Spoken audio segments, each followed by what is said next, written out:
We're here, baby! Tonight's the night! I'm so excited! I have been waiting for the reveal of who the final servants are on these gacha banners. I'm very, very glad that I was able to get far enough in the story that these did not come as a surprise. But I am super duper duper excited for this banner. This might be the first time that I am interested in grailing both servants on the same banner. Oh, hi guys, I'm Vent, I'm your resident Fate Phantom fanatic. I'm too excited for the usual intro BS. We're here for one reason, we all know why we're here, and I am so eager to get this gacha underway. So we are going to start, as we always do, with our daily friend point summon, and then we'll hang tight for a little bit, we'll do some predictions, you know, everybody likes their gamba, and then we'll jump into the gacha. I think Vent got unintentionally spoiled. No, I have not actually seen this ascension for Kukulkan. It's not my favorite, but it's fine. Tlaloc looks great in both of her ascensions that I've seen so far.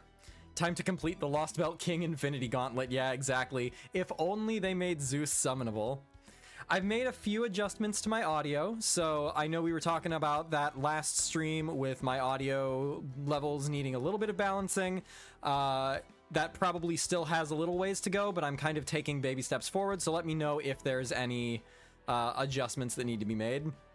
Good Night got Kuku with NP2 with 450. Well, that is almost exactly what I've got, so NP2 is the goal here. Kukulkan NP2 is what I'm aiming for. I do intend definitely to grail Kukulkan. I think I'll probably also grail Tlaloc, honestly. I really enjoy what I've seen from her in the story. I like her design. Her, like, using a whip as a weapon is fun. And I am a sucker for Aztec mythology. On the topic of which, hold up one second. I do have my catalyst for tonight, which is not a great catalyst, like not super duper 100% perfect, I think.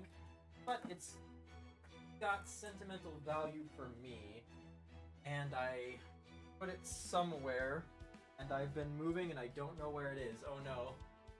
Oh no, I thought I knew where it was. Where did it go? No! Guys, I might be doing this one with no catalyst. Is that it? No. Okay. Well, I'm not gonna waste your time, so no catalyst for tonight, I guess. Okay, well, I'm gonna check one last spot. Is it behind my green screen? Was that it? No. Well, okay, no catalyst. I'm off to a great start, guys. Do you have some corn? Yeah, do the emergency backup catalyst. Yes, I have removed the hiragana practice. I don't want to be distracted while we're doing gacha. Play some Spanish music. Ah, that would be good, but I don't know that I can do that without getting DMCA'd. Vent rolling NP5 Kuku off from your lips to Gacha's ears, man. The thing is, I'm not really sure how I can proceed with this banner. I have a goal. I know what I want out of the banner, but I also want a lot of things out of the next few banners that are coming. I really would like to get a copy of Johanna. I would like to get another Bazette. I would like to get like 2 or 3 more servants that are coming in between now and summer, not to mention the anniversary servant and one of the 5 stars on the summer banners. All are major targets for me, so I'm gonna have to make some hard calls, and hopefully Kukulkan is not going to force me to make one tonight. So that is what I'm hoping for. Otherwise, if this does go poorly, I do have backup quartz ready to go, and we'll figure it out. But Kukulkan, I think, is definitely priority enough for me to use what I've got. I am pretty well willing to make a sacrifice for Kukulkan. What up, Phoenix? Hello, everybody. By the way, I didn't say hello to everybody individually, but it's good to see you all here. Vent quick, sing La Camisa Negra. Oh boy, I have to hear it in my head. Do do do do do do do do do do do do do do do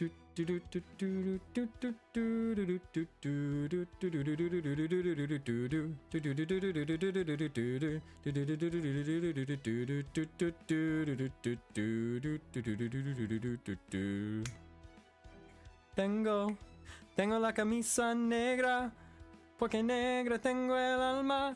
Y yo por ti perdí la cama y casi pierdo esta mi cama. Come on, come on, come on, baby. Te digo con disimulo que tengo la camisa negra y debajo tengo el difunto. That's all I got for right now.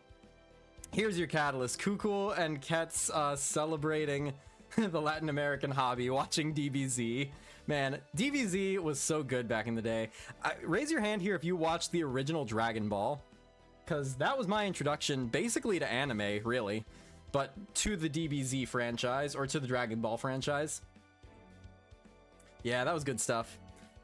Anyway, yeah, so that's the plan for tonight. If we get Kukulkan like super duper quick, if I get like NP3 Kukulkan in 5 tickets, then we'll level her up and we'll just start moving our way through Lost Belt 5, or Lost Belt 7 rather. I don't think that's gonna happen. I don't think we're gonna be seeing story progress here, but it is on the table. As a Mexican American, I approve of your singing. Thank you. Alrighty, well, we are not going to waste time. I am not going to sandbag or stall as much as I am inclined to. So we are going to go ahead and do a prediction. Believe in yourself, Vent 3 tickets over here. 3 tickets is my record for 5 stars. I got 3 tickets on King Protea, and I got 3 tickets on Moriarty. If I can get anybody in 2 tickets or less, then hell yeah. So we are going to go ahead and do a prediction.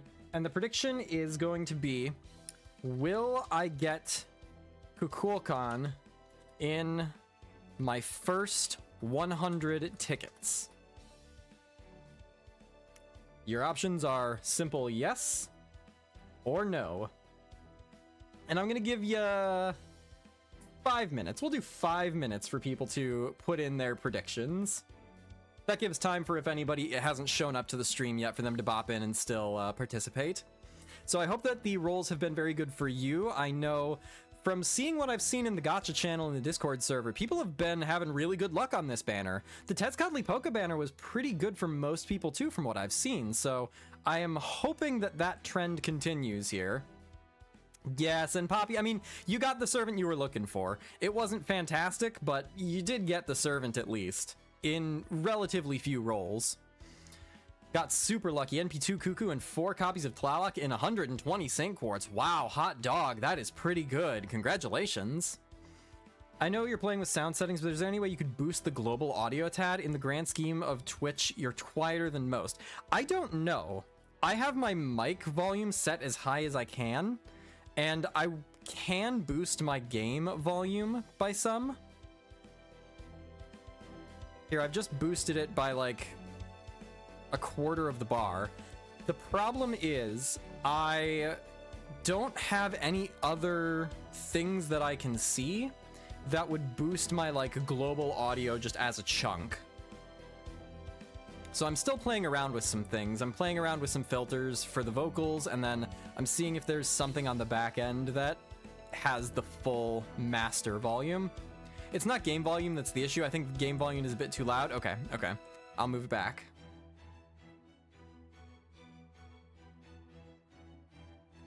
Kind of find a nice middle ground. Carm says YOLO to 10 for Kuku since I'm saving for Marie Alter. That's another servant that I am very eager for, but she's not on the Grail list, and I don't think I'm going to be able to justify rolling for her when she shows up, unfortunately. Game volume usually ends up too loud. I will say I really wish that the game sound effects volume was quieter. I know you can adjust things individually, but I have everything at 1 in the game, and the sound effect volumes are still too loud. Did Kuku rolls yesterday? 1 ticket. Yo, congratulations. 1 daily and 1 ticket. I mean, that's good enough. Tlaloc is my Pretender Grail target. I am surprised to say that I'm going to be getting 2 Pretender Grails, most likely. I am still lacking an Archer Grail. From the, like, base 7 classes, I've got Saber covered, I've got Lancer covered, I've got Assassin, Caster, Rider, and Berserker covered. I've got Pretender. I've got Foreigner. I've got a couple Foreigners. Set SFX to 1 and music and voice to 10, and then change master volume to 1. Genius. I should actually do that, and that is something I plan on doing. I plan on sitting down sometime this weekend in front of my computer and trying to do a bit of an overhaul on my audio mixing. I just have not had time for that in the last couple of weeks. It's been a bit of a whirlwind for me. That's starting to calm down though, and I'm thinking that we're going to be able to commit a little bit more time to just me doing things I want to do.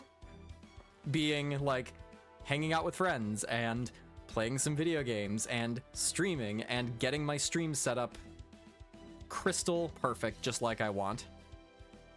Rider is your Grail-less class. Anyway, almost time. Yeah, we are running short on time for the prediction. We have 35k in the yes camp. Oh my god. Gal Gacha time. Gal luck on everyone's rolls. Thank you, Derp. The Gal luck from you has very, very rarely failed. So I appreciate that. And it is extra fitting this time around, given that there is actual King Protea representation in the story. A story that I am going to have to blitz, not only to get King Protea's costume, but also to get the final ascensions for basically every servant on these raid-ups. For Tlaloc, for Tezcatlipoca, who I don't have, and for Kukulkan. I don't know what any of their third ascensions are going to be, which is interesting to me because typically they keep those third ascension locks for things that are like a reveal, something that is, you know, story relevant, something that would otherwise be a spoiler. And I find that interesting because usually that means that it's like they're tied up with an alternate identity. Now with Tlaloc, that makes sense. She's a pretender class. So what is she pretending? Who is she pretending to be? I don't know. With Kukulkan and Tezcatlipoca, I have no idea. I guess I could see them maybe being like, oh, Kukulkan's third ascension is like Quetzalcoatl-ish. But like, that wouldn't be a surprise. That wouldn't be much of a reveal. That would just kind of be like, what is expected? So, I don't know. I don't know what to make of that. Vent, I bet 10k against you in hopes that my bad luck will mean your good luck. You are a real one, and I appreciate that. You just gotta play the story. Yeah, I guess so. All right, well, the predictions are through, and I have stalled for long enough. I think it is about time that we begin. So what I do is I always just do tickets first and then St. Quartz. I don't do like a 10 tickets, 10 St. Quartz, or, you know, 30 St. Quartz, 1 ticket, 30 St. Quartz, 1 ticket. I don't do any of that. So I just go straight tickets, then St. Quartz. Now we are hoping and hoping and hoping and hoping to see Kukulkan in these tickets. I have also downloaded all of the data, so I shouldn't see a loading icon pop up if I do get something new. And in addition to the 2 raid-up servants, I do also have a few new CEs on the table, because those got introduced here. And then obviously I could also get spooked. There are a lot of servants who are in the general pool that I am still interested in having, but I do not have currently. I would not really prefer to get spooked on this banner by anybody because I want both the raid up 5-star and the raid up 4-star. But if I happened to get a Dobrynia or a Nito Altar, I'd be pretty happy with those. There are also NPs and animations that could spoil some story moments. Ah, that's true. That's a risk that I'm just gonna have to take, unfortunately. Like, if I get cool, fun, new servants that I plan on grailing, I'm gonna use them. I'm not gonna be patient. Used 600 St. Quartz and only got NP 6 of the new 4-star. I mean, that hurts, but that is better than some people have had. I have a friend who went deep, deep, deep into St. Quartz debt for... who was it? Tomoe Gozen's Summer. And he, you know, took her to 120, 10, 10, 10, 10, 10, 10 and everything, but he regretted that one. 4 stars are brutal sometimes. And that's not even me bringing up my own experience with the Summer 4 stars that I have often suffered over. Oh, gold? Rider. Boo! Ozzy? What? No! Not this early! You can't do this to me! No! 我が名はオジマンディアス。王の中の王。全能の神よ。 I am despairing, Ozzy. I am despairing. Man, I'm not even 10 tickets in. What do you mean I got a 5-star spook? Ah. Nito blessed your rolls. Yeah, no kidding. I was talking about Nito, Chris, and Ozymandias comes home. Ah. Well, it's a new servant at least, so I can't be extra salty. Alright, well, that's one spook from the 5 stars. Next spook is going to be Nito Alter. If I actually got back-to-back Ozymandias and Nito Alter, I would flip.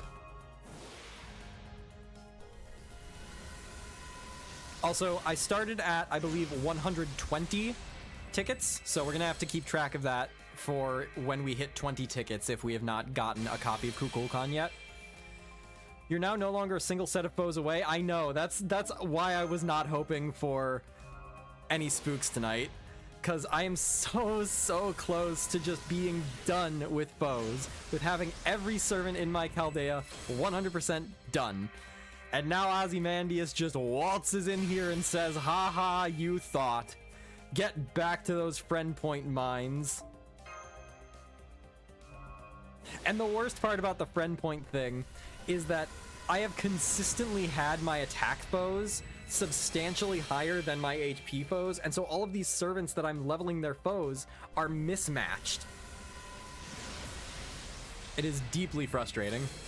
When I rolled for Abby, I got spooked by Enkidu, the anti-threat to humanity weapon. I took that as a sign and stopped rolling. You have a bit more constraint and stopping power than I do. Thank you, Karm. Yeah, rolls so far. 10 tickets, 0 Kuku, 0 Tlaloc, 1 Ozymandias.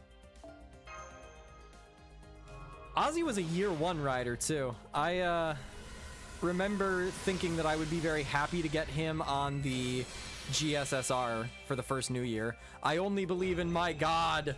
Yes, me too, buddy. Me too. I do like this CE. So that's just a permanent CE now, right? Once I get 5 copies of that, I can max limit break it, shove it in second archive, and then burn all the rest. He's still one of the best riders. Well, didn't he get a buff recently that like made his Imperial privilege like guaranteed, basically? His damage is crazy. I 4-turned a boss in this Lost Belt with Ozzy. Not bad. Using Ozzy for a boss fight? Could it be a caster? Take it like this. That Ozzy will refund more than that 1 ticket with all his strengthening, or with all of his Sync Quartz from interludes and strengthenings. That's true. Once I invest in him, he will pay me back.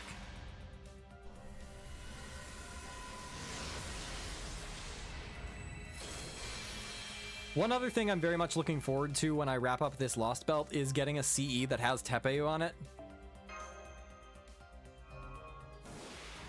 Oh, he always had his Imperial privilege guaranteed. I thought he got something new recently, but I don't remember what it was. Gold? Oh, ho, ho, ho, Pretender! Alright, well, I can't be too upset about a 5-star and a 4-star in the first 20 tickets. I'm pretty happy to see Tlaloc show up this early. One more copy of you and I can give you grails.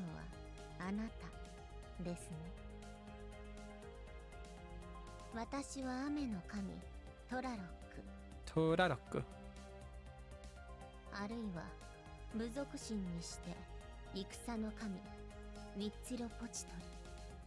Huitzilopochtli is how she pronounced that.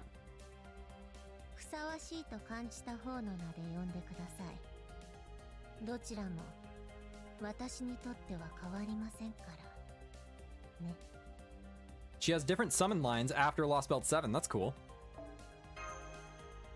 Oh, you know, I didn't even think about this. Do I need Lost Belt locked materials in order to ascend either of them?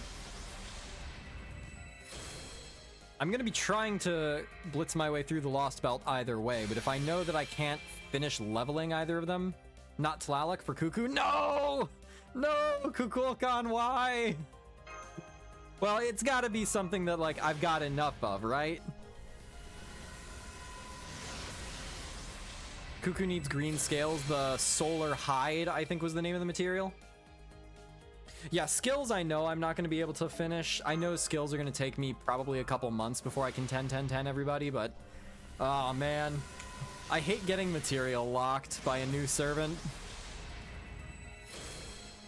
Man, I remember back in the day getting material locked on Phantom of the Opera because London wasn't out yet. Good times. Good times. Level maxed both of them. Skills are another matter, yeah. Well, and then there's append skills, which I don't know how many copies of either of them I'm going to end up with. She needs 10 for Ascension and 45 to go from 8 to 9. Oh, being able to bring her skills up to 8 then is pretty good. The good old days of the Reddit threads, yeah. If I didn't spend so much time... Gold? Assassin! Okay, Wuze-shan, you should be an adult servant first of all. But, like, now is not the time. Man, like, I've gotten a decent amount of gold servants so far. I can't be bad about the luck that I've had, but, like, ugh. 2 out of 3 missing the rate up feels pretty rough. See, you got spooked by the same 4-star assassin as I did. Aw, I'm sorry, Senpapi. Well, at least you didn't have to burn her. If you had gotten the Ozymandias, I know that he would be in the incinerator. Oh, you did? Did you already have her at NP5? What a time to come in. Yeah, what's up, Loogie? We pretty much just got started. Well, that CE looks familiar. Yeah, I don't think that my Wu is NP5. She might be NP1, either NP1 or NP2, I think. She is actually the first servant that I ever used an SR ticket on, which is hilarious because I did that for mechanical reasons. I looked at her and I said, oh, this is a servant who's like a quick support.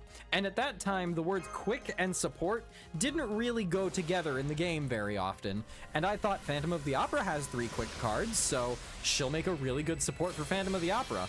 That did not pan out. She probably is not even like Bond 5, or if she is, only barely. And I basically never used her. And then Scotty came out and it was like, all right, well, sorry, Wu, you are benched for the rest of forever. Not even like Scotty is that good for Phantom anyways, because like, yes, he has quick cards, but like, typically if you're using Phantom's quick cards, you've already lost. Earlier you misspoke. You know who Tlaloc is pretending to be, you don't know who she actually is. Oh, well, I guess that's true. The point being that there is a secret identity that I don't know. When are you doing a reading of that Apocrypha Harry Potter fanfic? When I hit 100 subs, I'm doing a reading of the Harry Potter Apocrypha fanfic. It's not finished yet either, so like, you know, it would feel bad to leave you guys hanging. That's why I wouldn't want to do it unless very special circumstances. How many subs are you at? Don't worry about it. Wu is a decent support to some extent, especially after buffs, but like, yeah, just it... Especially for Phantom of the Opera specifically, ultimately, when I am trying to make Phantom of the Opera viable, it does not rely upon his face cards, it relies upon his Noble Phantasm. I can't really get consistent, decent damage off of his face cards without incredibly contrived setups, which are unreliable at the best of times. Any bets on how stupid her identity is? As long as she's not a pseudo-servant, I'm fine. As long as it's not like, aha, it was me, Rin, the whole time, then I'm happy. Wu Caster's variant is pretty unique though, since she has the anti-undead gimmick niche. She also just looks better, and that's what I care about more. I am just still so miffed that we were robbed of adult Wuze-shan. Wu is the you don't have Scotty quick support, which is why quick was just nearly unplayable before Scotty, and then just instantly became the meta. Ventox got her identity. No, anything but Rin. I don't want more Rin. I'll take more Sakura over Rin. Well, our rolls are kind of cooling down here. Oh, speaking of Sakura, that is Sakura, right? Or a version of Sakura, or a character who's based on Sakura.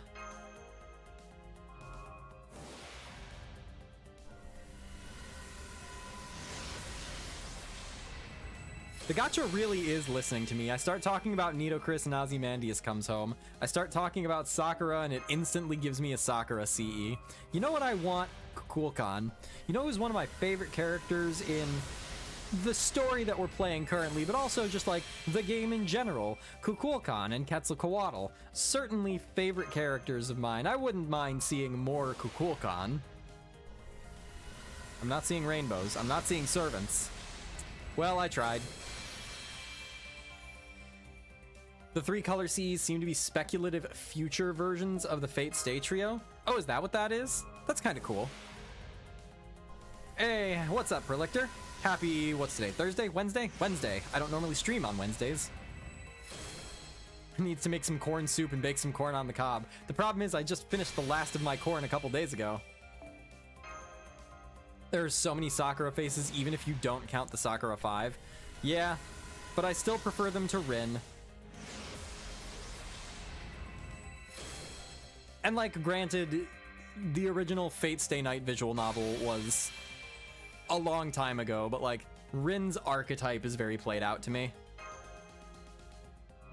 How the rolls looking? Full of Kuku? No. Full of poo-poo so far. We've gotten Ozymandias. We've gotten a 5-star, just not the right 5-star.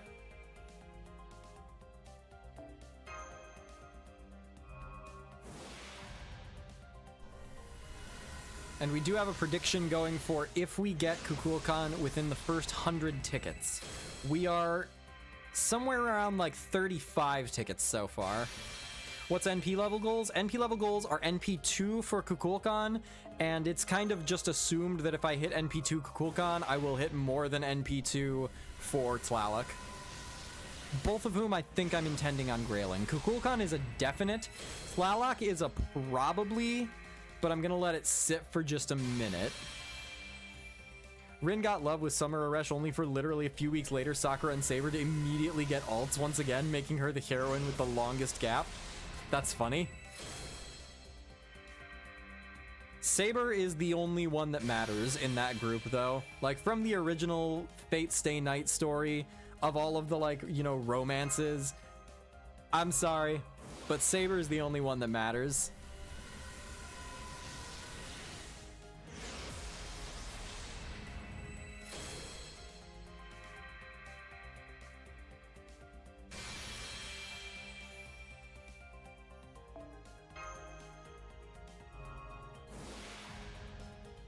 I was with some friends yesterday, actually. I do not remember what the context for this was, but someone referred to Saber as hot, and I was like, I don't know if I can agree with that.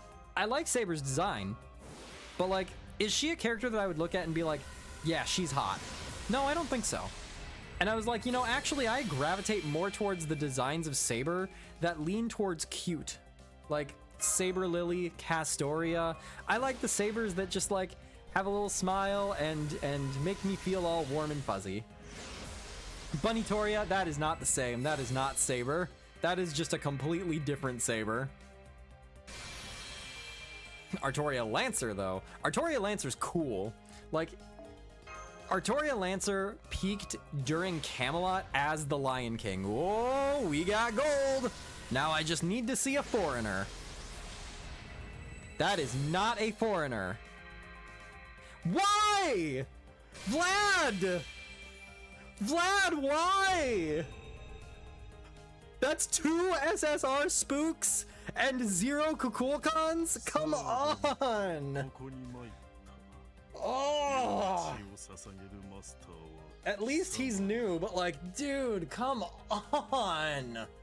I am 1 for 4 on raid ups. This is hard. This hurts, man.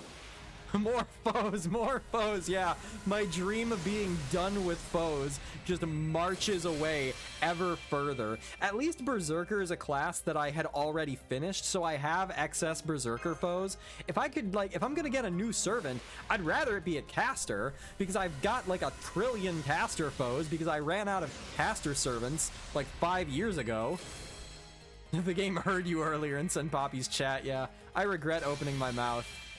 One of my other friends got wrecked for the first time in a while thanks to Kuku, so it's not just you. Man, everyone else that I saw had decent rolls here. And the game will give you a 5-star caster spook. Nah, the game doesn't have the guts to give me 3 SSR spooks in a row. The game isn't that hard. It doesn't have that kind of moxie. That's 3 more rank ups and 3 Saint Quartz for max ascension. That's true. All I gotta do is just immediately ascend both Vlad and Ozymandias, and I can get refunds and get those rolls back. We had crazy luck earlier on. Maybe Kuku's just mad that you waited this long. Yeah, how dare I not stay up and start my stream late for the rolls. Don't try the Rasputin hidden in the gacha. Quick, ban Saris to scare off the spooks. Nah, banning Saris will only work if it's a Mordred. However, if I do get a Mordred spook, that is NP5, and I think that would be the first SSR servant that I got to NP5 exclusively through spooks.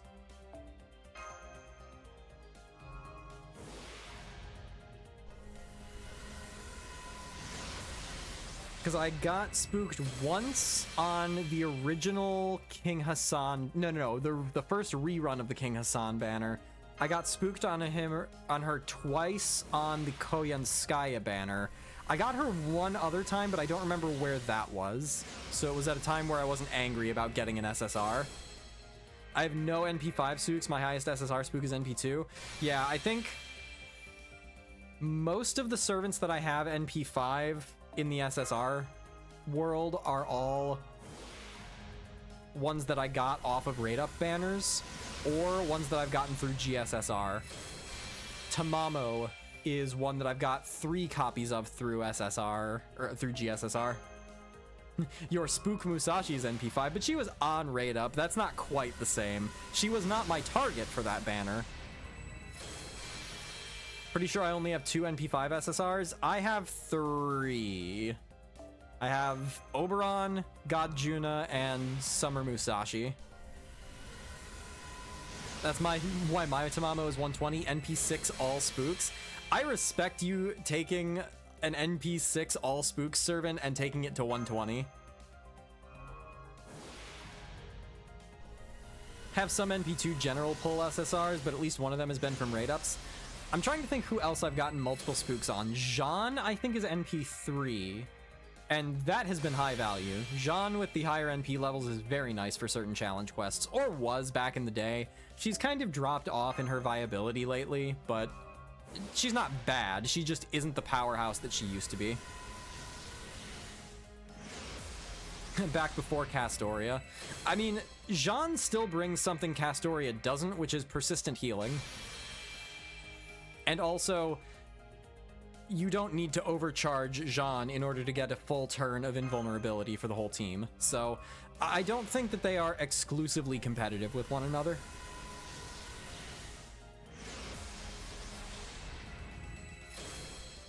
But she got the animation update. Man, can we get more animation updates, please? There are still so many year 1 servants who look not bad, but they don't look good. They don't look great. And you can have servants in this game who look great. I just saw Avenger Nitocris's animations for the first time and her sprite, and she looks fantastic.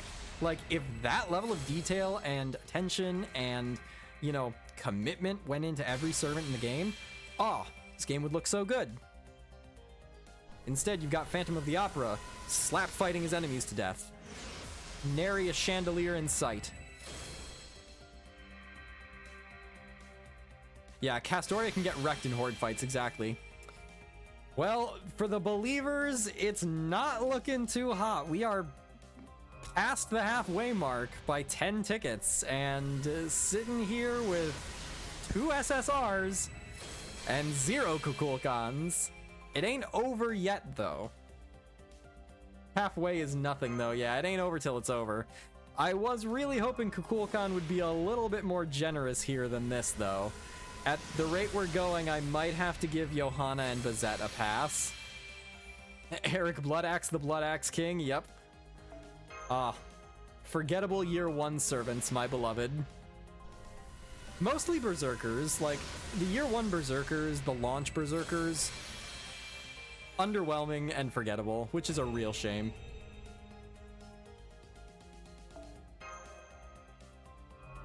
Well, at least I'm getting new CEs. And at least the SSRs I'm getting are new. Like, at least Ozzy and Vlad are new collector's items for me. Just got a phantom in my daily friend point roll. That's a good sign. Yes, send me that luck. I need all of you to send me the good luck. At least Phantom got genuine buffs. Eric is truly left in the dust. Geronimo is another one that springs to mind where, like, I get from a game design perspective in year 1 of Fate Grand Order why they made his kit the way that they did. I get it. It makes sense. I don't think it was good even then, but, like, I see what they're going for. Nowadays, you've got Servants with his entire kit on a single skill and then some on a lower cooldown. Like, it is criminal that he has not gotten more of a pass. Poor Darius, age 3. Yeah, man, year 1 Christmas was good. I liked that event. Year 1 was weird. Anyone else remember that they on launch had an interlude with a 1,000,000 HP ghost before Waver even had NP charge? Yeah. Crazy times back in year 1. The thing that I always look back on, like, hey, that was actually pretty nice. I don't know why they removed this feature from year 1 Fate Grand Order. For the first few singularities, maybe even through all of part 1, you unlocked free quests as you completed the singularity. You didn't have to complete the whole chapter before free quests unlocked. Which, right now, I would certainly find a blessing.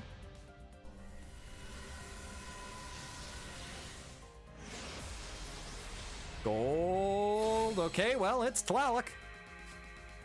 Actually, it's not guaranteed to be Tlaloc because it could also be Hephaestion Spook, but we've got NP2 Tlaloc. I'm happy to have you, girl. You are very welcome in my Chaldea. You are not the one who I really want to see right now, okay? You can just take a back seat just for a couple minutes, just for a few rolls. Let Kukulkan show up, and then we can have a party, okay? That ended with Babylonia because of transforming maps. I mean, it makes sense why they would do it, but even so, the loss that we, have for it is disappointing. Trying for NP1. I'm trying for NP2, Galactic. Remind me again why we can't use tickets in 10 shots. I mean, I'm sure that could be implemented. That to me is fine. Like, if you need tickets to fill out your sync quartz for your 10 shots, then the gacha's already got you suckered in. Just check. 9 SSRs at NP5. Odie, Cleo, Ku Alter, and Dantes were intentional. The rest were not. Man, Dantes was my white whale for a long time. He killed me. He slaughtered me on his debut.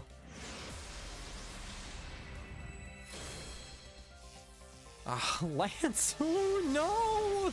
If this is an SSR, I quit. Okay, it's Parvati.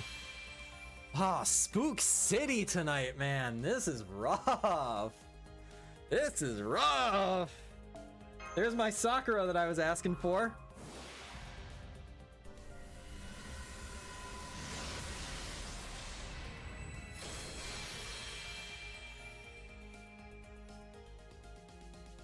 I'm just gonna update the stream title here for a sec. We'll just make it a little bit more accurate to what we're experiencing. At this rate, the next SSR is gonna be Nito Alter. At this point, I'm just gonna collect all the SSRs that I don't have. Okay, Tlaloc. Tlaloc, we talked about this. I'm very happy to have you. You're a very pretty girl. I need you to step out of the spotlight for a couple minutes, okay? A couple minutes. And take all of your SR buddies with you so that I can get my Kukulkan. Hail Hydra. If I get Kuku before you, then I apologize in advance.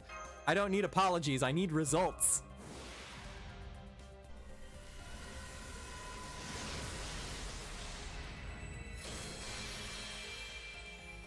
So that's what?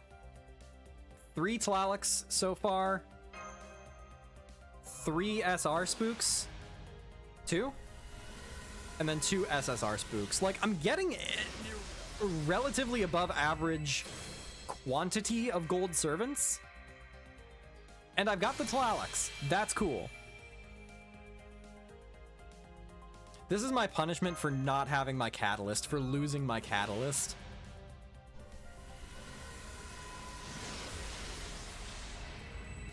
That is a cool CE. I don't recognize this one. Nah, apparently it's not new. Not to me, at least. Oh, that's the new scope. Okay. That's the not as good scope. Boo! Go away, Babbage! 20 tickets remaining, guys. Get Vladed.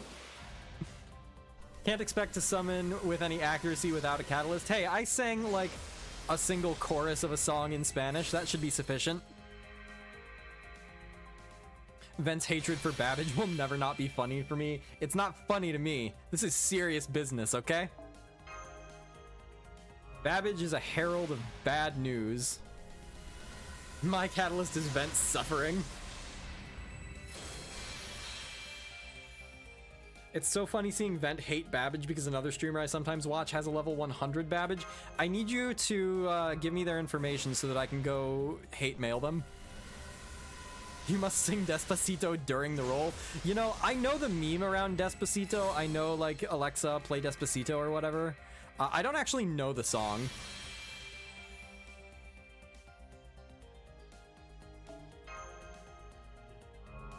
At least think of all the coins you're farming. That is true. That is true. I'm not going to have any problem grail casting. We're looking on the bright side here, okay? Look at this. 15 coins for Lubu Vengshan. Am I really going to use those coins for anything else? No. Those are going straight into the grail grinder. That's what this is about, guys. This is a resource gathering stream. This is not a gacha stream. I'm not here for the servants themselves. I'm just prepping so that I can have enough grails in the future so I can just feed them to Oberon when I finally get his level 12 bond. We got 15 tickets to go, guys.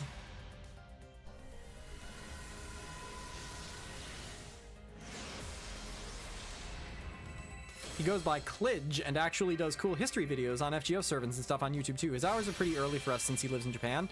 That's cool. I would love to do more outside stream stuff if I just had more free time. Maybe change the stream title to Coins or Bust. My Kuku's Bond 5, I'm telling her to show up for you? Yes, please. Everyone who has Kukulkan, go berate her for me. Go admonish her. Quit. Yeah, I don't know if my wife would be thrilled with me just quitting my job and not having any income.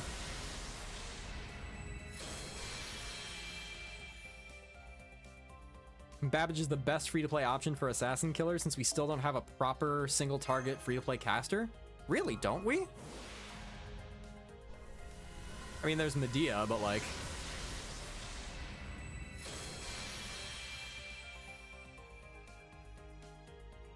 Speaking of neglected servants, Medea, oh my god.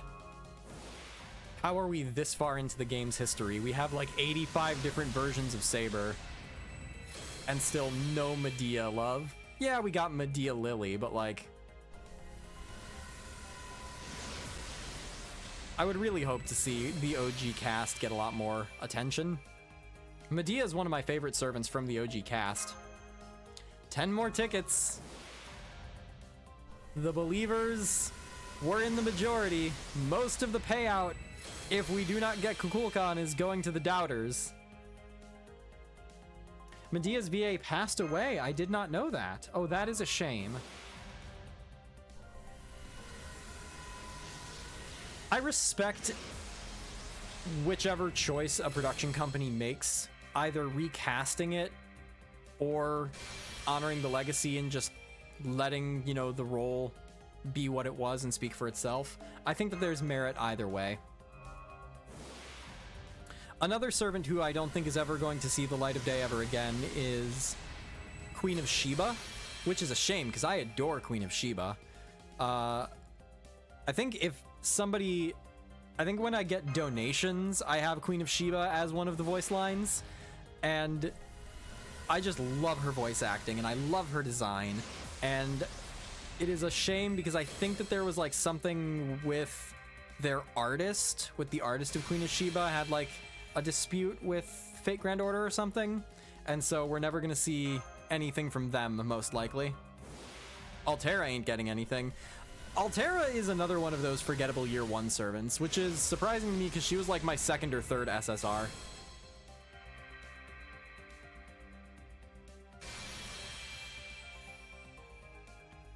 Oh, is that it? Queen of Sheba's artist just vanished from the internet. Which, like, again, fair enough. Like, if you want to disconnect, then you have every right to do that. I hope that they are in good health and it wasn't like they passed away suddenly. But, like, if they just wanted to disconnect, then, you know, far be it from me to judge or berate them because I'm not getting gacha content.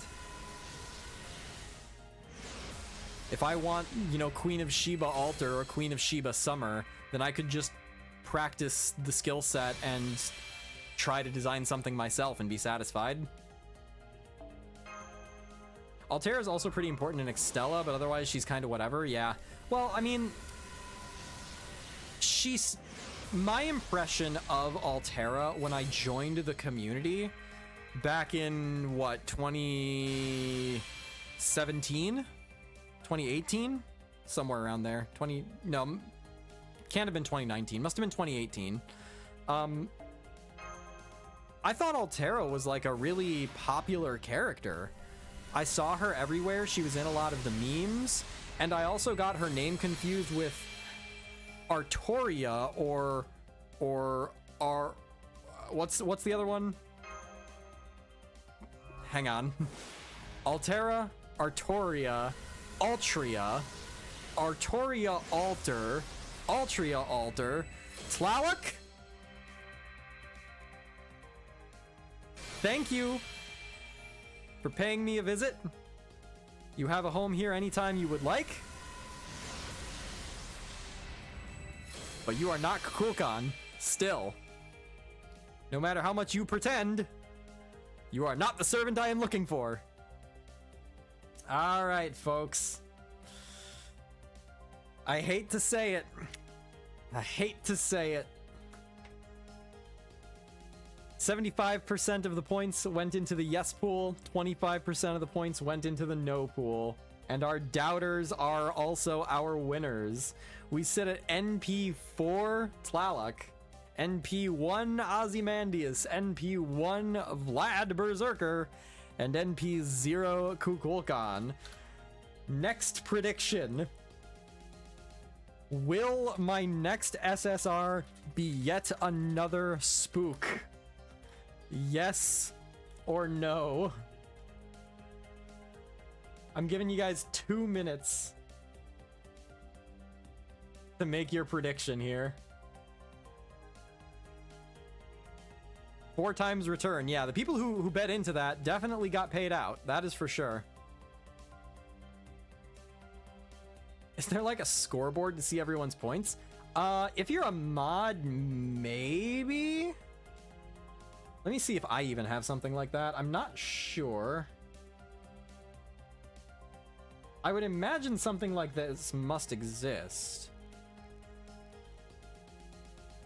But maybe not. Curious to see if I'm still near the top despite not being able to do Gamba. Oh, can you not Gamba because you're a mod? Huh. You can thank me for dumping 60k into believers. We appreciate your sacrifice, Super Paper. Can't because you're Dutch? Really? Interesting.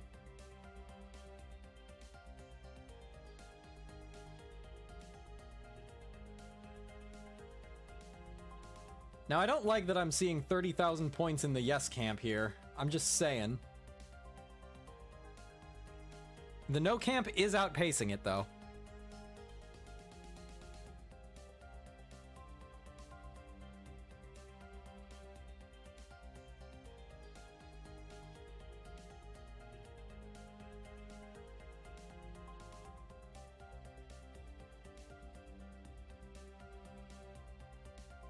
just got a Lobo Spook. It is Spook City out here, man. I'm telling ya.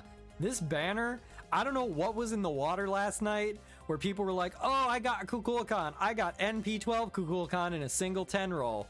Like, this is cursed. I put all my channel point life savings into this. Don't mess this up for me.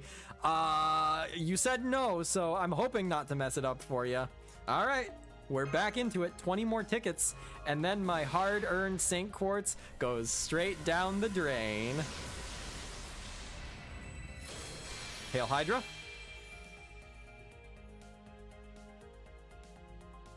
It does let you participate in the prediction, okay.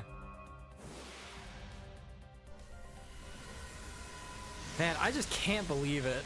Ah, 2024 was lucky for me. I'm not gonna pretend it wasn't. But like 2025, Rasputin put me on edge for a little while. Kukulkan's doing the same.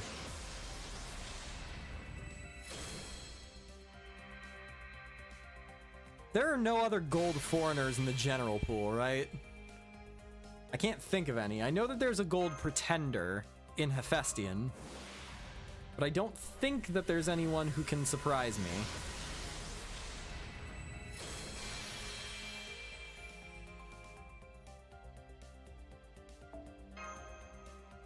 Kuku, I have someone for you to fight in chat if you show up. Yes, there is good fighting that will await you if you show up here. I've got a whole lot. I will let you fight Tezcatlipoca. I will make this promise right now. If you show up to me before I run out of tickets, Kukulkan, I will lock you into my team whenever I inevitably fight Tezcatlipoca. I can't let you get the killing blow. That's a bridge too far. But I can lock you into the team. Senpapi, don't you dare. Son of a gun, I am so angry. How dare you steal my Kukulkan? I'm sitting here with an Egyptian pharaoh and a wannabe vampire, and you've got Kukulkan.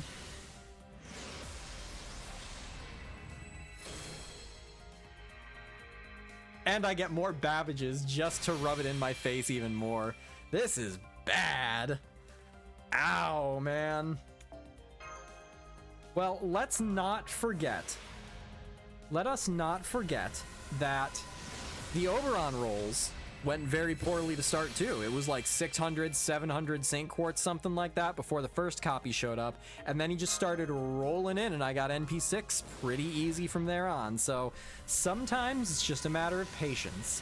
You can't let the gacha win. That's the thing. 99% of gacha rollers stop right before they hit the quadruple SSR. The only non-limited foreigners are the welfares in the Evocation Festival. So that is something that happens on JP that I don't know about. Road to level 120 for Babbage, absolutely not. He got Vladed and then got Senpapi'd, harsh world. It's fine, we're good, we're happy. We're all chill, we're copacetic. Kukulkan's gonna get Grails, she knows it. And what servant doesn't want Grails, right? Every servant wants Grails. That's the point of the Holy Grail. So it would be foolish of Kukulkan, frankly, not to show up here. This is not a reflection of my moral character or my summoning capabilities. This is a reflection of Kukulkan's judgment, if she doesn't show. Practically our replacement for reruns. If I recall correctly, we get the first one this year during the middle year lotto. Neat. Hello, that's a new CE. Inverted Rain of Mud. Neat. Putting the blame on her, risky. Look, I calls him like I sees him, and if she doesn't like that, then I will apologize to her profusely because I really want her to get here. Alternate Black Grail. Ooh. What is different about it? Just make a catalyst from scratch. Once I clear my tickets, I'll go set up a catalyst team.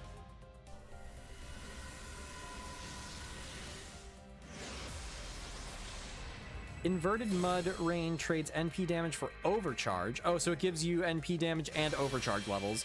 Does it still deal damage over time, like Black Grail does? OG Saber Artori can loop off of Inverted Mudrain. That's cool. A servant that I finally have, by the way. Ryder Kentoki loves that CE. Ryder Kentoki is still a servant that I really have not used. If Tepeyu isn't on Catalyst team, IDK if Kuku will show up for it and get a dinosaur toy. Do I have any, like, dinosaur-related things? I'm looking at, like, my D&D minis and seeing if I've got anything there, but I don't think I do. No, darn.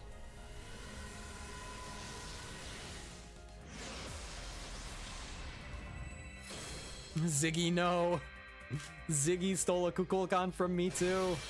Any dragons or winged serpents? I have a dragon. Oh yeah, I can pull up a dragon for sure.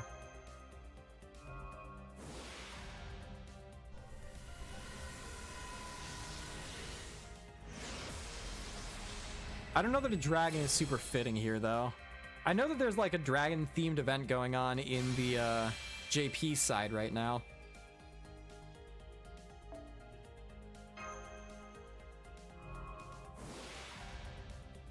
I guess there was just like limited supply on Kukulkan and I just came too late. They were already out of stock. Dragons and snakes. A picture of the sun. Yeah, that's my problem. I have an anti-catalyst in that I'm doing this at night.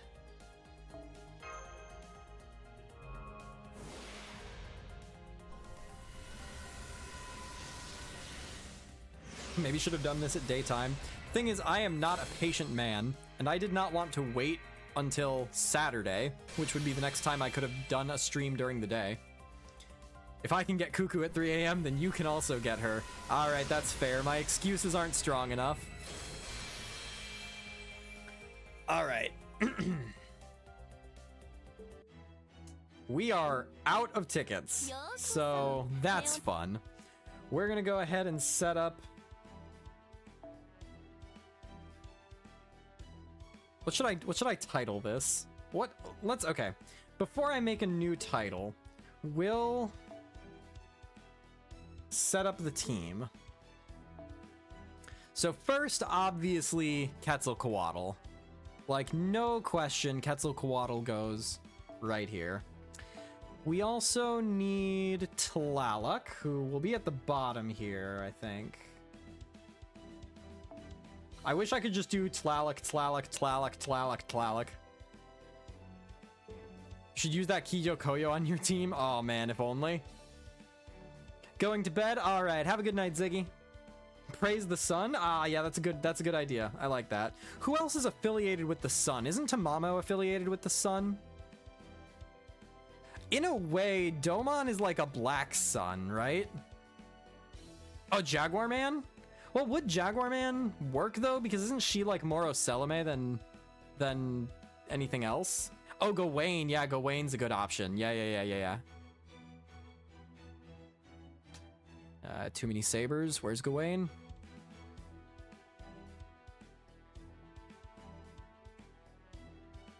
There he is. Okay. All right, we've got Gawain.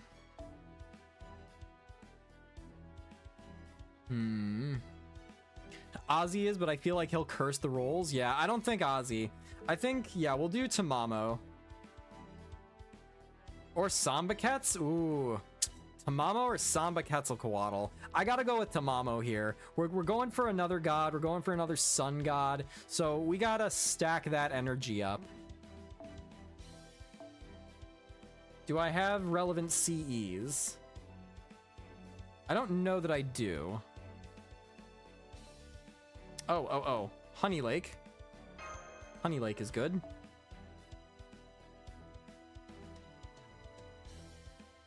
I'll put Phantom's Mask on him for good luck.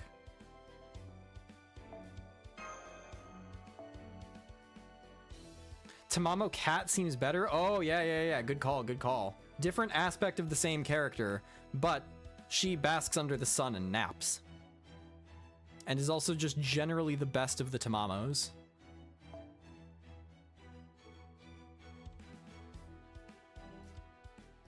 I don't know that I have these in outside of my second archive, and I don't want to go ahead and mess with my my second archives flow right now.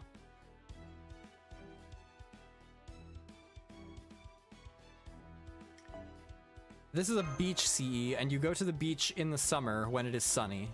So we'll do that. And we'll do Devilish Bodhisattva, because this is a CE that takes place in outer space, which is where foreigners come from. Alright. Oh, I need to rename the team. Oh, did I actually have it? Oh, there we go. Under the sun. Look at that. Alright, perfect. Can I please? Why? There we go. What did we say we were gonna name this? Praise the sun. Yeah, praise the sun.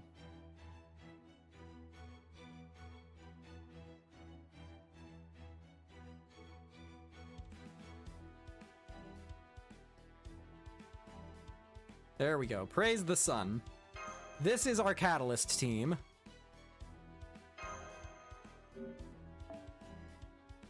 Alright. 120 tickets straight down the drain. 462 St. Quartz to go. 4 Tlalocs, 1 Ozymandias, 1 Vlad, 2 SR Spooks, 0 Kukulkans, but that is all about to change. Oh no, I forgot to get the Christine bot. I'll wake her up in a bit. I was a little bit too eager to just jump into the gacha, which in retrospect appears to have been a mistake.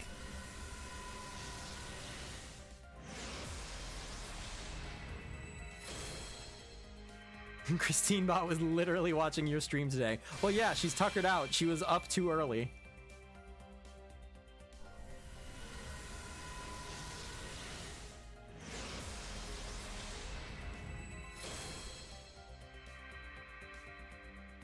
I don't know about these Lubus. I've got enough Lubu coins. I could use Kukulkan coins.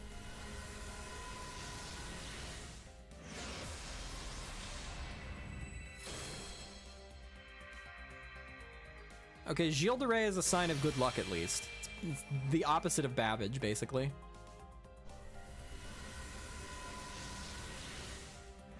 Going into the gacha is always a mistake. True. Very true. Well, there's the Babbage counteracting the Gilles de Rais. Had to open my mouth. You know what I always find interesting? It is still somewhat remarkable to me that playing this game practically every single day for 7+ years and rolling the gacha more than the average player, I would wager. I'm not like a whale. I'm not a Leviathan, but this account has rolled more than the average FGO player for certain. I have gotten exactly 1 unregistered Spirit Origin, and that was by deliberately aiming NP6 on a single banner. I have gotten 0 unregistered Spirit Origins from any other means. It still blows my mind that they thought that that was a remotely acceptable, like, pity system. Year, welcome to the Suffering Party. Welcome to Spook City Population Vent. I am having a jolly old time here tonight, can you tell? Thank you for the raid. I hope that your stream was awesome. If you were rolling, I hope that your luck was better than mine. Because this is torturous. Look at that. You see that? That's a minimum roll right there. Yeah, so far, 30 St. Quartz, 120 tickets, 2 SSR Spooks, 0 Kukulkans.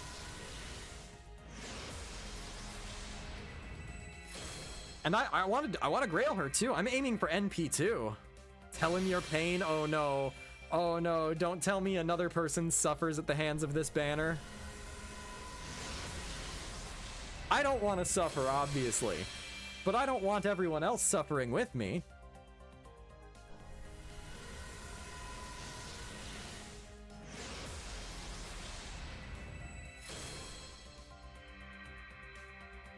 It started off so promising, too.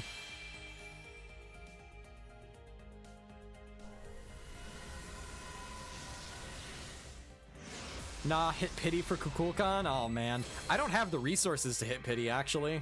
I might with Saint Quartz fragments, maybe. I'm not certain.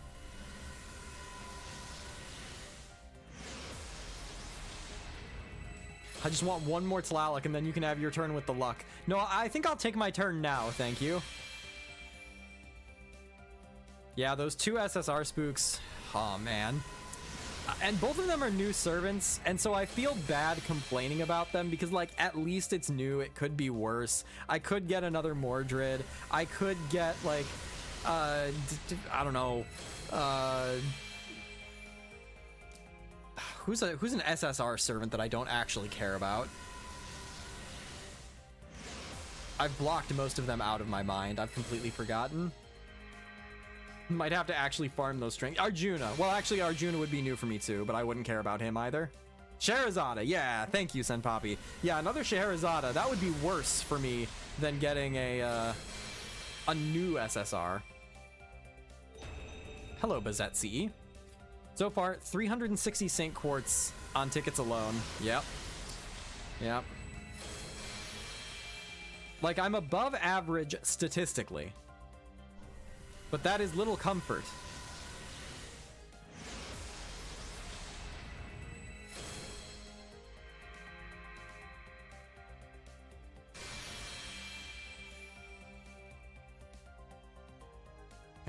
Not a minimum roll.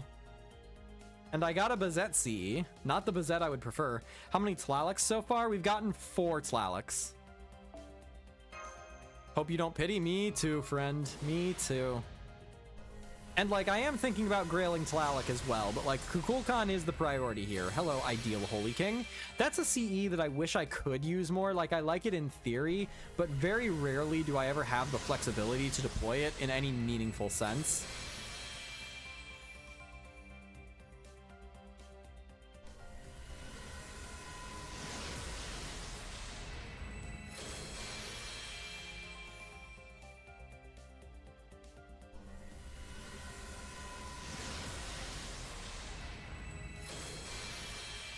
If you use all your Saint Quartz, you get 790, only 110 short of pity. I think I get another 80 out of my current Saint Quartz fragments, which means I'll be like actually 110 shot away from hitting pity. Here's the we're too premature for this. Why are we talking about hitting pity? We're not gonna hit pity. We're gonna get Kukulkan, and we're gonna get her in the next like couple of minutes here. All right, we might even get 2 copies. Who knows?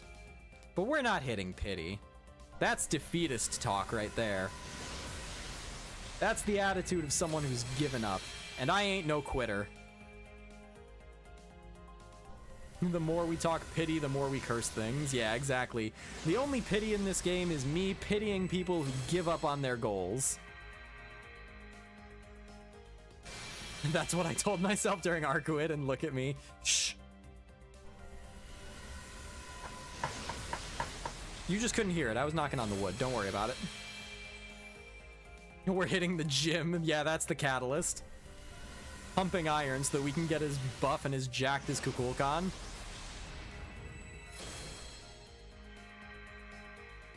It kind of throws me every time I see Zhufu show up, just because I'm like, wait a minute, alter ego in the general pool? Who's this?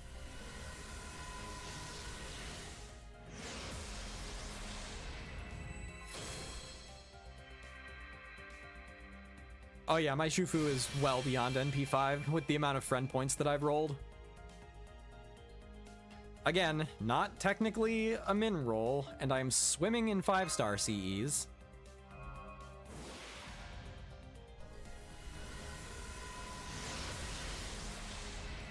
And I am swimming in 5-star CEs. I would love to be swimming in 5-star foreigners on this banner.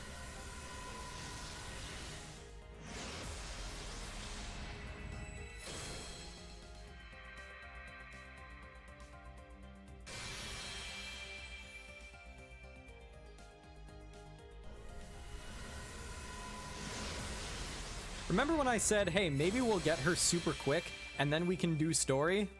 Yeah, that ain't happening.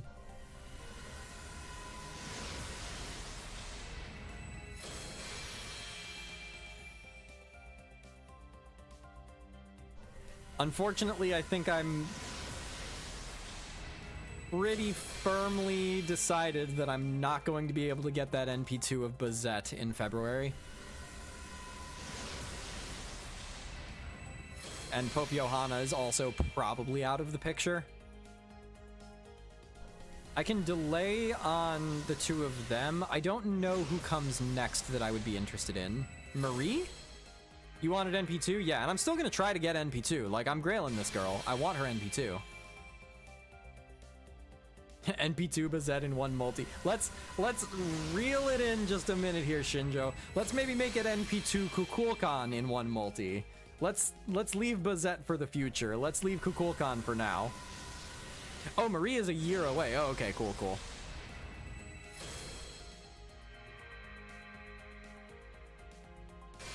So then, maybe I have...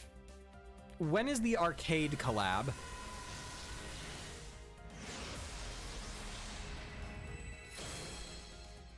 After Bazette is Chaldea Boys, then arcade. Okay, March. Okay. Yeah. Oh, that's gonna be rough. Yeah, I might have to give the arcade collab a skip too. Because I'm not planning on grailing anyone from it, but I am planning on grailing the anniversary servant as well as a summer servant. Alright, stop me if you've heard this one before. Not technically a min roll, but not what we're looking for.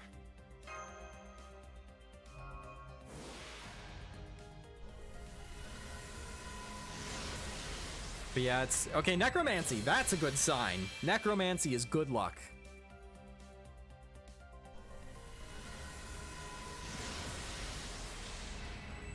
But yeah, I think at this point it's looking like I might just be saving until summer. Or until anniversary.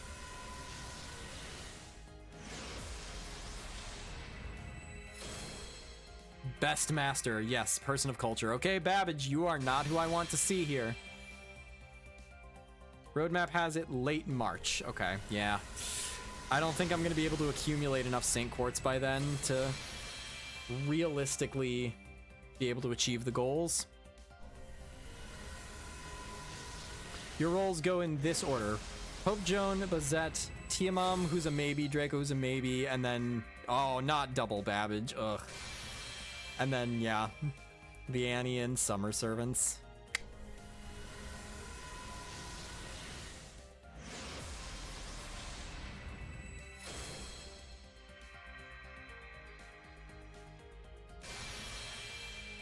Remember when we got SSR servants? That was a fun time. I don't know what feels worse, getting no SSR servants or getting the wrong SSR servant.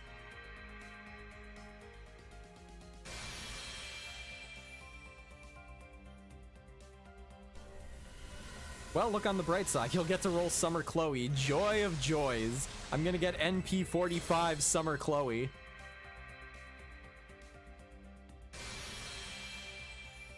Perhaps skipping her will be a blessing in disguise. Nah, I do love me some Castoria. She just reminds me so much of Saber Lily.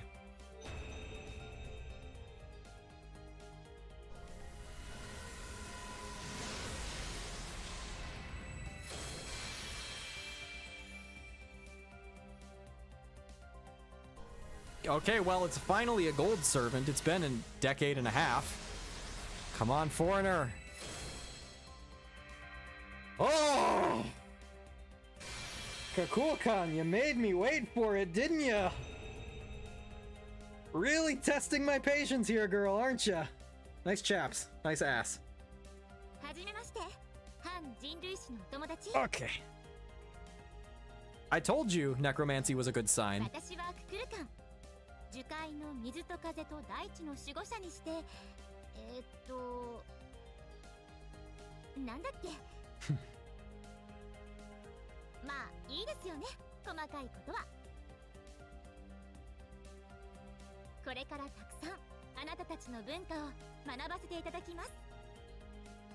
She's a klutz, I like her.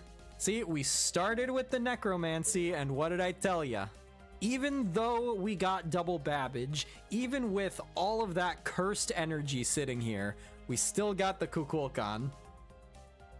And that means that everyone who predicted The next SSR would not be a spook. You were correct.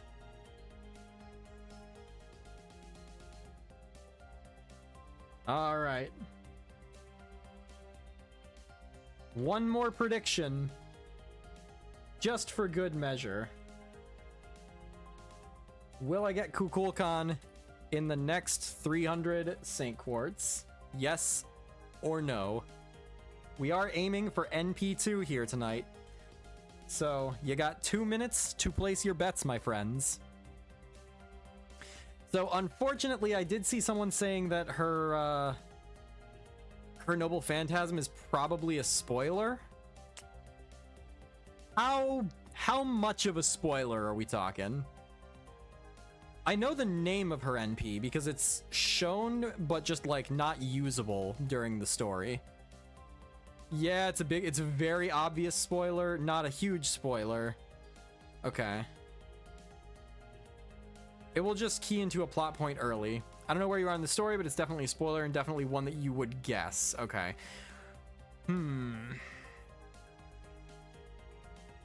As in you can guess it now? I mean, if it's related to her, like, being tied to Quetzalcoatl, then that's, like, as obvious can be.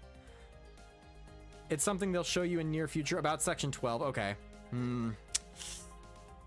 I trust my mods.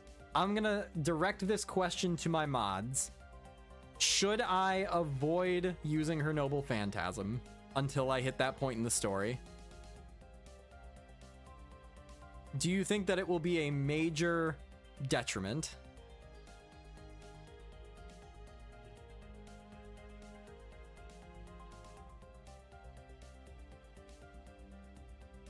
Carm says it's fine. Dor says whatever. Then Poppy says, as a story skipper, don't trust me. Third Ascension's the real spoiler? Yeah, which is locked.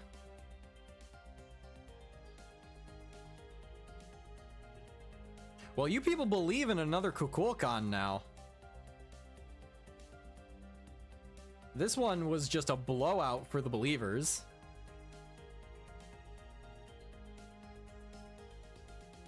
All right, NP2 Kukulkan, here we come.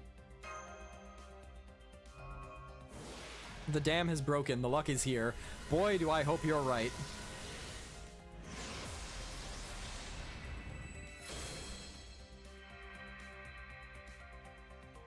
At least you got some Tlaloc. I got 4 SR spooks and no Tlaloc. Ah, that is rough. I am 4 for 6 on SRs. We've gotten a bonus Wuze Shan and a bonus Parvati. Just got the Kukulkan, yeah.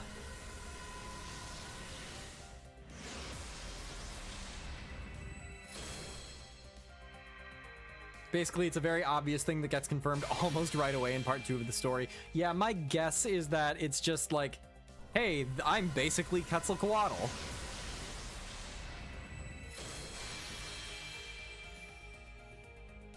Which, like, was made relatively clear even before she was properly introduced. 5 SR spooks and 4 Tlalocs, yeah. That is rough. I don't remember what the odds are on SR. On SSR, isn't it like 80-20 or something? It's not 60-40, I don't think. You haven't guessed it. Oh, incredible. Well, I look forward to being surprised then.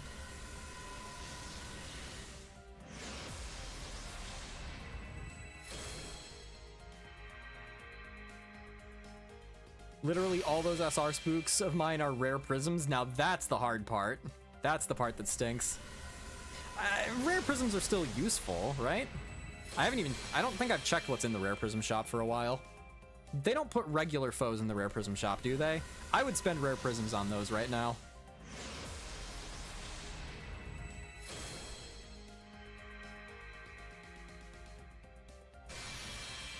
I have 70 okay, well, yeah, for you with the number of male servants that you've burned. Just the gold foes? Darn. I don't know what I'm gonna do with the gold foes.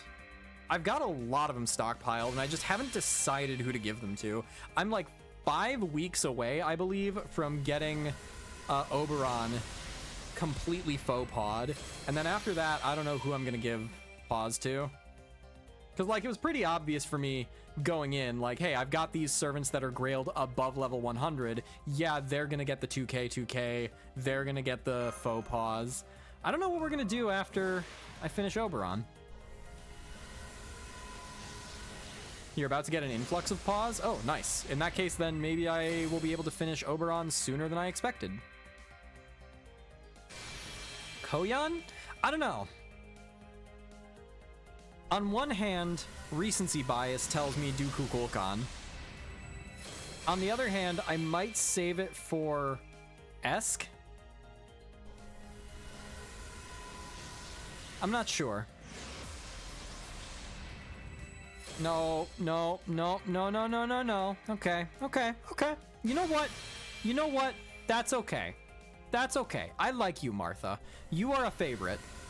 You're not one of, like, the Grail favorites, but you're still a favorite. So, you get a pass. I'm not angry at you. I'm glad it was not another Aussie. I would be salty if that was another Aussie.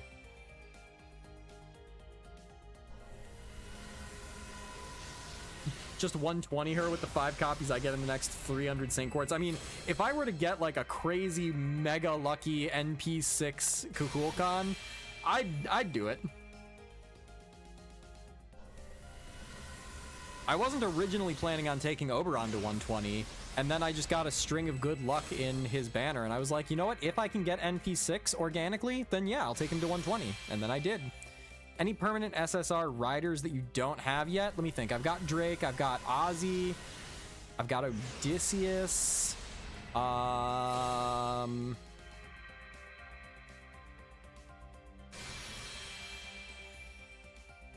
Achilles, yeah, I think I've got Achilles. I have Europa, yeah. Can't think of anybody else. Nemo I don't have. I did not know Nemo was in the general pool.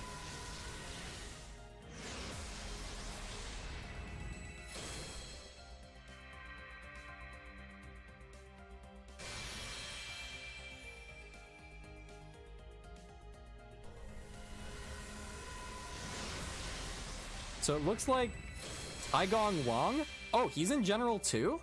Huh. Missing Ketz? Ketz was the servant that broke my free-to-play status. Ketz was the servant that I first spent money for.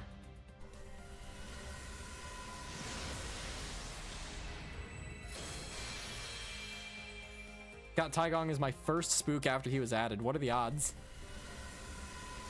Drake, Ozzy, Achilles, Europa, Odysseus, Nemo, and Taigong Wang are the permanent SSRs. Yeah, so only Nemo and Taigong are the ones that I'm missing.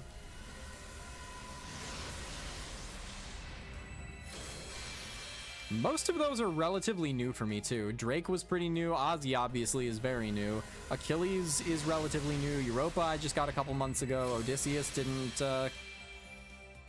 come too recently or too long ago either. So honestly, yeah, I did not have almost any of these like a year ago. Just got Odysseus spook back to back with Nemo spook on Koyan banner. That's rough.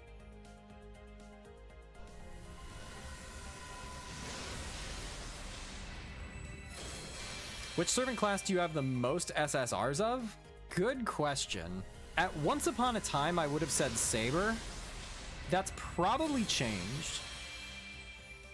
Assassin might be up there.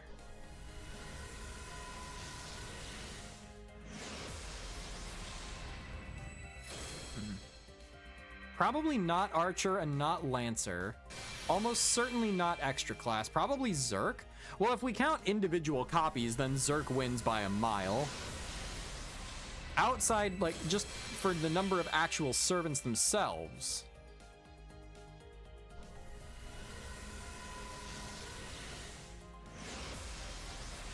Yeah, Saber's probably fallen off for, like, Assassin or Caster, I would expect. But I'll have to double check the numbers. That's a good question. I'm curious what the answer is.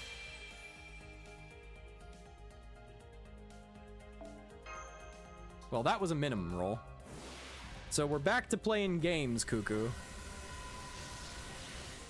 I'll also note 3 SSRs, no rainbows yet.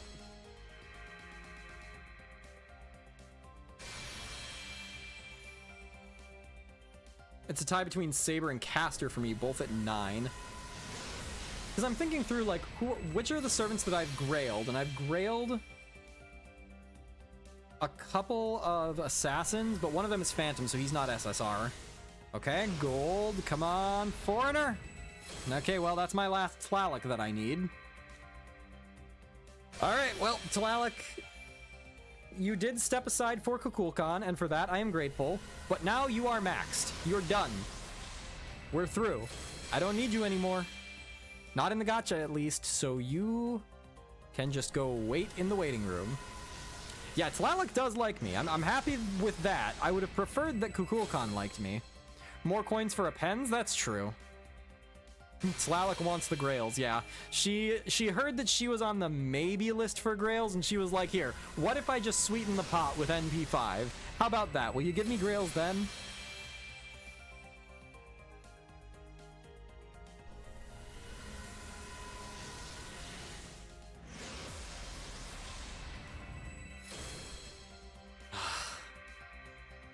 This is killer, man.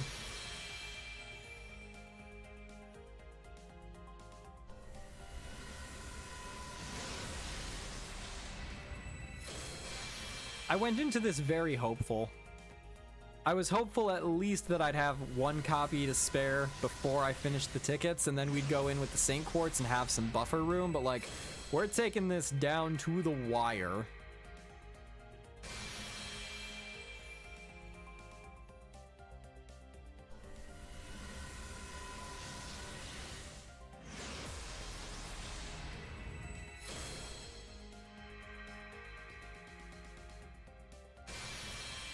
The curse of Danny is leaking through Twitch. Man, I don't know. I don't know what was going on in the Discord last night with the Gacha channel and everyone posting their like instant 1-ticket Kukulkans.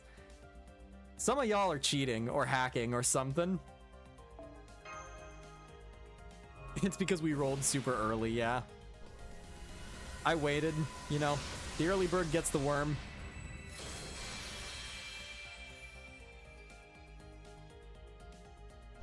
It's a good thing I didn't roll for Tlaloc on the Tezcatli Poke banner.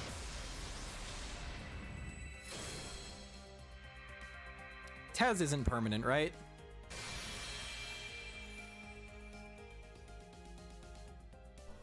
The second rat is supposed to get the cheese, though. The problem, Zeke, is that I'm like the 12 trillionth rat. There ain't no cheese left. He's limited? Okay. Well, the good news is, at the very least, I have now officially completed my collection of Lost Belt Kings. With the exception of Zeus, I have every one of them. And I like almost all of them and use almost all of them with some level of frequency. Like, if I need AoE Rider, Ivan is often one of the ones that I'll go to. Scotty needs no introduction. I think... yeah, of all of the Lost Belt Kings, Qin Shi Huang is probably the one that I use the least. God, Juna is my I need to win this fight button. Is my I don't want to think about this anymore, just let me pass button. Lost Belt 5 doesn't exist. Morgan is good for the Immortal team comp, and I do use her every now and again in conjunction with Castoria. And then, now Kukulkan. For Grailfront, Qin Shi Huang is still MVP. I wish we had more Grailfronts, man. I still really want a build your own Grailfront thing. It doesn't have to have rewards tied to it. It can just be like, hey, every week you set up a Grailfront board and then your friends can challenge it. And it's just for fun. I thought Lost Belt 5 King was Zeus. Well, yeah, what I mean is like he's not summonable. Like it is not possible for a person to collect them. Well, at least we get another one coming in October, give or take. And the thing that I like is every time we've gotten a Grailfront, they have meaningfully iterated upon it. That is another min roll. Rough. Like, every Grailfront has had new ideas, has had new mechanics, has gotten improvements, has gotten more complex, in ways that I think are good.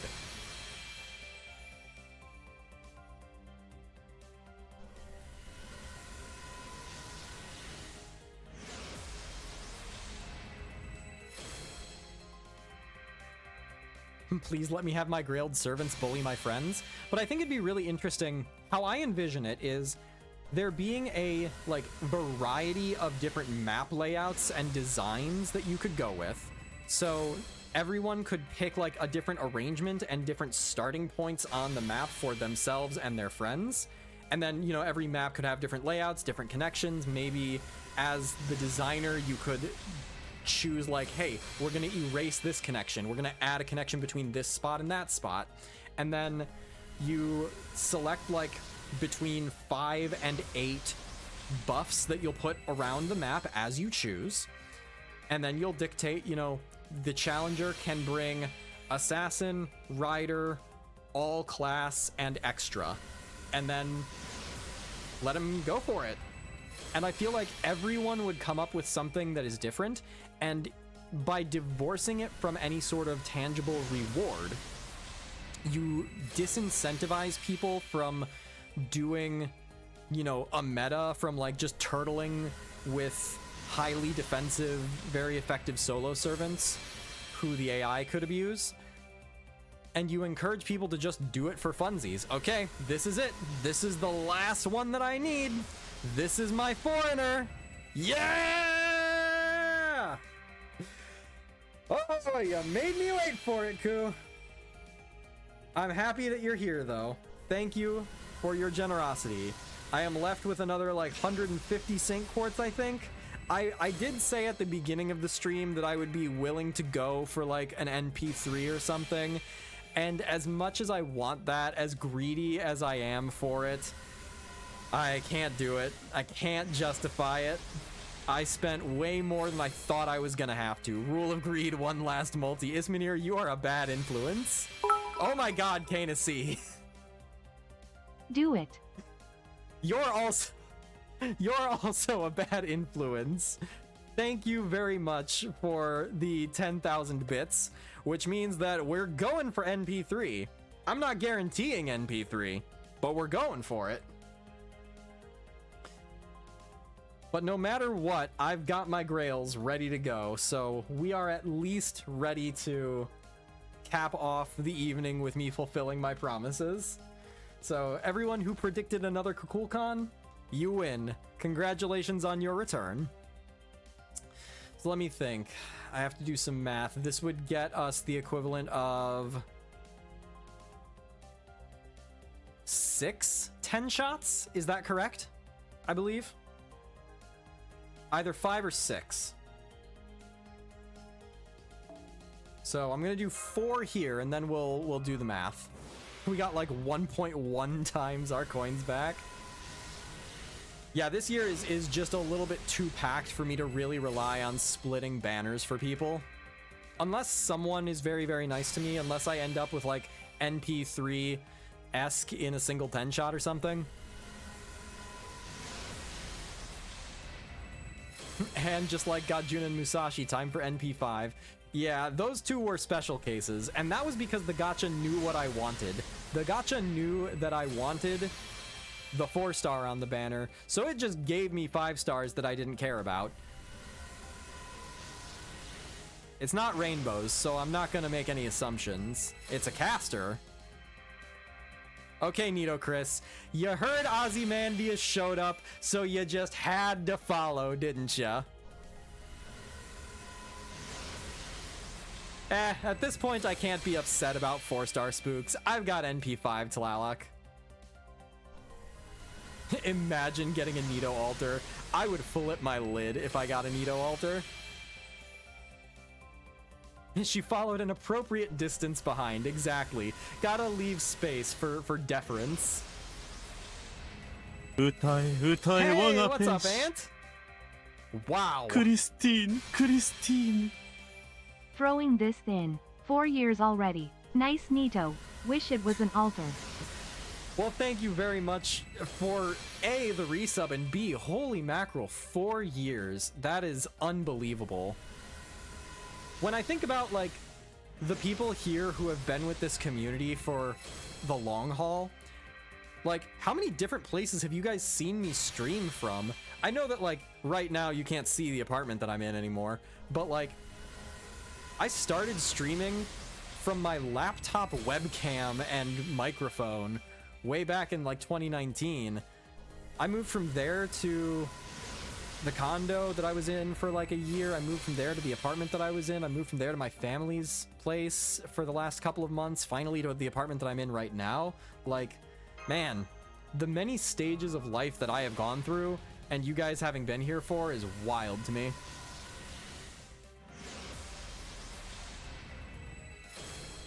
Also, according to Twitch here, we are one event, either bits or sub or gift subs or whatever, away from a scam train. So if you guys want free emotes, now is the time.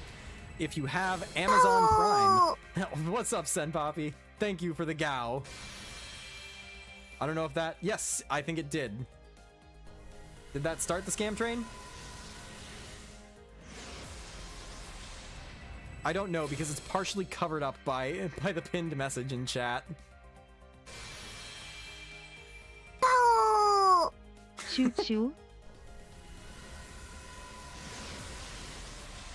I can't see. Streamlabs, why is your interface so bad? Hello, 5-star CE. Oh yes, the hype train did start. Okay, yay, we're there. Anyway, if you do have Amazon Prime, you can get a free Prime subscription every single month, but you have to reapply it every month. So if you used it at one point in the past, either on me or on somebody else, and you haven't been keeping it up, make sure you do. I am swimming in 5-star CEs right now, man. Oh, it's a level 5 hype train. Oh, wow.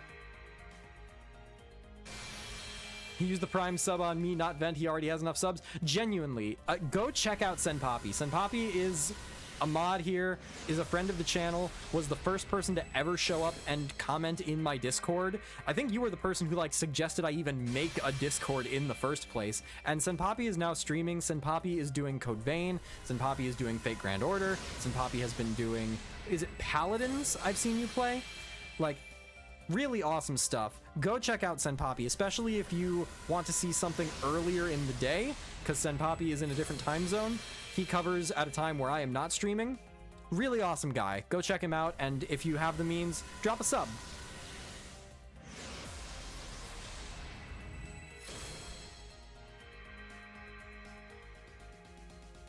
Loogie, it might have been you, yeah. All I remember is logging on and doing a stream and being like, wow, there are 8 viewers in this channel right now. I made it. And just like being amazed that there were people who wanted to sit and chat with me. And from day one to today, that has always been the thing that has been most fun for me, is the back and forth with you guys, is the chatting, is the getting to know people. Like, yeah, I could broadcast this and it would be whatever, but it's the interactions, it's the joking, it's the ribbing, it's the being made a fool of on stream. That's what I value. I'm here for the suffering. Yeah, the suffering is, it goes without saying, doesn't it? We're all here for suffering, otherwise we wouldn't be playing Gacha in the first place. Well, like I've said, this is a year that I am very excited to start branching out in some ways. I'll admit I can't engage in the musical talk very much, but otherwise I chime in when I can.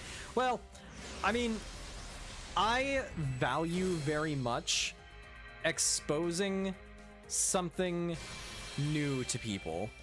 Like, there is admittedly not a lot of overlap between degenerate weebs and musical theater nerds. I happen to be in that overlap, but the fact that I sometimes can educate people just a little bit, maybe raise people's interest in musicals just a little bit, that's exciting for me. And like, I was talking on my Discord earlier today, if people are interested in watching Wicked, the movie that just came out, it's out on streaming stuff right now. I would be very happy to host that in the Discord, because it's a fantastic movie and I'd love for more people to see it. Especially if, like, there are people who don't have the means to go see it. There are people who don't have access to theaters that are showing it. There are people who can't afford the ticket price or can't afford the streaming service. And that is the biggest issue with the state of theater in the world globally, is it is not an accessible art form. It is not typically recorded. Like, they don't really make videos of Broadway shows. And so you have to be able to go to wherever the live performance is and afford a ticket. That automatically restricts like 98% of a potential market. I still remember you doing the challenge quest that forced Saberliz on the team. Oh, that one was rough. That one was fine for the first like 4 or 5 waves. And then after that, oh man, that was killer, dude. Oh, dang it. I got really excited there for a second. So you are a degenerate Wii. Okay, maybe not degenerate. Hang on. I may have chosen my words. I'm not a degenerate. You all are degenerates. Everyone in the chat is degenerate. Everyone who plays Fate Grand Order who's not me is a degenerate. Me, I'm an upstanding citizen. I'm a man of impeccable and unimpeachable moral character, okay? Anyway, here's me grailing the woman with the assless chaps. For very mythologically valid reasons.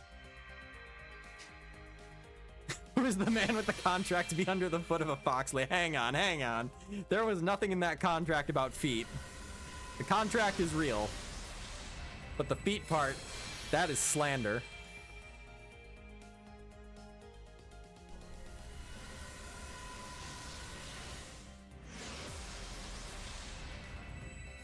By the way, you mentioned during my stream today that you'd be able to watch it tomorrow too, because I have a boss fight in Code Vein.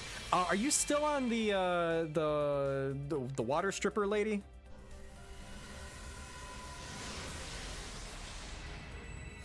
Also, that's NP6 Tlaloc, I think. Does anyone know what you need to get 10-10-10 append skills? Oh, that's right, because you made it into the big castle area. Yeah, the seal dog. Oh, good luck. The contract has been lost to time. No. The physical contract has been lost to time. I still have the document saved electronically, so I could pull that up and proof call you right now. Okay, I'm gonna go do some quick math. Why are we still rolling? Because Canis CE generously sponsored an attempt at NP3. Now, is that going to come to fruition? We shall see. Okay, I have to do math here. That would be about 160 plus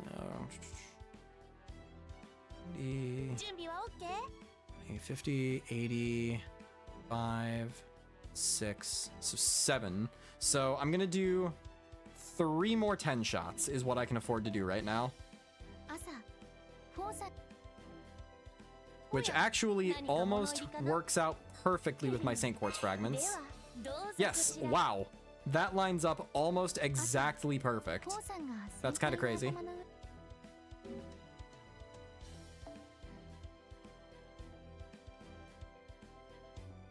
She's permanent, so it's 30 coins per copy, so NP12 bond 0 or NP9 high bond, okay. Yeah, I'm not planning on bonding her past bond 10. I'm not going to, like, rush for bond 10 with her either. But I'm not planning on taking her past level 100, so I don't have to worry about, you know, any excess coins from that. It's only coins for her appends.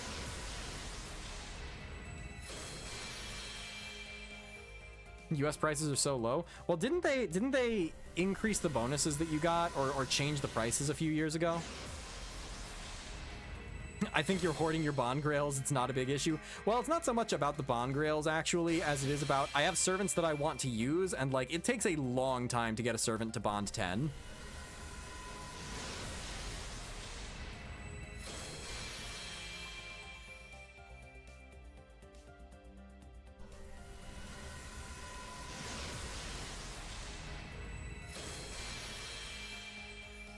It won't take a long time, much longer. Well, yeah, isn't there like something coming out soon that's like crazy high bond levels relative to what we're used to?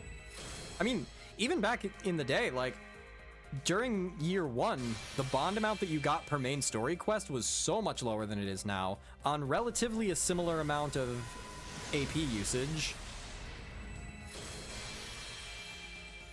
The problem is, I'm farming Fuyuki XA right now, which is not good for bond. I get 25 bond per run. Actually, 26 bond per run, because one of the friend point CEs also gets you a bond bonus. You have 240 coins for Tlaloc right now. If you get to bond 8 or bond 9, that's enough for 2 appends, which honestly is fine. What's Tlaloc's third append skill? Anti-what?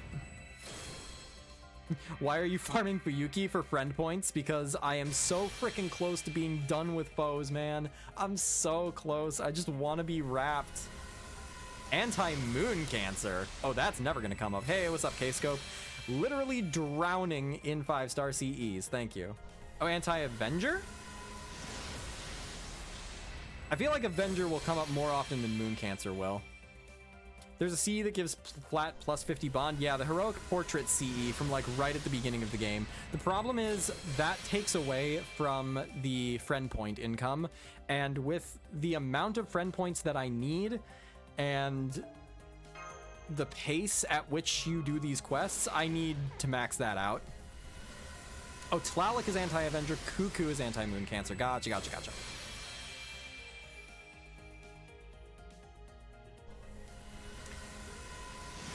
Well, the NP3 dream is close to reaching its conclusion.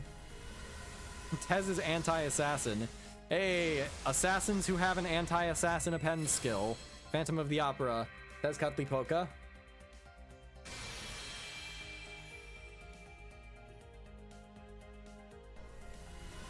See, it's not rainbows, so I'm not about to get my hopes up here. Because it's just another Tlaloc. Tlaloc really likes me, man.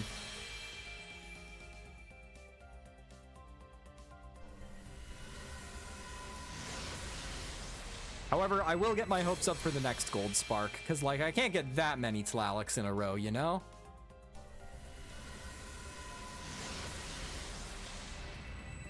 She wants them grails. Yes, she do. Well, she's gonna get them. NP7, she's got great design. She seems to be a pretty cool character, story-wise. She'll get the grails. I've got grails to spare. I've got enough coins that I've been doing grail casting every single month. Maybe if Bazette had come home, she'd have those grails right now instead, but it is what it is. Nah, we don't want sparks, Mal. We want rainbows. Will Tlaloc be the first servant that we will both have grailed? You don't have Saber Fran, Rider Carmilla, or one of the Koyan Skies, or Mysterious Heroine X Alter, do you? You don't have Abby grailed, you don't have Arcuid grailed. We both know you don't get rainbows. I'm trying to be realistic. You know what? That's fair. Keep me grounded. Yeah, okay. So then Tlaloc will be the first servant that we both have grailed. Oh, you've got Zerker Fran, not Saber. Kind of counts. I'll half count it. You could grail your Phantom of the Opera. This doesn't go exclusively to Sen Poppy, by the way. Anybody in chat is welcome to grail their Phantom of the Opera. It brings a lot of value to your Chaldea, I promise you. I'm not going to elaborate how, but just trust me that it does.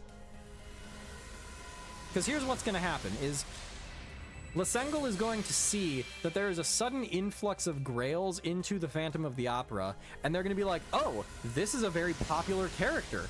We should focus on him. We should give him a rank up. We should give him animation updates. We could give him an altar or a summer costume. It's an investment in the future.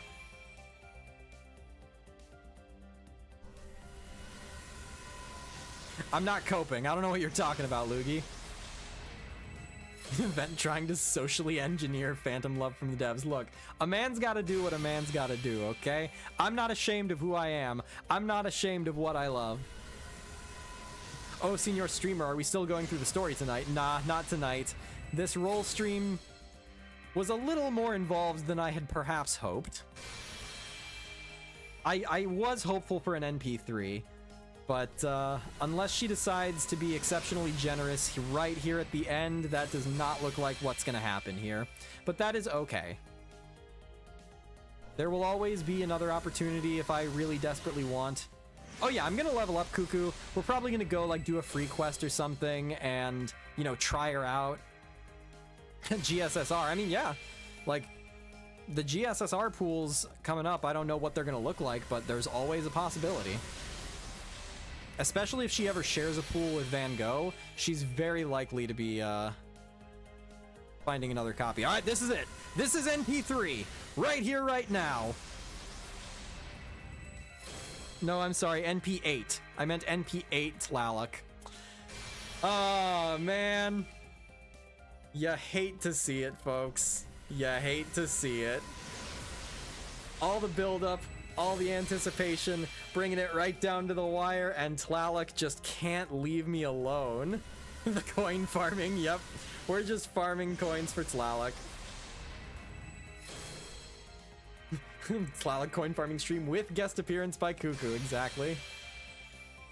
First rerun is horribly timed for you between arcade and anniversary. Yeah, no, there's no chance that I roll for her at that time. 0% chance. Oh, well. Tlaloc, you definitely gave me a lot of false hopes here. Yep, final results, 120 tickets, 540 St. Quartz, 2 Kuku, which, again, that was the goal. So I'm not sad about this. 8 Tlaloc, 1 Aussie, 4 SR Spooks. So who were our SR Spooks? We had Martha, Nito Chris, Wuze Sean, and someone else.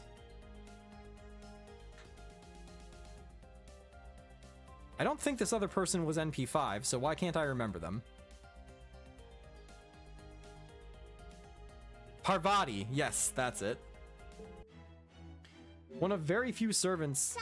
Hey! Thank you very much for the gift subs. 1 sub per Kuku. Thank you, Senpapi. And welcome to the fan club, Super Paper and Griffith K. Hope you enjoy the emotes and the Discord role. Alright, so I'm gonna clear out all of these servants first. My number 1 priority anytime I get new servants is just get those NPs done. Make sure that I have upgraded their NP levels before I do anything stupid, because I am very liable to do something stupid. Alright, so what I like to do is sort by acquisition and get the first one that I received. So this would be the first Tlaloc that I got. And then we're just gonna go... Wait a minute, what? Oh, I see. Okay, well that's fine. I don't care about the order that they get eaten. I just care about the order that they were received. Well, have a good night, Senpapi. Thanks for dropping by, and thank you for the gift subs. Oh, her Noble Phantasm name isn't even shown. That's interesting. Okay, and then Enhance Noble Phantasm for Kukulkan.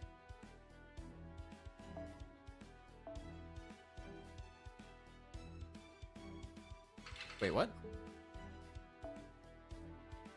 Oh, okay.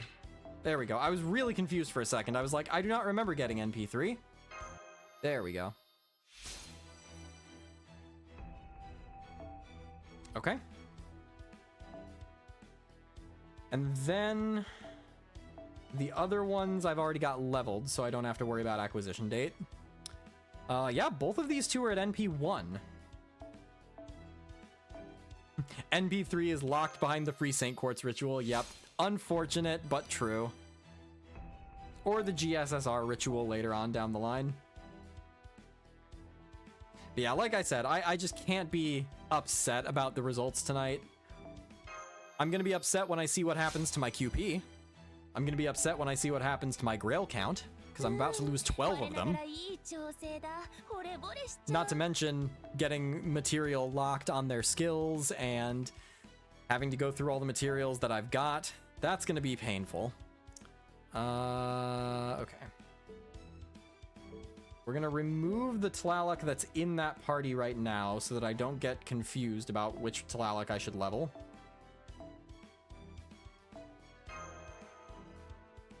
Easy 888, you got this. Martha NP? Oh, is my Martha eligible as well? Wow, really? No, hang on, wait. No, that's not my leveled Martha. Yeah, my Martha is NP5, I think.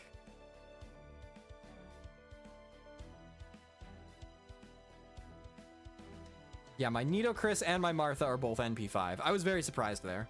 I was like, there's no way.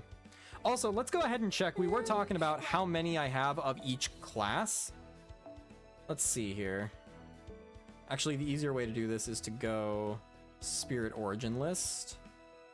And then filter by level.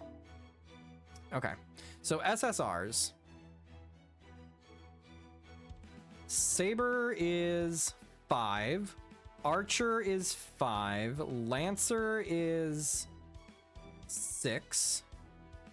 Rider's pretty high. 4, 5, 6, 7, 8, 9. And then I don't have a Grailed 5-star Rider. Caster 7, 8, 9. So far, Caster and Rider are tied with 9 each. I checked out her NP with my own Ascension lock. Kuku, name isn't spoilery and the animation isn't much more than what we've already seen. The unfamiliar doesn't make sense until we've read the story. No idea if name or animation changes with Ascension. Okay, I think I'm not too worried about seeing her NP then. What was I at? Assassin, 1, 2, 3, 4, 5, 6. It's only 6 assassins, huh? Berserker, 1, 2, 3, 4, 5, 6. And then extra classes, I don't expect we're gonna see outpace 9. Nah. Okay, so it looks like I am tied between Rider and Caster for my most populated SSR pools.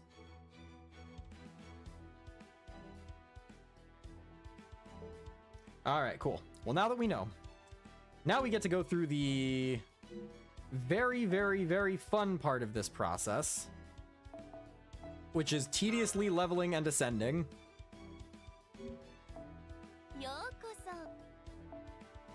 Don't forget to count Phantom for Assassin. Oh yes, for my SSR Phantom of the Opera, of course.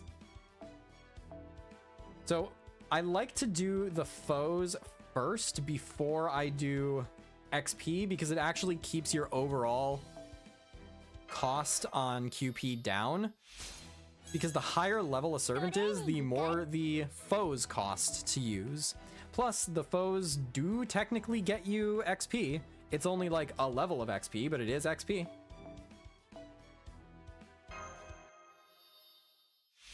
Did you count your Aussie? Oh, I didn't count my Aussie. You're right. I did not. So yeah, I guess that takes Rider up to 10. So yeah, Rider is the winner. Thanks, Aussie. I hate you. All right, so now, yeah, now I just need to go eat a bunch of XP cards from my box. Oh, this is gonna suck.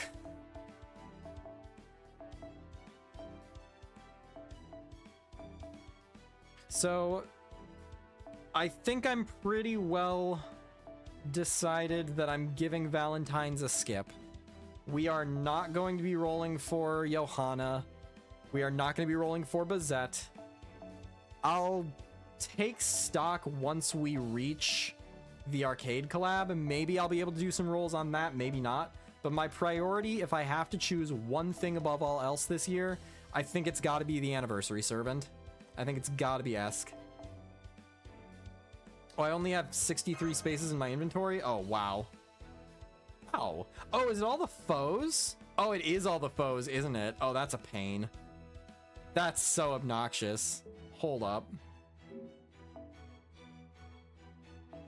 And I don't have any space in my second archive. Oh, this is terrible. Time to foe Tlaloc quick. Yeah, exactly. You know who else I can foe? Ozymandias with all of my Rider foes. Oh wait, no, I don't have Rider foes. I have Lancer foes, I think. Where's... Oh no, he's a Berserker though. Oh, dang it. Okay, well... Better than nothing. Just a little tidbit. Outside Destiny Summon and a poll-based rerun, the arcade 5-star servant has never gotten a rerun. Ah, interesting. That sucks. I did get Kukulkan. Yeah, it took a lot. This was a gauntlet to get to her, but we did get her. All right. I guess I'm just gonna go burn foes. I really hate to do this, but like, I don't have casters. I have literally never burnt foes, and I think I've got them filtered out of here, right? Do I? Yeah, I do. Like, look at all of these foes that I've accumulated.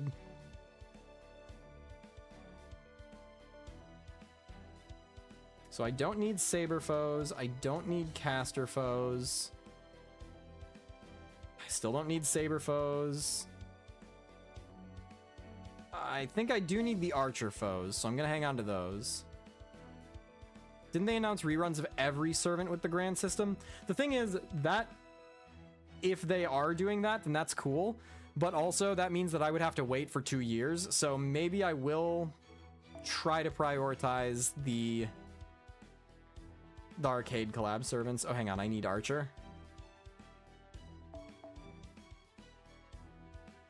Yeah, caster I don't need.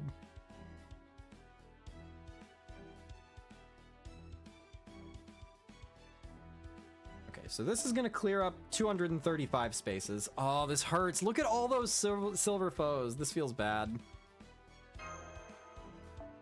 But I'm just gonna do it. Running out of space in second archive, running out of space in inbox, running out of space in the presence. I gotta make some sacrifices. You know what, we'll do that. As soon as I finish bonding up with Oberon, I'll be able to make it a whole lot through these XP cards. There we go, that's better. Maybe we will not be secured the rerun. As I said, it was poll-based. We pulled miracles before, like the Team Desert Beauties during the summer race. Yeah, exactly. We can't take everything for granted here. So I have to remove this filter. And then go find Tlaloc. Right there. Alright. Been burning my foes for 2 years now that all my servants are 666, 1k, 1k. I've worked on getting all of my servants to 444. It's just tedious, and so I have that as like a time killer if I'm like at work and have absolutely nothing to do. So I've gotten down to my silver servants.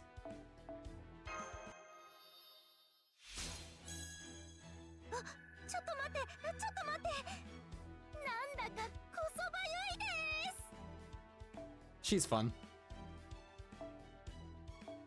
I think Arcuid was my most recently grailed servant, so that would have been, what, anniversary of last year?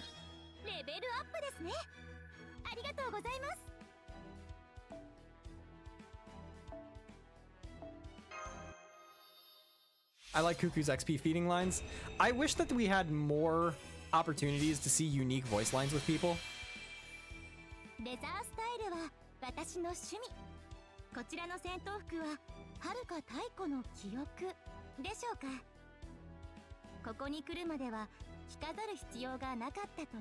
Combat suit, foreigner. I mean, we've got outer space stuff going on for sure.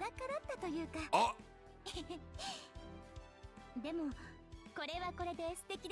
Is her third ascension she's just naked? We are the winged serpent. You know, that wouldn't even be out of place for Fate Grand Order. That's the problem. I will say, as far as like actual, I'm not a degenerate though, okay?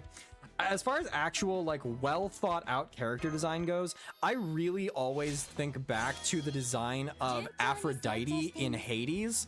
She is very well done, where like her character design is nude. She is not wearing any clothes, but she is very tastefully designed such that that point is made evident without it being overwhelming or egregious.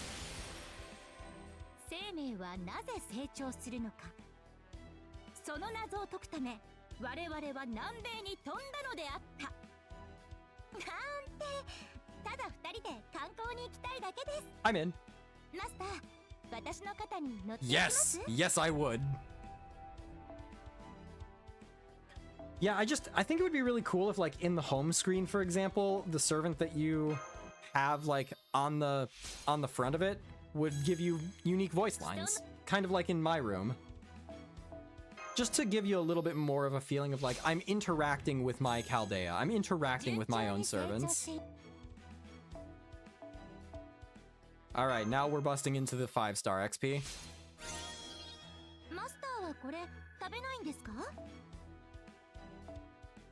I'm not dignifying that with a response, Karm. I'm very glad that the Ascension materials do not require too much of the Lost Belt locked stuff. Yeah, I know. I'm gonna have to go back and check the voice lines once I unlock the ability to ascend. マスターはこれ食べないんですか？ Do her XP feeding lines change そっか。 in her third ascension too? でもちょっと食べてみない？宇宙食みたいで美味しいかもしれませんよ。 So I'm gonna have to go back and look at those. There's a My Room that you don't use because it only has Phantom in it, but like, you have to go out of your way to go into the My Room specifically to interact with that. There's not really a whole lot of reason to go into My Room otherwise, whereas every time you launch the game, you go to the home screen, and so if your servants had voice lines there, then you would just happen upon them. I mean, like, it's the same as going to do your weekly master missions. Every time you click that button, MASH has a voice line. You hear MASH interact with you.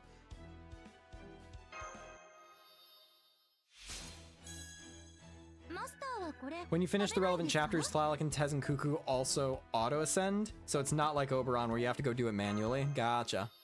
But yeah, even so, I'm gonna have to, like, go back and see what lines I missed by not leveling them up in those ascensions. That Oberon quest was killer, though. Like, that was a challenge. Alright, Kuku. Welcome to the club.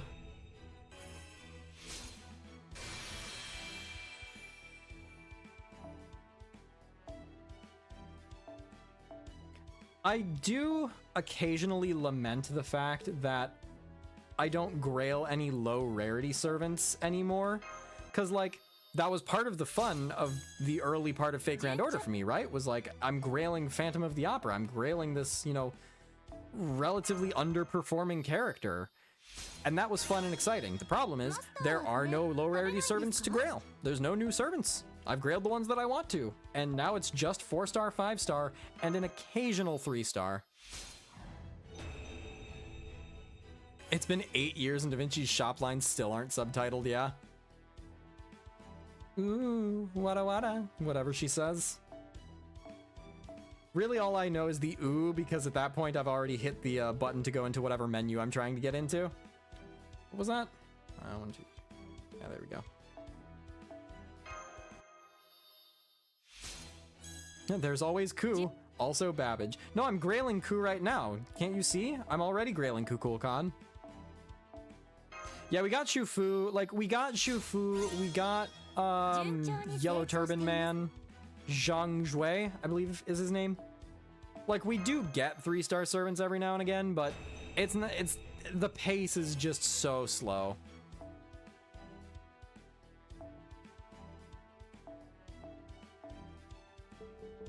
So whenever there's a double super success rate campaign, I like to cut whatever the max is in half, just in case that happens.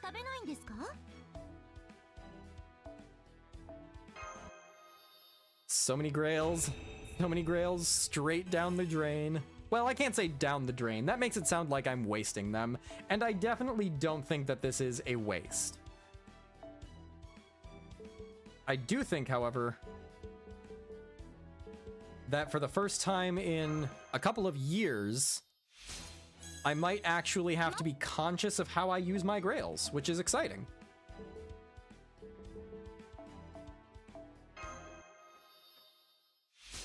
I think there's a chance he grails Sugitani. I have no idea who that is. he says as he holds 150 lures. Look, if I don't hang on to the lures for when I need them, then I won't have any when I do need them. I adopted this mindset at the very beginning of my experience with Fate Grand Order, like 7 years ago, and I am resistant to change.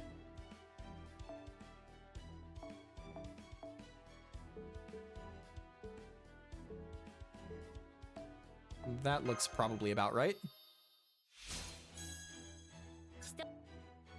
Alright, Kuku. Welcome to the level 100 club.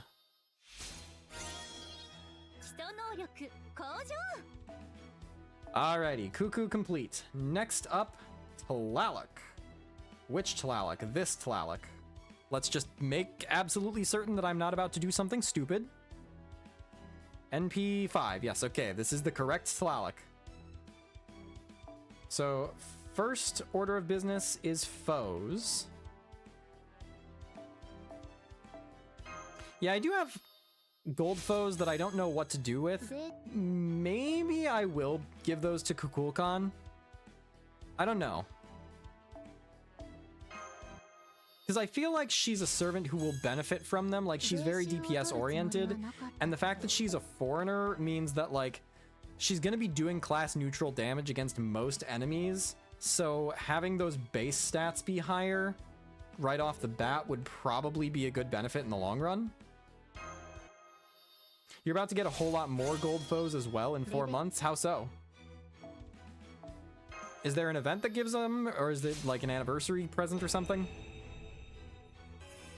Maybe for the 10th anniversary, they'll pull a fourth and add a bunch of low stars to the FP pool? I hope so. Dude, this second ascension is so goated. Like, wow, what a good design. Like, I like her first ascension, but like, wow, man, this second ascension is just cracked in how good the design is. Very, very few servants do I look at and just find so visually appealing. Like, this is Circe levels of visually pleasing to me. Tlaloc giving theater kid vibes? Okay, you can't just call me out like this. You can't call me out like this on my own stream. It's not fair. There's a new game system as a capstone for the Lost Belts, and it gives a ton of... Oh, is this what did they call it? The class score, I think? Alright, before we ascend her, we're gonna go ahead and start getting more XP cards. Class score, okay. Yeah, because I know that you need a bunch of monuments and pieces in order to, like, permanently level up some of your, like, a specific category or class of servant. So I'm looking forward to that. The assassin is my top priority, of course, for Phantom of the Opera. Is there class score for extra classes? I thought class score was mostly useless, as it doesn't do as much as it seems it does. I mean, that feels pretty par for the course for Fate Grand Order, right? Like, I mean, really, foes don't do that much at the high end of the game. Faux pas don't do that much at the high end of the game. But I've always said that FGO is a game of inches and not miles, where, like, because of the quantity of multiplicative buffs, a small number of stat increases has the potential to go a very long way. And so that's where I think those little incremental buffs matter. Oh, hang on, I need to ascend her before I give her more XP. Where's Ascension? Oh, there it is. It's not often that you actually have to navigate to the Ascension button in the enhancement menu. Yes, but some only get released with beating their respective, next story. That's the ordeal calls, I think, right? Kukulkan has pretty good coverage with her Earth niche and Koyan's main niche. Well, the thing is, like, Kukulkan is good passively. Just having her with you is good. Having Kukulkan on your team is flat excellent, because she just has one of Phantom's skills as a passive, but better, permanently, forever. So, like, even if you are not making use of her as damage, you are still benefiting by having her amplify the damage of the rest of your team. Kuku hard power creeps Dark Koyan. As an Earth niche, she outdamages by a good amount, which is a shame because Dark Koyan is the cooler one.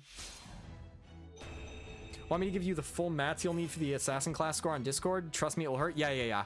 I do want to be prepared for that, and if I need to start making those preparations, I'd rather do it now than when it gets debuted. Dark Koyan is more meta for farming. Is Dark Koyan meta for farming? Light Koyan is super meta for farming. I don't really know Dark Koyan. You say she has more utility in multi-core since she 30% charges everyone. Oh, okay. Yeah, you know what? I guess that's fair. That's not really an aspect of the game that I really interact with much due to my unique rule set.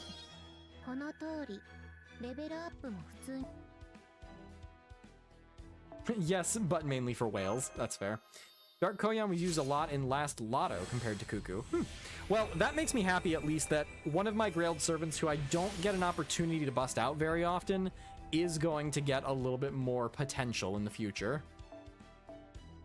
As a matter of fact, if there are ways for me to incorporate her into my teams, I'd be very excited for that. Of course, right now, all of my farming relies on Oberon, because I am 450,000 bond points away from finally leveling him up to 120. I have been working on this for years, man. I have been suffering for ages to get this man up to bond 12 so that I can get these last 2 levels. I need to give him 1 more grail. Ah, Oberon. Just bond faster. Oh, I haven't been paying attention to her level up lines. I need to. All right.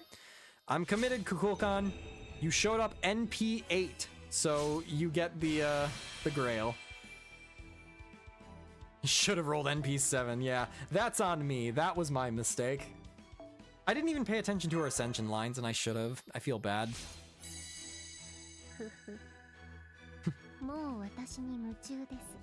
Correct. Oh, Kuku, Tlaloc, it's late. I've had a long night. Kuku fried my brain. I apologize.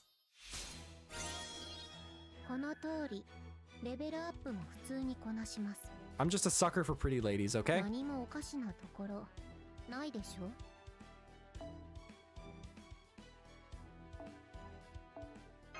Yeah, most single core comps for 90++ are like hyper Saber Ibuki. Yeah, like there's at the highest end a very definite list of like, this team comp is good.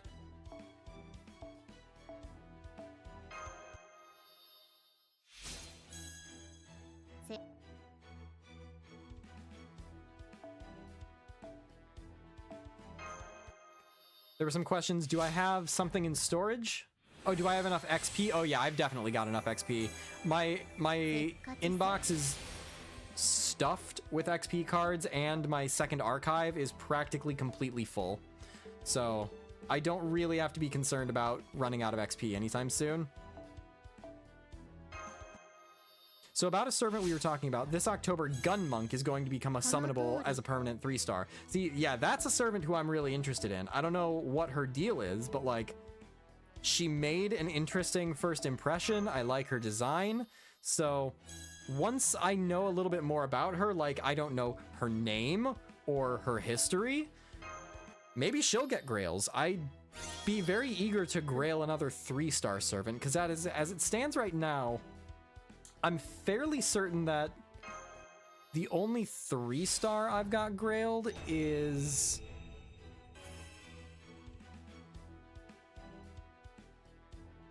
Salieri, right? I don't have any other 3-stars. Phantom is a 2-star. I don't have any 1-stars. And then it's mostly 4-stars and 5-stars. Actually, I should take a look at that. It's probably more 5-stars now than 4-stars. But I know for a long time 4-stars were my bread and butter for the grails. She's a gender bend? I mean, I'm not against grailing a gender bend. I mean, Castoria is a gender bent Saber. Fran is a gender-bent Frankenstein's monster. Do I have other Grail? I mean, I guess X-Alter is kind of technically in a way. せっかち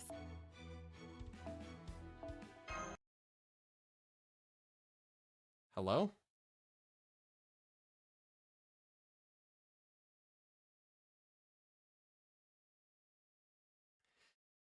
My capture card does not like cooperating ever since Lost Belt 7 came out.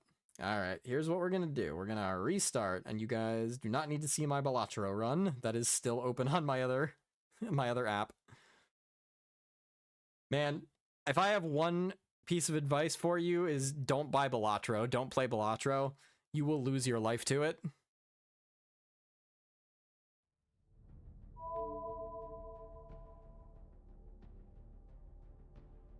She got your capture card wet? Yeah, that was it. I'll blame Tlaloc. やあいらっしゃいだね I've heard good things about Balatro. Oh, don't get me wrong. Balatro's good. Balatro is addictive as hell. It is a great game. The design is fantastic. And what I think is really remarkable about it is the first roguelike deck builder that I have played that I did not say, oh, it's like Slay the Spire, but ... It was Game of the Year. It was not the Game of the Year winner. That title went to Astrobot. But it was one of the nominees for Game of the Year, and very well deserved. Like, seeing a single dev project get on the stage against AAA titans as Game of the Year contender, that is remarkable. But, like, Balatro deserves it. Balatro is just an excellent game. She really is not hitting me with those super sucks. ゆっくり慎重に行わないと急いで怪我など What is this しないでください hand? What is she doing here? ね Man, I need to, like, angle myself.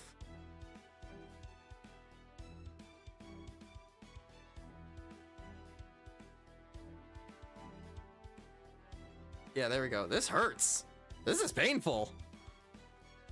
Tlaloc, you got arthritis or what? Think that's how she's holding the whip? You're not holding anything like this. Except your hospital bill.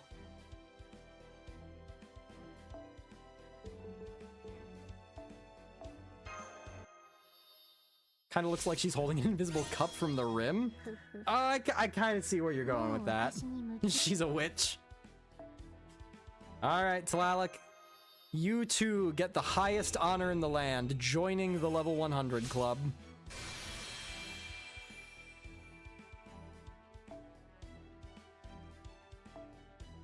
I see those coins show up and I'm like, hang on. Hang on, am I about to commit to something I don't want to commit to?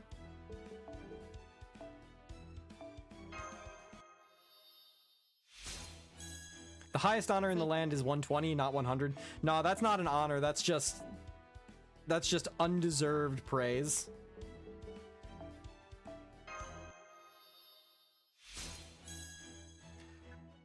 Tlaloc, I need you to understand. I have 6 XP cards, and I need 7 of them in order to hit level 100. So we're just gonna feed these one at a time until you super suck. Alright, Tlaloc. Why you getting all tsundere on me right now?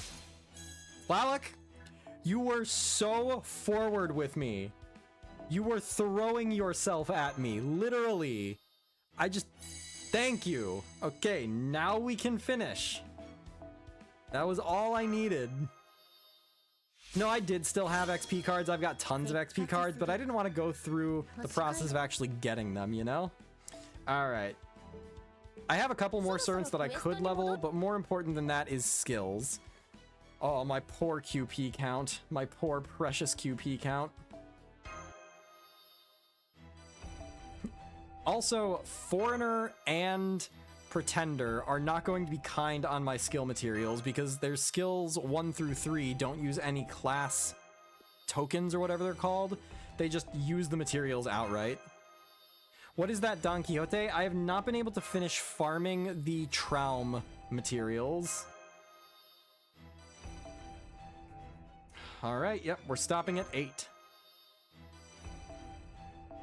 Tlaloc hurts more for general mats, I think. The thing is, for everything pre-Lost Belt 6, I'm pretty well stocked. Like, I'm not really concerned about running out of any Part 1, Part 1.5, or early Part 2 materials, because gachas have generally, or not gachas, lottos have generally been enough, or events have generally been enough that I can stockpile, but it's the new materials that I just haven't done. So who's getting 10-10-10 priority? Don, Kuku, or Tlaloc? Probably Don Quixote. At the end of the day, he has a Broadway song about him, whereas, to my knowledge, Kukulkan and Tlaloc don't. If any of you are familiar with an ancient Aztec-themed musical that I am not aware of, please let me know. Alright, so there's Kukulkan. And now Tlaloc. And I don't know what Tlaloc's kit is so much yet. Yep, this game hates me, oh no. What did you get spooked by? Oh, no Kukulkan? Yeah, that's rough. Well, according to the folks in chat, she does get a rerun banner pretty soon. So if she is a top priority for you, there is hope. Alright, we're... Yep, okay. So Kukulkan will take priority over Huitzilopochtli. She is in second ascension. If I change her to first ascension, does she change to Tlaloc?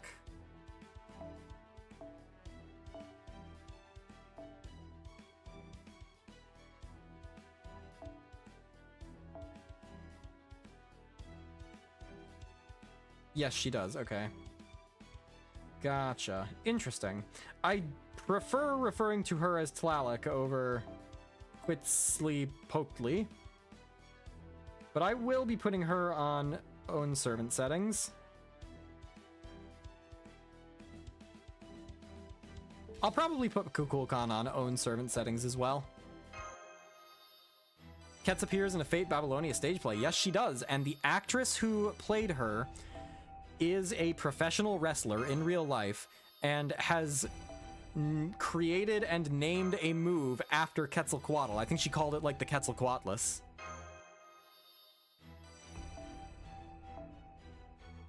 Yeah, pretty much everyone just calls her Tlaloc, yeah. Which is funny because if you put that name in front of your average English speaker, they would probably struggle to pronounce it properly because T and L do not go together at the beginning of a word for conventional English. Much less doing T-L-A-L, Tlaloc.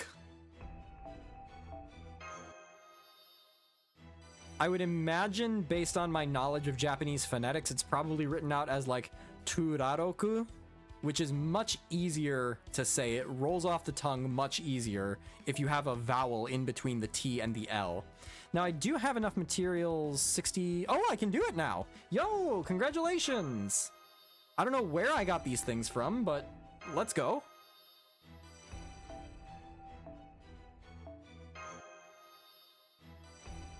Which means I can't do anything... Oh, that's right, they were the daily tickets. That's the reason that I was getting them. So I won't be able to really make much more progress until I finish the Lost Belt and can start farming sun hides. Alright, we've got the levels, we've got the foes, we've got the skills, but we're not through yet. We've got append skills to do. So we're gonna start with load magical energy on both of them. It's just the better option. Now, I don't know if you're gonna need obsidian daggers. Actually, did either of them need obsidian daggers? For their main skills?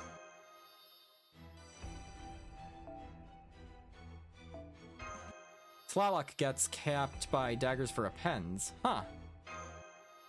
So is Tezcatlipoca the only servant that needs daggers right now?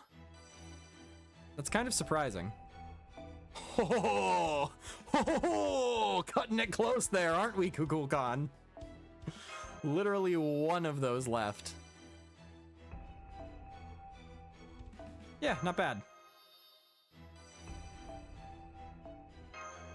Oh, I'm using so many lores today. It hurts. Okay, Turaroku. Where are you? Oh, I see.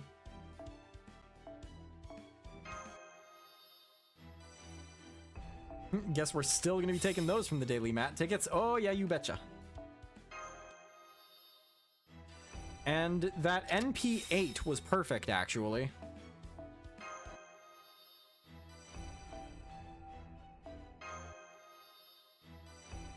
I'm using so many lores, still has 160.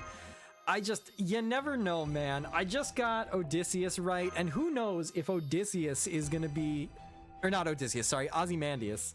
Who knows if Ozymandias is gonna be the perfect servant for the perfect situation at some point? And what would happen if I had 0 lores and I needed that extra turn of cooldown, right? I have not been paying attention to what materials she's using. Oh! Oh! Perfect. Providence smiled down upon me tonight, guys. I could not have planned this better. What if I get spooked by every servant that I don't have in the next week? Exactly.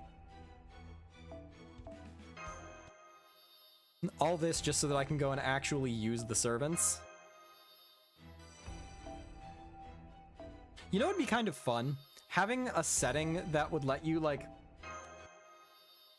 Here's what I'm picturing. Some sort of mechanic in the game where you have a box, all right?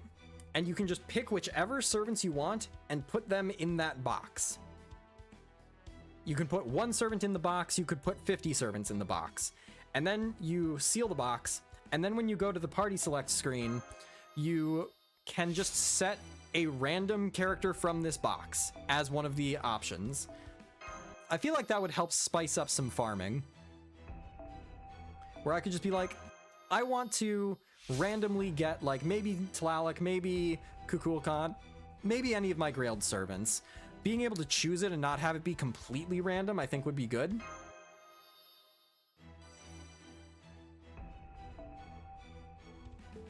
Alright. Next, command code release. All of my Grailed servants get all of their command codes released. I don't know what I plan to do with their command code slots, if anything, yet. Yeah, woohoo! Always want more gambling in my gacha. Exactly. If you're gonna do it, you gotta go big or go home, right? But what I'm thinking specifically for myself is, like, my farming for friend points right now is very tedious. But, like, it'd be kind of fun if I could just, like, cycle through Kukulkan, Abby, Tlaloc, Don Quixote, you know, a bunch of servants that I don't normally see in my farming, but, like, without having to go back into the party select screen and manually change it every time. Okay. I think that's everything I need to do. I think that they are brought up to speed. So now where do I go? What should we do to break these servants in? Craft essences? Oh, yeah, you're right, actually. Yo. Oh, no, wow. Yeah. I'm good. I'm clear. Do a strengthening. Yeah, you're right. Let's do strengthening. Story? No story. Absolutely not story. Alright. Yeah, strengthening's good. Let's see. Anybody who would be, like, flavorful here? So far, Medusa Lily could be. She was in Babylonia, which is where Quetzalcoatl originally appeared. Yeah, we'll do Medusa Lily. Buff up Solier. The thing is, I gotta do his interlude, and if I'm gonna do his interlude, I want to be able to sit and read it. And that requires me to have time that I just don't have right now. Alrighty, Kukulkan. Turaroku. Where are you? There you are. And then, yeah, we'll just throw some other Grailed servants here.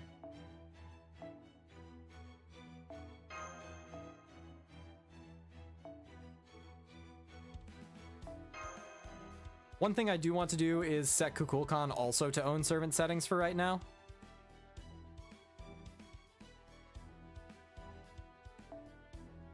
There we go. All right. I'll just put a scope on both of them. We'll just get to see their noble phantasms. So I recognize, and I am going forward at my own peril, knowing that I'm gonna get potential spoilers from their noble phantasms. Oh, hang on, wait. I need to replace... There we go.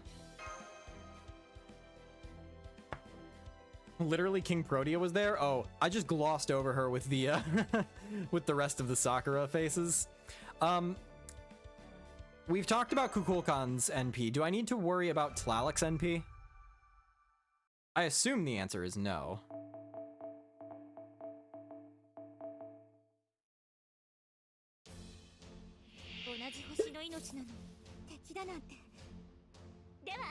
30 years on this earth and I still haven't learned how to drink water. Oh yeah, she was shown for the teaser. That's right. All right, anyway. Ooh, I've got a Tlaloc Brave Chain. Okay, so let's see. Tlaloc's passives, first of all, increased arts effectiveness, divinity, waterside livelihood, increased crit strength when on a near water field, okay? Increase arts effectiveness for all allies except for yourself when you're on the field. How much is that? That's really cool. Actual Phantom of the Opera support, let's go. I'm assuming that's like 10%, 8%? Okay, yeah. So, not nothing. I see a battery, because every servant in this day and age has a battery. Battery and increased NP gauge each turn and change field to near water. Okay, so increase your own critical. What that says is increase your own critical strength unremovable for 3 turns.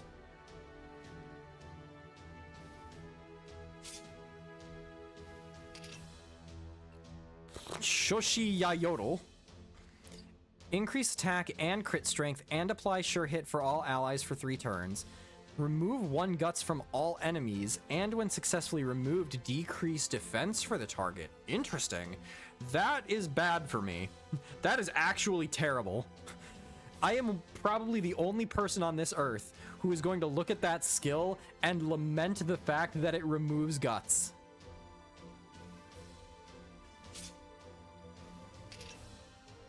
Quick effectiveness and arts effectiveness for 3 turns, crit strength for yourself, and apply incoming damage cut for all allies. Ooh, how much is that damage cut? That's interesting. Also, it looks like all of her skills are 3-turn duration on a 6-turn cooldown, which is really good. 50% defense down if guts gets removed. Rasputin, get over here. I need to test something. All right, so let's just go ahead and... Yeah, we'll go ahead and do this. Set the field to near water. We'll do Shoshi Shayodel. We'll do Lake of the Moon. And then we've got her Noble Phantasm, which is increased NP strength, increase NP gain for yourself when on near water field. Okay, so she's kind of like a looper, it looks like. You know, use this battery to get yourself a bunch of Noble Phantasm, and also change the field to a near water stage, and then use her Noble Phantasm to get herself increased NP gain. 3-turn NP strength increase. Interesting. What's her overcharge? Oh, also increased NP strength. Oh, interesting. Huh. Okay. Oh, you know what? Let's not use her Noble Phantasm, actually. I want to see the Brave Chain. Yes, the whip. A drill, cool. Wow, that's a big model.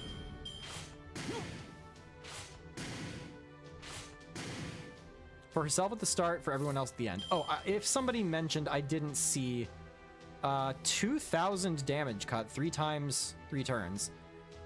That's not nothing. That is pretty alright, actually. Okay, now let's see her Noble Phantasm. I don't remember what it looks like from the stream. 心臓都市起動我がアルタール Oh yeah, that's right. 我 The が mech. カットーラ我が愛しきトラバカスキ今度こそ私は失わない Friggin' giant laser. I love it so much.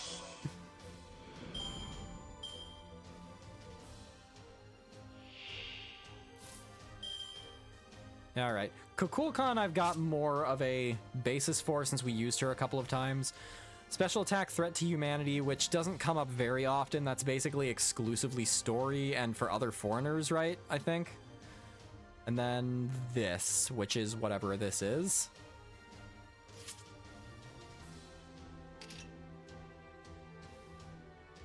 It's going to take me some time to remember what effects happen on her crit star consumption.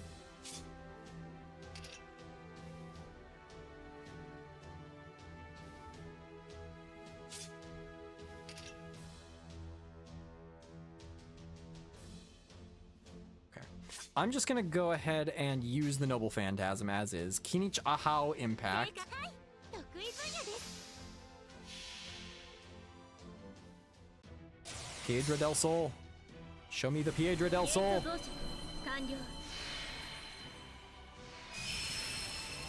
この星の上にいる限り Okay, yeah, so she is the big giant plant woman that I saw at the beginning of the... I mean, that was basically confirmed at this point. みんな地球は綺麗 Oh, that's actually just her Noble Phantasm is Smash. That's fun. Decent damage. I mean, she is buffed by Tlaloc, but still, decent damage. And then, boom, look at all those crit stars. Okay, so now, I don't really need the evade, so we'll not expend. And we'll just go ahead and give her a battery. I will go ahead and expend them this time. And then this is increased NP strength. That's for 3 turns? Yeah, may as well, why not?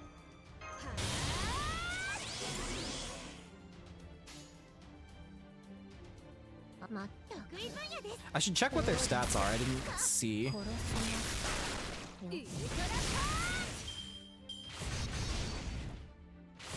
Man, her anti-enforcement, that's so silly.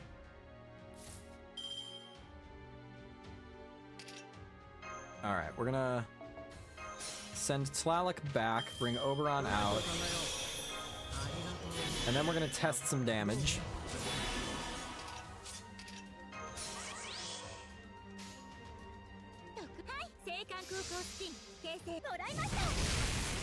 Yep, pretty good Buster crit there.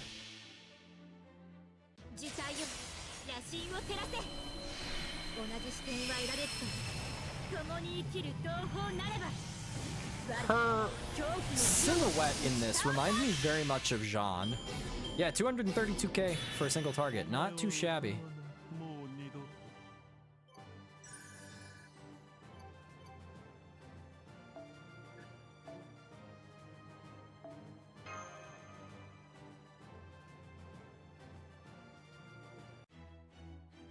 Yeah, aside from turn 1, stars are not an issue, but she generates so much with the NP and passive. Yeah, well, it's 30 crit stars on NP and 10 crit stars on passive. If I have her with Phantom of the Opera, what that means is I just get 50 crit stars every turn that I use her NP. That's just it. Yeah, no, I got Ozymandias and I got Vlad, a servant who is heavily aligned with the sun, and a servant who cannot be in the sun, or at least his myth is related to not being in the sun. Yeah, that was rough. How many gold foes does it take to max out a servant?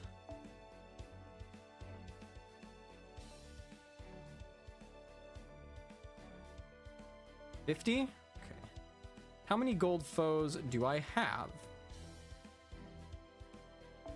90. So I've almost got enough for 2 servants. I'm thinking about Kukulkan for this. I'm gonna take a look at my Grailed servants real quick. So the ones that I have max grailed are Phantom Oberon, Castoria, MHX Alter, and Abby.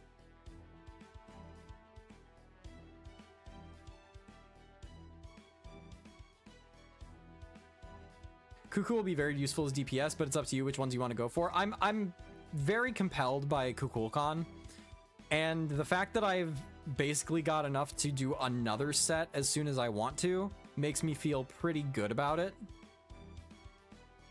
Her Bonsi also gives her a 20 star bomb at start and 30% NP damage. Really hoping extra classes are eligible for the new system they announced on JP, because that would unchain her from Koyan Light to be used in multicore. That'd be cool.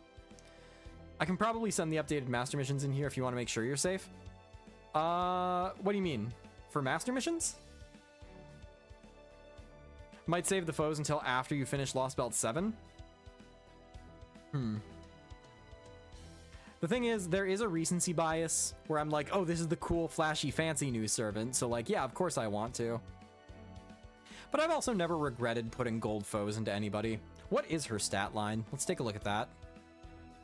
Yeah, 15,000 HP, 14,000 attack. Bringing those each up by another 1,000 wouldn't hurt. Oh, the ones that come out with class score. Okay, I see. I see.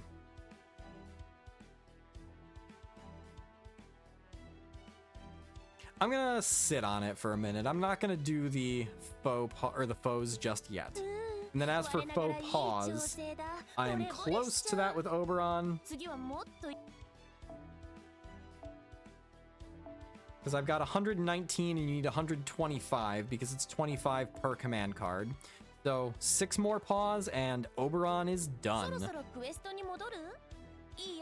So what would be interesting command code setups to do with either of these characters?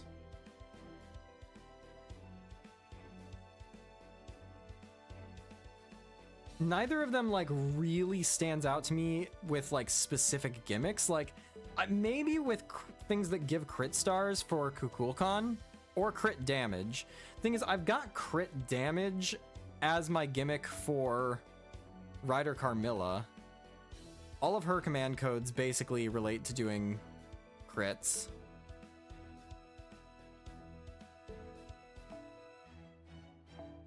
Let's see.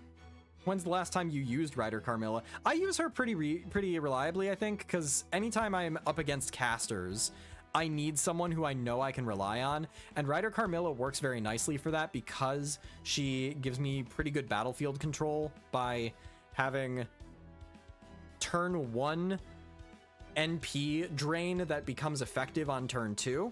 She also has good damage. She has a lot of crit star generation.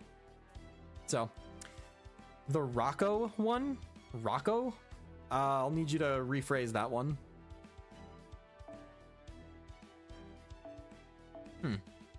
That's a good CC. Burn and increased crit strength. That could be flavorful. Increased crit strength and burn because she is the sun. Put that on a buster card, maybe. Oh, Raiko. Raiko, there you go. What's Raiko? Special attack demonic and special attack servants with heaven or earth attribute except pseudo servants and demi servants. Except demi servants. When are we fighting demi servants? When have we ever fought Mash, who is the only demi servant in the game, basically?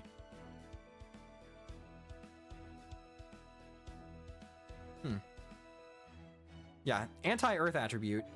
The problem with this, and this is not a game problem, this is a me problem, this is a vent problem, is I just don't know who is earth attribute, and I don't want to think about that.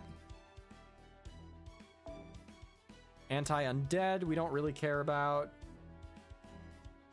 Ooh, this could be fun, actually. Putting Consort of the Sun on one buster card, and then Imperial Consort of the Heavenly Emperor on another, and just going crit smash, and then crit smash. That could be really fun. I like this idea. Earth are non-divine mythological figures. Okay, so something like Kuhulan would be Earth, for example, if I'm understanding correctly.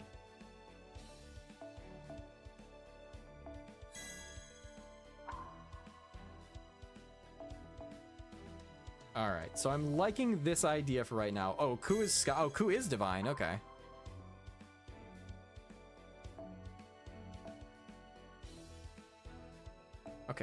Crit Star Gather Rate and healing, nah. Anti-demonic, nah. Anti-divine. See, divine at least is a trait that's usually pretty apparent. Anti-divine crits.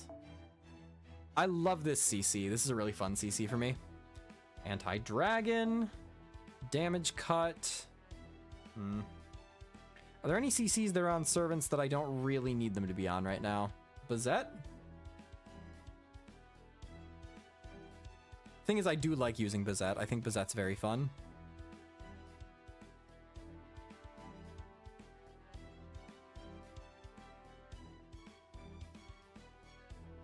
You know what's interesting is that this here says engraved Phantom, not Phantom of the Opera. Okay, so let's check the 4 stars. Crit strength and crit stars. Maybe. Crit star gather rate and remove crit up state. Seal immune. Crit star gather rate and defense ignore. Does that mean there's another Phantom that's of the not opera? I don't know. Saber Lily refers to herself as a Phantom when you first get introduced to her in Saber Wars. 2 crit stars, recover 300 HP, and inflict curse. That is obviously geared towards a very specific servant. Crit stars and remove attack up. Painbreaker, healing, AoE. Increase the engraved card's crit star gather rate if it is an arts card. Crit stars and remove defense up.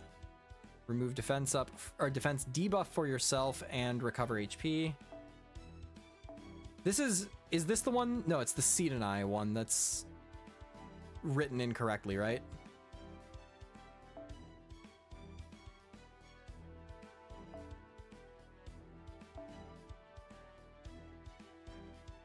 When on Burning Field doesn't super help us. This is another burn one. I don't want to turn her into a burn machine is the problem. Yeah, I guess the crits are probably where we'll lean in with this, I guess. And then 3-star command codes really aren't super worth it in my opinion.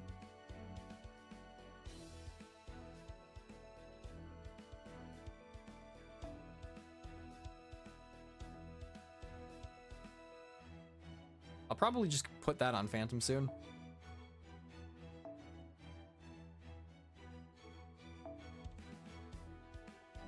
Maybe I'll do this one. Give her the crit chance down one on the enemy, the Amadeus mask.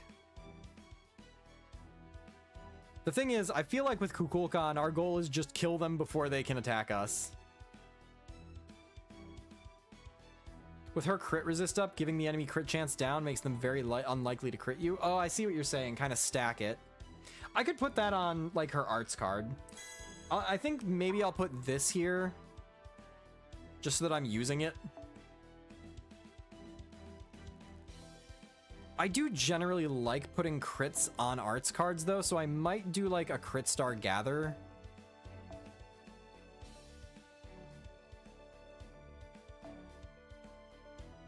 Like, maybe Lady Justice. There was one down here that was like 150% crit star gather on arts cards.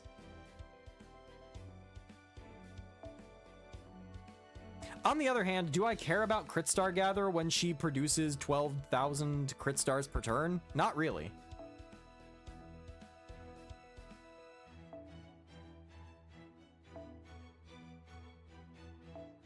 So what else would be useful?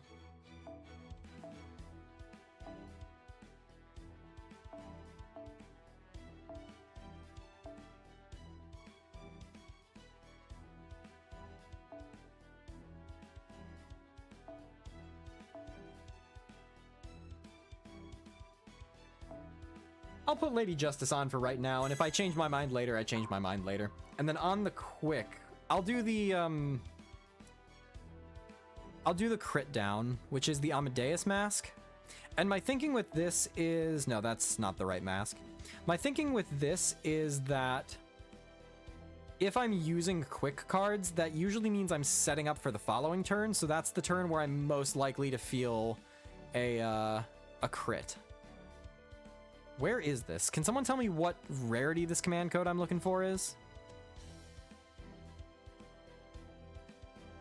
Oh, it's the one that's on Castoria.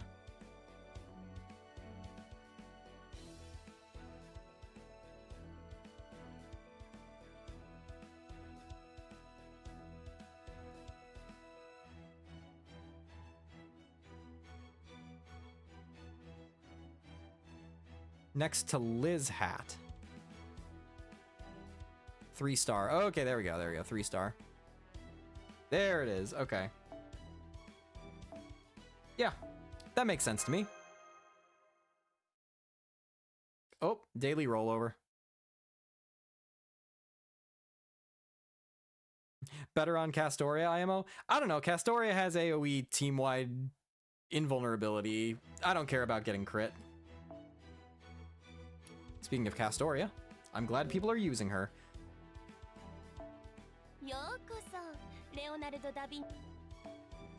Okay, Kukulkan, you can't escape your quick card getting a command code.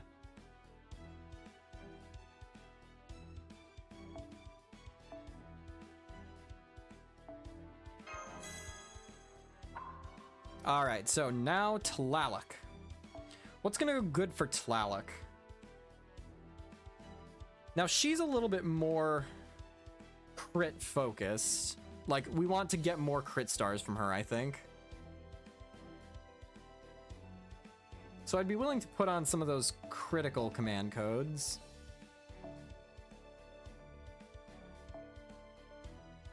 I also think it might be fun to just, like, toss a bunch of healing command codes on her. Because she's got that damage cut, so having her, like, kind of beef up the team could be a lot of fun by saying, like, hey, no, we don't take damage, and also we heal every time I attack. I feel like that could be a kind of a fun gimmick.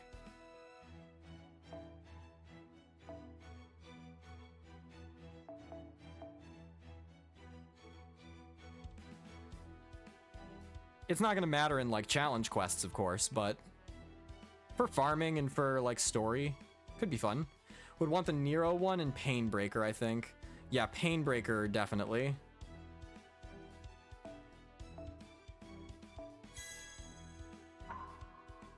Alright, so Painbreaker.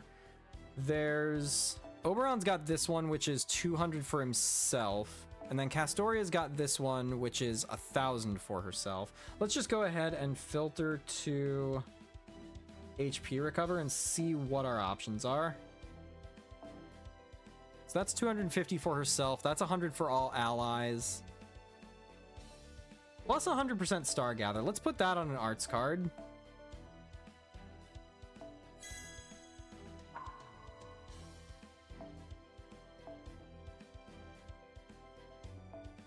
And yeah, Bride of the White Rose, I'm just gonna put here. I don't need that on MASH.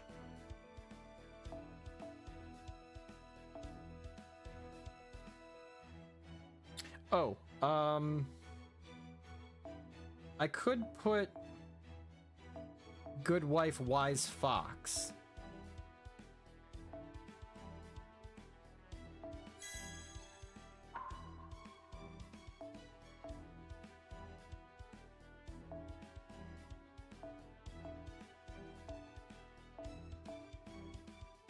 BB slots. Is that all of the ones that have team-wide healing?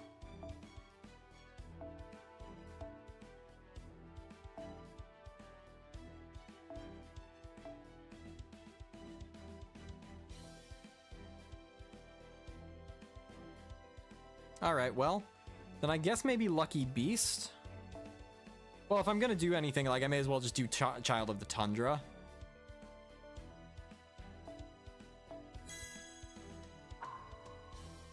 And the idea here being, like, Tlaloc should just help the team not die.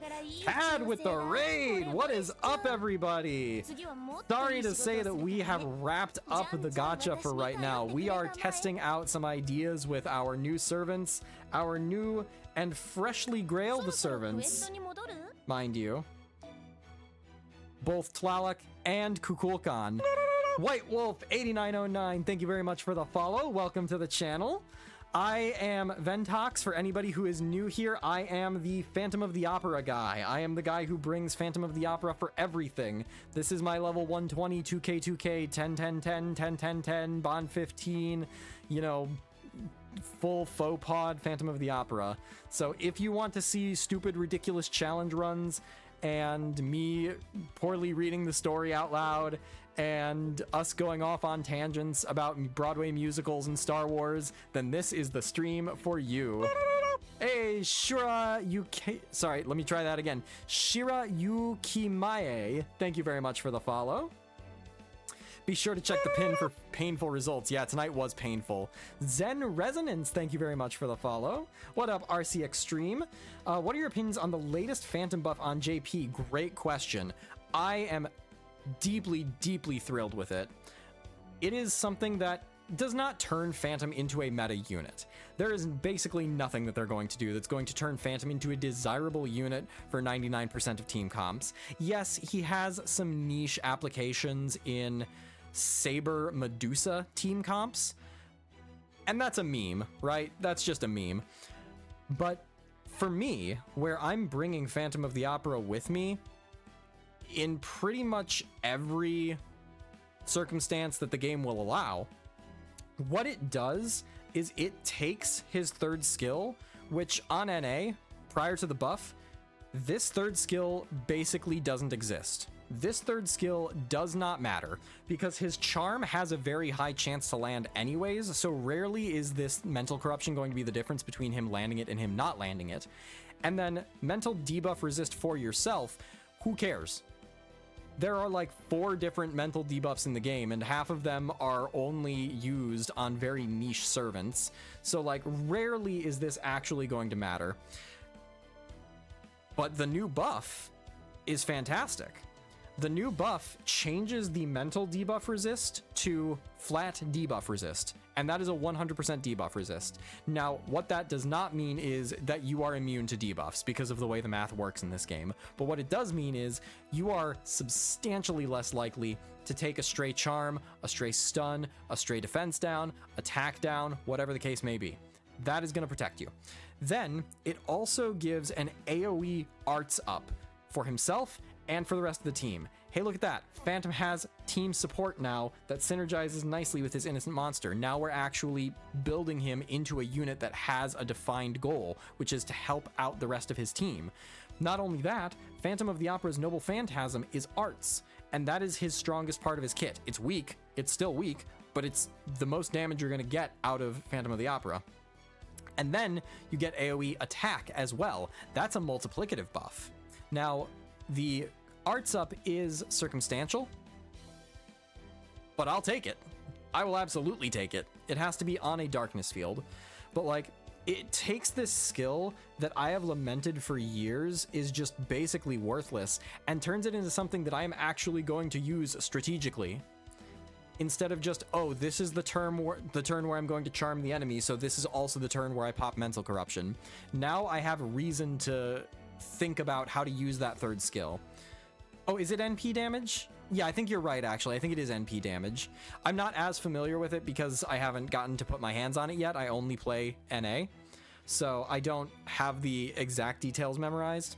Did they also reduce the skill by a turn? I don't think they did. I'm pretty sure that it's still cooldown 5. I know when they upgraded his Siren Song, they changed it from a 7-turn cooldown to a 6-turn cooldown. It's always arts up and it's NP damage when in dark field. Yeah, there we go. So that's really, really nice. Multiplicative buffs are great. Any different types of damage that go into different buckets get stronger when you combine them. So if you have 2 servants that have a charisma and both of them have 20% charisma, then you've got a 40% damage up. But if you've got 20% charisma and 20% Noble Phantasm damage, then those together equal like 44% damage up total, mathematically. And then as you add on more things in more different buckets, those stack higher and higher. So that's why seeing something, a servant who has attack up and a color buff and NP up in the same kit is generally very, very good.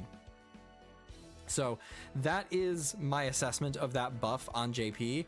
I am incredibly, incredibly eager to see that come to NA. I still would love to get one more strengthen. We can leave his Noble Phantasm as it is. You know what? It's not fantastic, but it's fine. It has a 6-turn debuff on it, which is crazy. There's not really very many other debuffs in the game that extend past 3 turns, let alone go up to 6. And he does kind of have a niche with being an AoE assassin, and defense ignoring on a Noble Phantasm, that's rare. And if you have enemies who are spamming defense up, Phantom doesn't care. So you know what? We can leave Christine as it is. If you want to give it a buff, sure. But really, come on guys. Innocent Monster gives you 9 crit stars per turn with a demerit on a 5-turn cooldown. No other effects. Kukulkan has a better version of this as a passive with 100% uptime with no demerit. We have servants who are giving 15 crit stars per turn. We have servants who are giving 10 crit stars per turn to every single one of your frontliners. We have servants who are giving crit stars per turn on a lower cooldown with more bells and whistles, and are not actively harming their own survivability.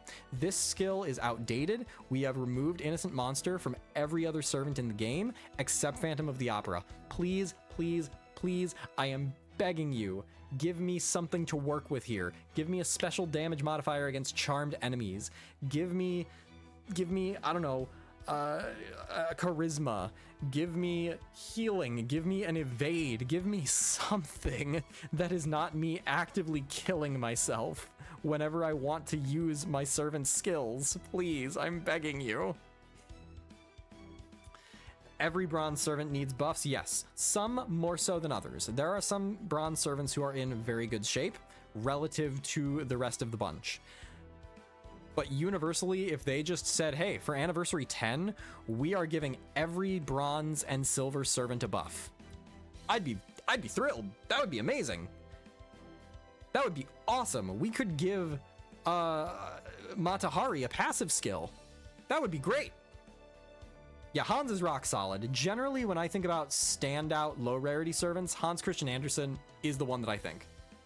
Replace the defense demerit with him being able to drop his own darkness field would be good. So that is an idea. I actually, from a game design perspective, like the idea of it being dependent on external factors, because I think if you're going to introduce a restriction, it's kind of pointless to then also give you the means to circumvent that restriction. If you're going to do that, then why have the restriction in the first place, right? Like, at that point, you may as well just make the AoE NP damage up permanent and give a different effect on the first skill. I would rather have that remain situational and have you either have to synergize him with other servants or have him be in the right circumstance and have a different, more unique buff on the first. Yeah, Chengong is another one. Yeah, Chengong is immaculate. Or like even just a battery on his first skill would be great. George is great. Yeah, George is fantastic, but George is great because you use him in a manner that you don't really use almost any other servant. Just makes him low rarity assassin Gawain. Man, friggin' Gawain. I still have some nightmares from Gawain back in Camelot way back in the day. Mozart's pretty solid. Yeah, Mozart, well, I was gonna say he's the only one who can just give you on-demand crazy bonkers levels of crit stars, but then I just got introduced to Kukulkan. By the way, for anybody who is new here, we are spoiler free. I am NA exclusive, and I am on chapter 11 of the story for Lost Belt 7. So I have not unlocked Third Ascension. I don't know anything beyond like the very beginning of Lost Belt 7 Part 2. So I do ask that we keep me in the dark, keep everything a surprise, and if there's things that I'm mistaken about or things that I don't know, keep it that way. Yes, next stream we're planning on starting section 12. I am also planning on, if there are people who are interested, hosting some gacha rolls. I know I've got one person who said that they were interested, so if we've got more interest, I would say the Discord is going to be the place for us to put that together. Let me get my bot open right now so that we can get the link to the Discord. I apologize for the Windows noise. Anytime I open the bot, that's just what happens. Would you like lump charge or per turn charge for the innocent monster upgrade? So I think that per turn charge would be a bit more flavorful and a bit more unique, given the current state of JP giving basically every servant just a flat battery. And I think I like that that would pair thematically with innocent monster, where like, hey, we're getting crit stars per turn, we're getting NP charge per turn. I would not turn down any of those, though. I would be very happy in either case. Are you secretly a Lasengel dev? Please say yes. Yes, and he also needs a base stat line upgrade. He should have territory creation as a passive. His Noble Phantasm is weak. Also, if we can just do away with the 0.9 times modifier on assassins, that would be cool. Yeah, it was, the rolls were rough. We got NP2 on Kukulkan, but like my fifth ticket, I got Ozymandias, and then I got Vlad. I got Berserker Vlad, and that was painful. And it's thematic to how passive he acts in his story, taking a while to really become a phantom, yeah. I was still really disappointed that we didn't have any mention of the Punjabi lasso in his kit. I really thought that that would be a good thread to pull on for inspiration for this character. Anyway, link to the Discord is here in the chat, so if anybody does want to touch base with me or just wants to join the community, know when I'm streaming, be able to see what we're up to, especially as we're doing Lost Belt 7, where there are going to be some interesting challenge quests. Praise the paragraph, everybody. I just got Kuku to NP2. Would you recommend monoloading for her? I'd recommend monoloading for anybody except Nitocris. Monoloading is just the best of the append skills in 95% of circumstances. There are some servants who are going to benefit very, very strongly from a extra attack boost, and then there's Stheno, who is like the only servant in the game who has the third append skill be anti whatever class she's strong against. That is definitely my assessment of monoloading. It's just the best option. By default, if you have the coins, unlock monoloading. You can worry about appends more when appends 4 and 5 show up, yes, but once that happens, you also are going to get the freedom to flexibly switch them around. So for right now, investing in monoloading is just a no-brainer, I think. Yeah, for anybody who is new here, I do want to highlight my phantom rules because this is the bread and butter of our channel here. We do every main story chapter, every boss fight, every challenge quest, like so. Phantom of the Opera in the first slot in my party. My support servant may only be the Phantom of the Opera and must be in the third slot of the party, and Phantom has to land the killing blow on any bosses. We define a boss on this channel as any enemy that has a break bar. There are times that we're a little flexible with our definitions. There's times where we have, some random one-off quest. Offbeat Owl, thank you for the follow. Some random one-off quest where, like, every enemy has a break bar, and like that's obviously not in line with the spirit of the challenge. But yeah, I've been doing this since year 1. I've been doing this basically since I started the game. Venus S with the follow, thank you very much. There is one black mark on our otherwise nearly impeccable record. We have made it through all of part 1, all of part 1.5, every event, every weird challenge quest, every Nero Fest, every exhibition quest, and those exhibition quests, oh my god, those were challenging. But the one thing that could not be beaten was Fluffy at the end of Lost Belt 6. How dare you, vent? Smoke Gunman was a big threat in that Iskali fight. Hey, I did land a killing blow with Phantom on him. I did do that. But yeah, so that's what we do here, and tomorrow I will be streaming Lost Belt 7, so we're going to be diving back into the story. Fluffy came for us all, I can't blame you, yeah. No, Fluffy was just impossible. The degree of RNG that it required was to the point that I would waste apples just resetting for a good starting hand. Didn't you fail the Liz challenge quest? No, I think we beat the exhibition quest. We beat that one, it was just a bitch to do. It was a pain. So that one was suffering. I've had some suffering quests. let's all not forget the end of Lost Belt 1, the boss fight against Anastasia. The game was very different. The meta was very different at that time. Castoria didn't exist. I didn't have Oberon for crazy NP damage bursts. We didn't have Kukulkan sitting here, you know, crapping out 40 crit stars on a turn. I sat down to start that stream, the Anastasia boss fight. 8 hours later, I finished that stream. The Lost Belt 4 tree, yep, and Ashwadaman, yep. That took me months, and the only reason I was able to beat it was because I eventually rolled Ryder Carmilla, who was the final puzzle piece that we needed to just slot everything into place. And then there was Zeus, the Zeus fight, which required me to roll Merlin because I had no strategy. Those of you who were not here for the Zeus fight, you missed something special. I'm going to show you what the optimal move for that fight was. I do not remember most of the actual team composition. I remember we had Merlin. I remember we had a couple of other servants that didn't really end up mattering too much. But here was what the front row looked like. I need you to picture this. Phantom of the Opera in the front. Support Phantom of the Opera right here. Mash, who was either forced because of the story or was required for party cost reasons. And Mash's CE of choice, why, you guessed it, of course it is the Black Grail. I kid you not, this was the optimal strategy for me beating the Zeus fight. Oh, it was the Roma, that's right, it was Roma. Yeah, I never used him. Roma was shoved to the back because I couldn't use Phantom. I needed Mash to die in order to cycle my servants out in the appropriate order and at the appropriate time, and she had too much HP. So we actually settled on putting Black Grail on Mash to kill her fast enough so that we could win the fight.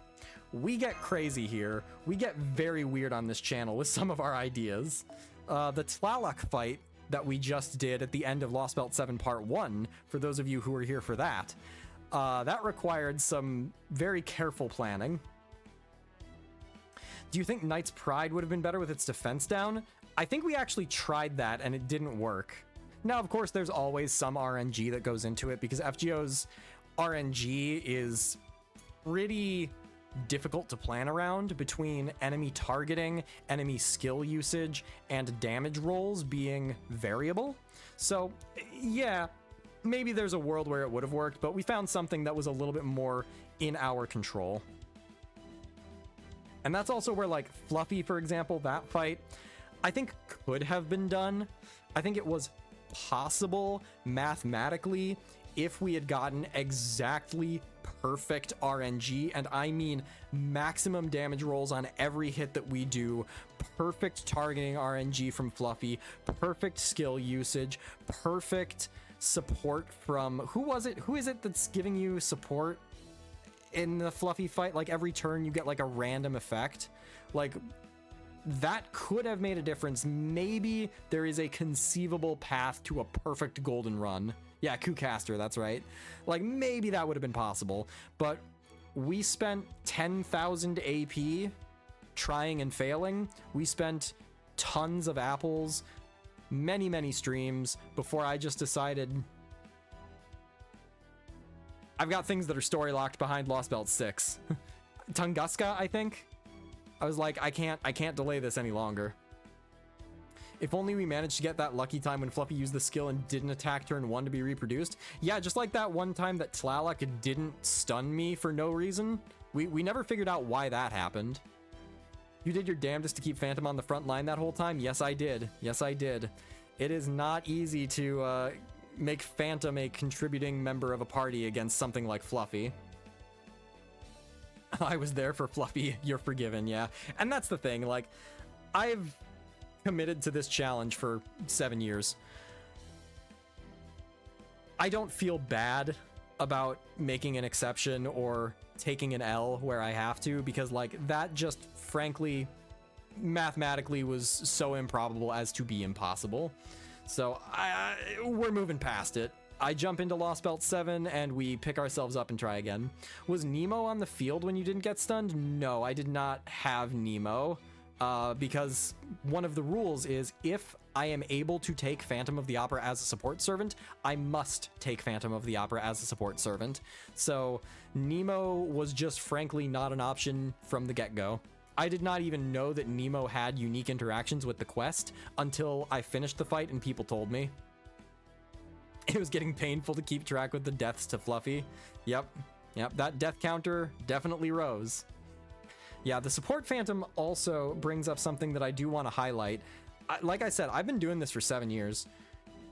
And basically since the very beginning of that, I have had the best community around me. Look at this. 120 Phantom, 120 Phantom, 120 Phantom, 114 Phantom, 100 Phantom, 100 Phantom, 100, 100. And then once we get down here, all the people who either have lower level Grailed servants, I've got here 90, we've got an 80, 75, and then all of these folks who are super, super generous and take time out of their day to put up Phantom of the Opera at the appropriate level with the appropriate CE. I've even had people who have raised Phantom of the Opera to level 25 and skilled that level 25 copy of Phantom of the Opera using lores in order to help me complete these challenge quests. This is not me doing this by myself. This is a community effort. And to the people in my community, thank you. Are any of them wild phantoms? Yes, there are wild phantoms in here, as a matter of fact.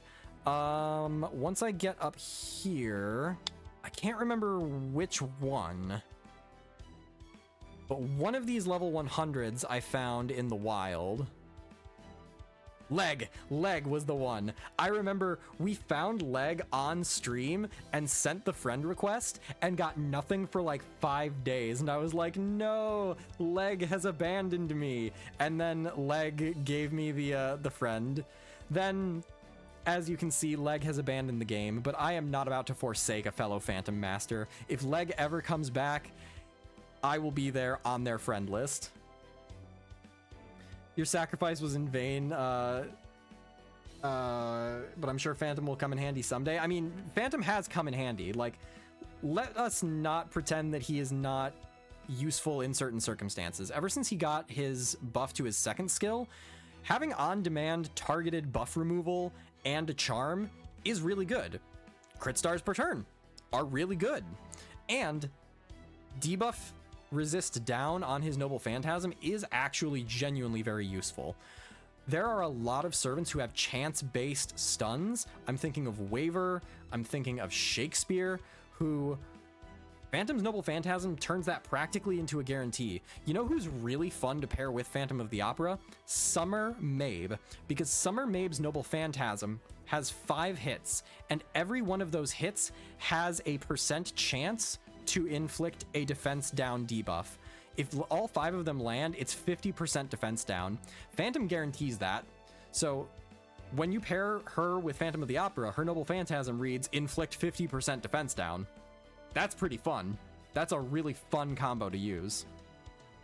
Does anyone else have friends with 1 year plus since they've played? Makes me sad. I still have a friend with an early game carry Herc that I used to get me through part 1 that hasn't played in 3 years. It makes me sad to see people who have walked away from the game. Like, look at this guy. I remember this person I've had on my friends list since year 1.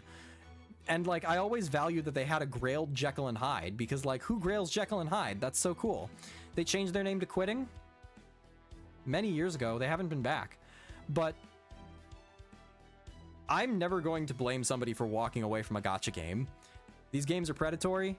They are engineered to prey on the human psyche and to be habit forming.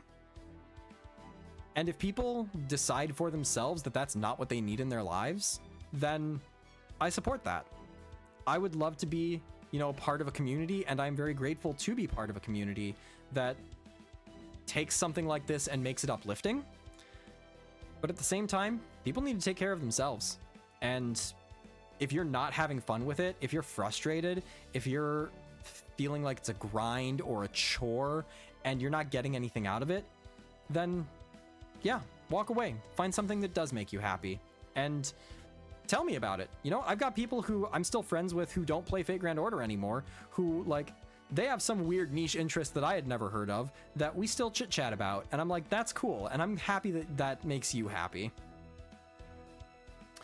I clear it too sometimes, but for 1 or 2 people, I can't erase them from the friends list because they helped out so much. Yeah. Like, I mean, I've got enough space on my friends list that this person isn't doing any harm by being there. Quitting, just moved on to another gacha. I mean, that's possible too, but there is a cycle psychologically of starting a new gacha, which is fun because A, you get the novelty of something new, so you're learning and you're implementing, you know, skills that you have just picked up, as opposed to something like Fate Grand Order I've been playing for 7 years. I'm not learning anything new when I start unless I get a new character, and like, I don't have progress to make, I don't have goals to reach and achieve in the same way that I do when I start a new game. And then not only that, the new player experience in any gacha is super front loaded. So if you are a new player, you are getting inundated with tons of resources. You can roll that gacha like there's no tomorrow. If you're really invested, you can even roll new accounts until you get the one that you want. You get that starting character that you really want. So psychologically, it can be a breath of fresh air to start a new gacha. I caution against doing that too much, because if you are forming a daily ritual of logging in, doing your dailies, checking your quest boards, and, you know, doing the grind, and then you start a new gacha, but you still kind of feel attached to that old gacha, and like, what if you miss something and you want to have, you know, resources ready in case you come back, and then you've got 2 gachas that you're doing this daily for, and the cycle starts to repeat, then it can really consume your life to the point where you're not getting anything out of it except a habit. Don't be me. Don't play 6 live service games at one time. Yeah, I definitely advocate for taking a step back and picking something that is deliberately single player, deliberately isolated. Play a story-driven game. Play a narrative. Read a book. You don't have to do it too much, and if you are having fun with gacha, then great. But don't let gacha or live service monopolize your free time. Yes, listen to Vent, play Balatro. Look, Balatro will eat your life. Balatro will ruin you, but at least it won't ask for your money while it's doing it. FGO protects me from other gacha. Currently, I alternate gacha and Final Fantasy 16. I need to play 16. I couldn't do 15.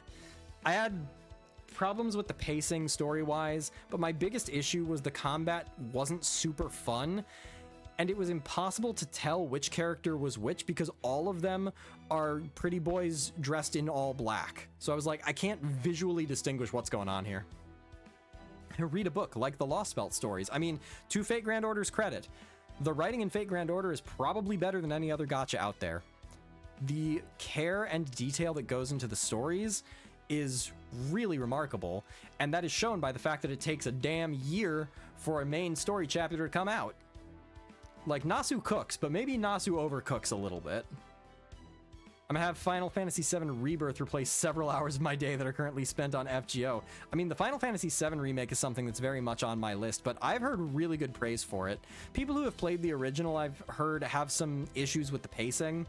The introduction of Sephiroth a little bit too often kind of kills some of the mystique around him from the original game. But like, gameplay wise, looks good, graphics look fantastic, more time with some fun characters, hell yeah.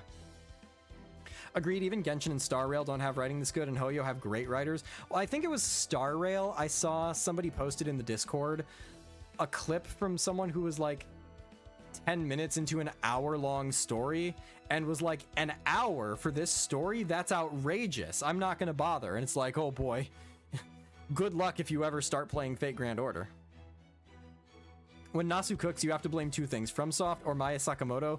When something from them releases, he gets inspired and starts all over. Well, isn't that the story with Lost Belt 6, right? Like, Lost Belt 6 went through major rewrites.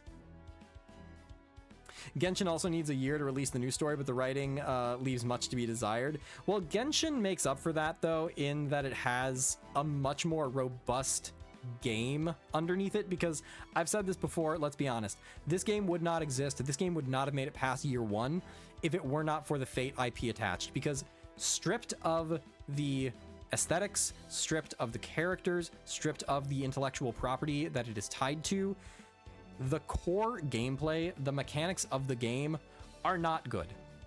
this as a game is not compelling. Yes, it is fun at times, but like the card-based system is very restrictive. The skills are very restrictive. There are a lot of servants whose skills are just kind of shuffled around versions of one another. I mean, like Yagyu Munenori and Saber Lancelot, they're the same servant. They are the same servant. Yes, they have some minute differences, but they fulfill exactly the same niche. Maybe that's true for other gachas. I don't play a whole lot of other gachas, so I can't say, but like, I know the Hoyoverse and Genshin Impact and all of these newer ones that are coming out, Zenless Zone Zero, I think is the other one, like, have overworlds, they have navigation, they have actual, like, gameplay. They have all of the trappings of a gacha game, but fundamentally, they have more meat than Fate Grand Order does. Gonna head off to bed, night all. Well, thanks for being here, Aniko Serenity. I hope to see you next time. Tomorrow, again, we're doing Lost Belt 7 main story and maybe hosting some gacha rolls. Camelot got rewritten because he went to a Maya Sakamoto concert. Well, Camelot was fine. I didn't have any problems with the pacing during part 1. The pacing really just started to drag after part 1 ended. And then part 2 could be outpaced by a snail. Dropped Honkai Star Rail with China region as writing was abysmal. I lasted in Genshin and chilled Japan. Yeah, my journey with gachas began with Fire Emblem Heroes, which again, talking about games that don't have very robust gameplay systems. Fire Emblem Heroes really suffers from that. And then the power creep and the competitive nature of it just made it not fun. Then I found Fate Grand Order. I tried a couple others after that. I tried Arknights, which I think is actually probably a pretty good gacha game overall. And I appreciate the tower defense angle. Like, they really dialed into what makes this as a genre a fun game to play. So credit to Arknight's dev team for that. Tower defense just isn't my kind of genre. I don't have a lot of fun with it, but there was a character based on Phantom of the Opera, so naturally I had to do it. So I did start Arknights a couple months before he released. I did get NP2 of Phantom in Arknights, and then I stepped away. One thing I've been thinking about lately is, like, I go on YouTube and I get those ads for like those really, really trashy ones, and I'm like, wouldn't it be kind of fun to do all of those, like to do a stream of like Idol Angel or whatever it is, you know, the garbage that the YouTube algorithm shoves at you? I feel like that could be kind of funny. And you say you're not okay, I'm not doing this for garbage, but this is an academic pursuit, okay? I am bringing awareness to the masses about what these garbage games are. This has absolutely nothing to do with the slime that is like groping the girl in the ad, which is barely permissible on YouTube's terms of service as far as I can tell. But you know what? There's the girl who's got the high-pitched voice going, "Oh, Oni-chan, I love you." And I'm like, you can stay as far away from me as possible. Thank you very much. So apparently there's a Fate Stay Night musical adaptation. There's a Fate Stay Night musical adaptation. There is a Fate Zero adaptation, which is currently running in Tokyo, and one of my friends is in the ensemble. I found that out a couple days ago, and I am so stoked for her. She's not a weeb at all, but like, she's having fun with it, and so I'm very happy for her. And like, I went onto the cast website, and that's her right there, and I'm just like, I'm so happy for you. I'm so happy for you. Content, exactly, content. I would just be doing that to get the clicks. It's not for degen reasons, I promise. Just like how you're not a degen. Look, I can't defend myself, can I? I've run out of excuses. See, I'm not a degen because I haven't grailed and gravitated towards problematic servants. That's my defense. Look at my Spirit Origin list. Look at my grailed servants. Are these the grailed servants of a degen? I say no.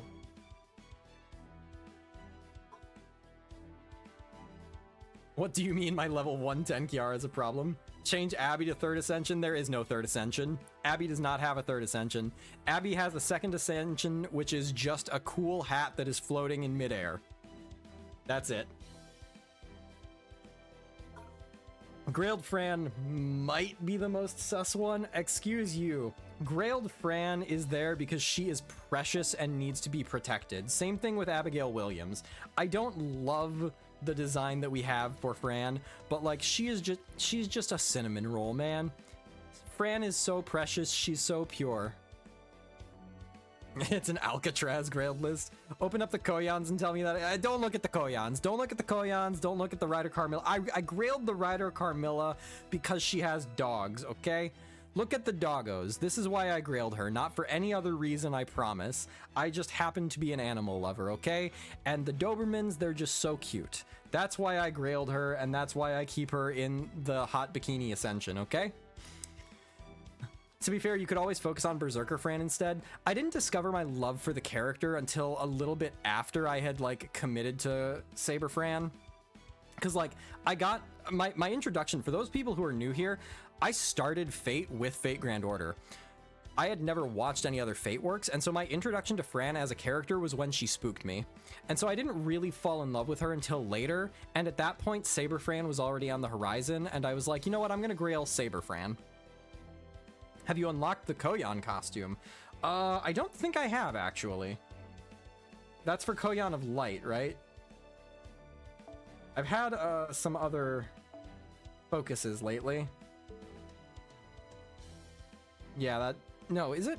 Yeah, it's for Koyan of Light. Yeah, I'm lacking the Lost Belt 7 mats. That is definitely true. Sae Nijima, yeah. I mean, I did like Sae Nijima in Persona 5. However, best girl unequivocally was the Doctor. Are you kidding me? There was no competition. I agree with Moriarty on Fran, though. She's adorable. Hiei Takemi. Yep, that was her. That's her. Best girl. Easy peasy. Working on 120ing my Jinka. Oh, that's cool. I am very, very happy to see non-standard servants get grails. Obviously, Phantom of the Opera is mine here, but like I said earlier, I've got that friend who's got the grailed Jekyll and Hyde. Seeing like Jinka, that's really cool. I've got a friend who's got a grailed Columbus, and like Columbus as a character is interesting. Columbus as a historical figure, deeply problematic. Put my Salome to 100 because of Traum. Salome was fantastic in Traum. Traum as a whole was great. I loved Traum. I had a period of time, a very extended period of time, where Fate Grand Order's events and stories just weren't really suckering me in. And Traum was where that really started to turn around. Lost Belt 6 was good, but Lost Belt 6 was long and bloated and it dragged for me. Traum, I was like, oh damn, there's good writing here. I'm interested. The pace is fine. And now Lost Belt 7, I'm there. I'm so happy. My Oda Nobukatsu is level 90. Hell yes. Hell yes, brother. Nobukatsu rocks. I love Nobukatsu. I'm amazed that you're still traumatized by Heian Kyo even 2 years later.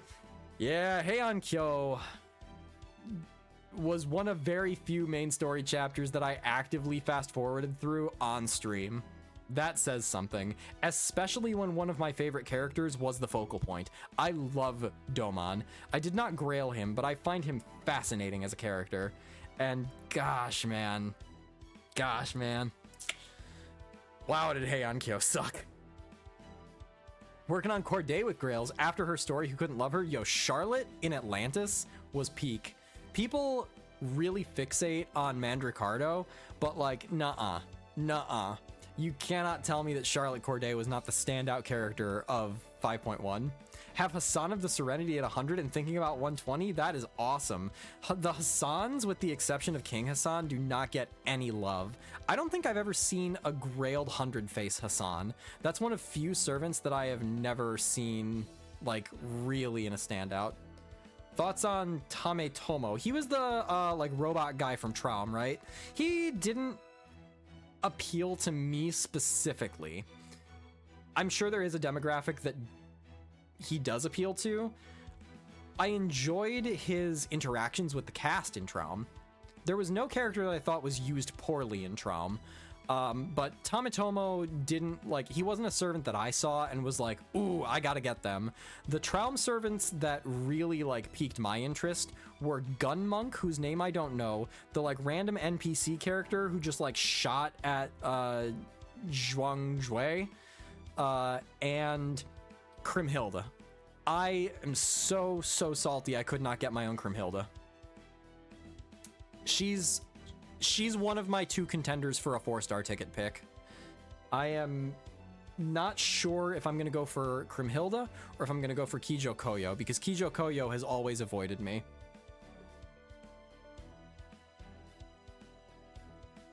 There is a new Hassan we'll see in 2026. Huh.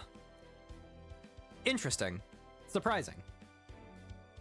Pretty sure Gun Monk is the one who shot Zhang Jue. Yeah. So I'm curious to see her, and I know that she does show up later, but I don't know anything about her. But I'm happy to keep that in place. But really, there's a lot of fantastic servants. I mean, I'm a big fan of Quetzalcoatl. I'm a big fan of Ashia Doman. I'm a big fan of Queen Mabe. King Hassan is the coolest character in this whole damn game. Like, I wish I had a whole lot more Grails because I would use a whole lot more Grails. And then there's a lot of servants that are deeply forgettable. I could pick the low-hanging fruit that is like some of these 1-star and 2-star servants. Like, who really thinks about Benkei on a daily basis? Who really thinks about, I would say Eric Bloodaxe, but he's such a meme that he actually loops back around to being notable. But like, Mary Anning or Apollo, right? Or not Apollo, Paris. Like, nobody really thinks about these people on the daily basis. But even in like the 4-star and 5-star category, I go to the assassins and I think about Mochizuki Chiyome. Like, this character has appeared several times in main story chapters, and I could not tell you a thing about her. No one remembers her. There's a handful that really got done dirty, I think. Me, I care about Paris, and good for you. I support that. Please do not let me pulling up any of these characters make it sound like I don't like them or I judge anyone who does. But just like, broadly speaking, the community has forgotten a number of these characters. Has anyone grailed Angry Mango to 120, I wonder? I know I have someone or had someone on my friends list with a grailed Angry Mango. But I don't know if it was 120. Fortunately, it's easy to spot as I roll because the black border.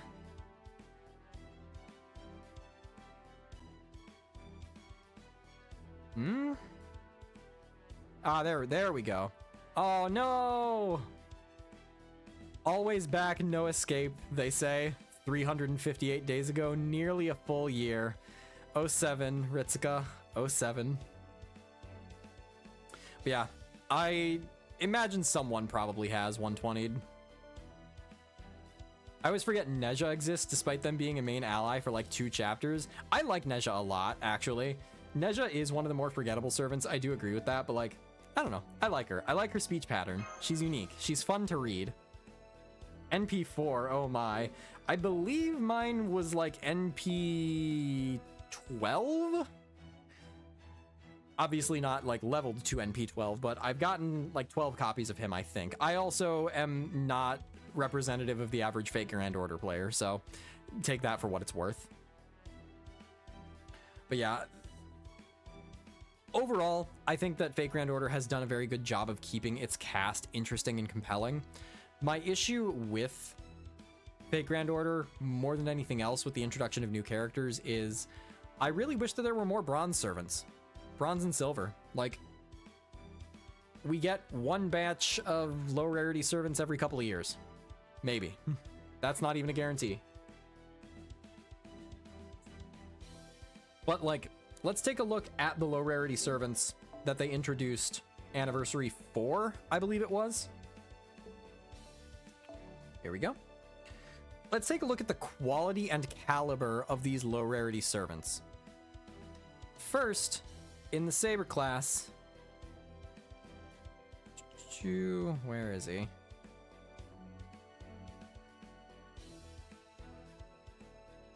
Am I blind? Where's Jason? There he is. In the Saber class, we have Jason, whose Animations feature the other members of the Argonauts. That's so fun. A lot of effort went into this guy, and then in Atlantis, he was a standout character.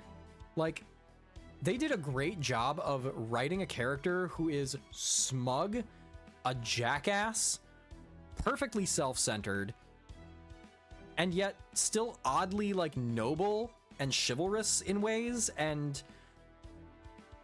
a compelling leader. Like, his writing is good, his art is good. Gameplay wise, he's bad because he's a 1-star. But like, even then, he can loop. Like, as a saber, as an arts saber, he's not unusable. And for a budget team, Jason is perfectly serviceable. So then what? Archer, probably the weakest of the bunch in my opinion, Paris, but like aesthetically, he's got a really interesting design. He's got this like very soft art style. And his story was still fun, and his dynamic with Apollo is very fun. Lancer was Gareth. One of the standout characters of this batch. Even ignoring how high quality her writing is in Lost Belt 6, look at this cutie patootie. Oh my god. What a precious bean this girl is. I would die for her. I don't have to because she's got an actually really stacked kit. If you've grailed Gareth, you have a very high quality Lancer. This taunt, this guts, this attack up when damaged, her noble phantasm, deal significant damage, decrease defense for 3 turns while ignoring invincible. Pretty good. Pretty good. So that's our knight classes. Let's look at our cavalry classes. We have Charlotte Corday. Fantastic, fantastic writing in Lost Belt 5. And interestingly, one of the most accurate to real life designs, because we have actual portraits of Charlotte Corday. She did in fact like to wear these fun hats. She was in fact a pretty busty lady. So like, you know what? I respect that. Her kit, I don't really know super well. I don't use assassins that aren't Phantom of the Opera very often, so I can't really comment on her kit. Caster, as far as gameplay goes, Caster is the standout from that batch in Anniversary 4. Mr. Chen Gong. Actually meta 2-star.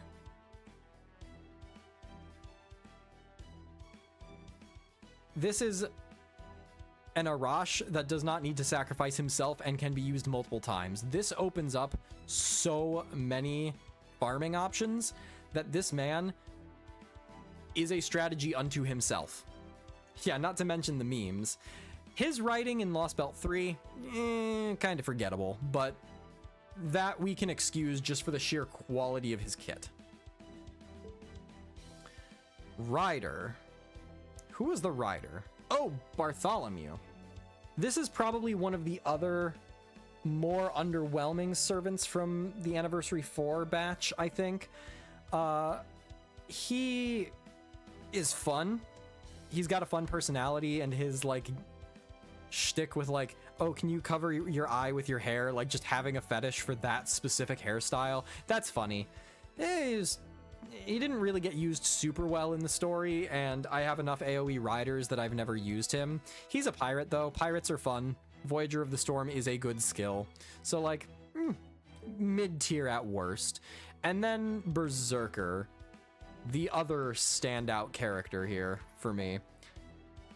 Best design of the batch. Salome rocks, dude. Oh my god, Salome looks so good. I love the vibrancy of her colors. I love the skulls. I love the motifs that she's got. She's a little, what's the word? Provocative. Sure. I will admit that. I'm not a degenerate.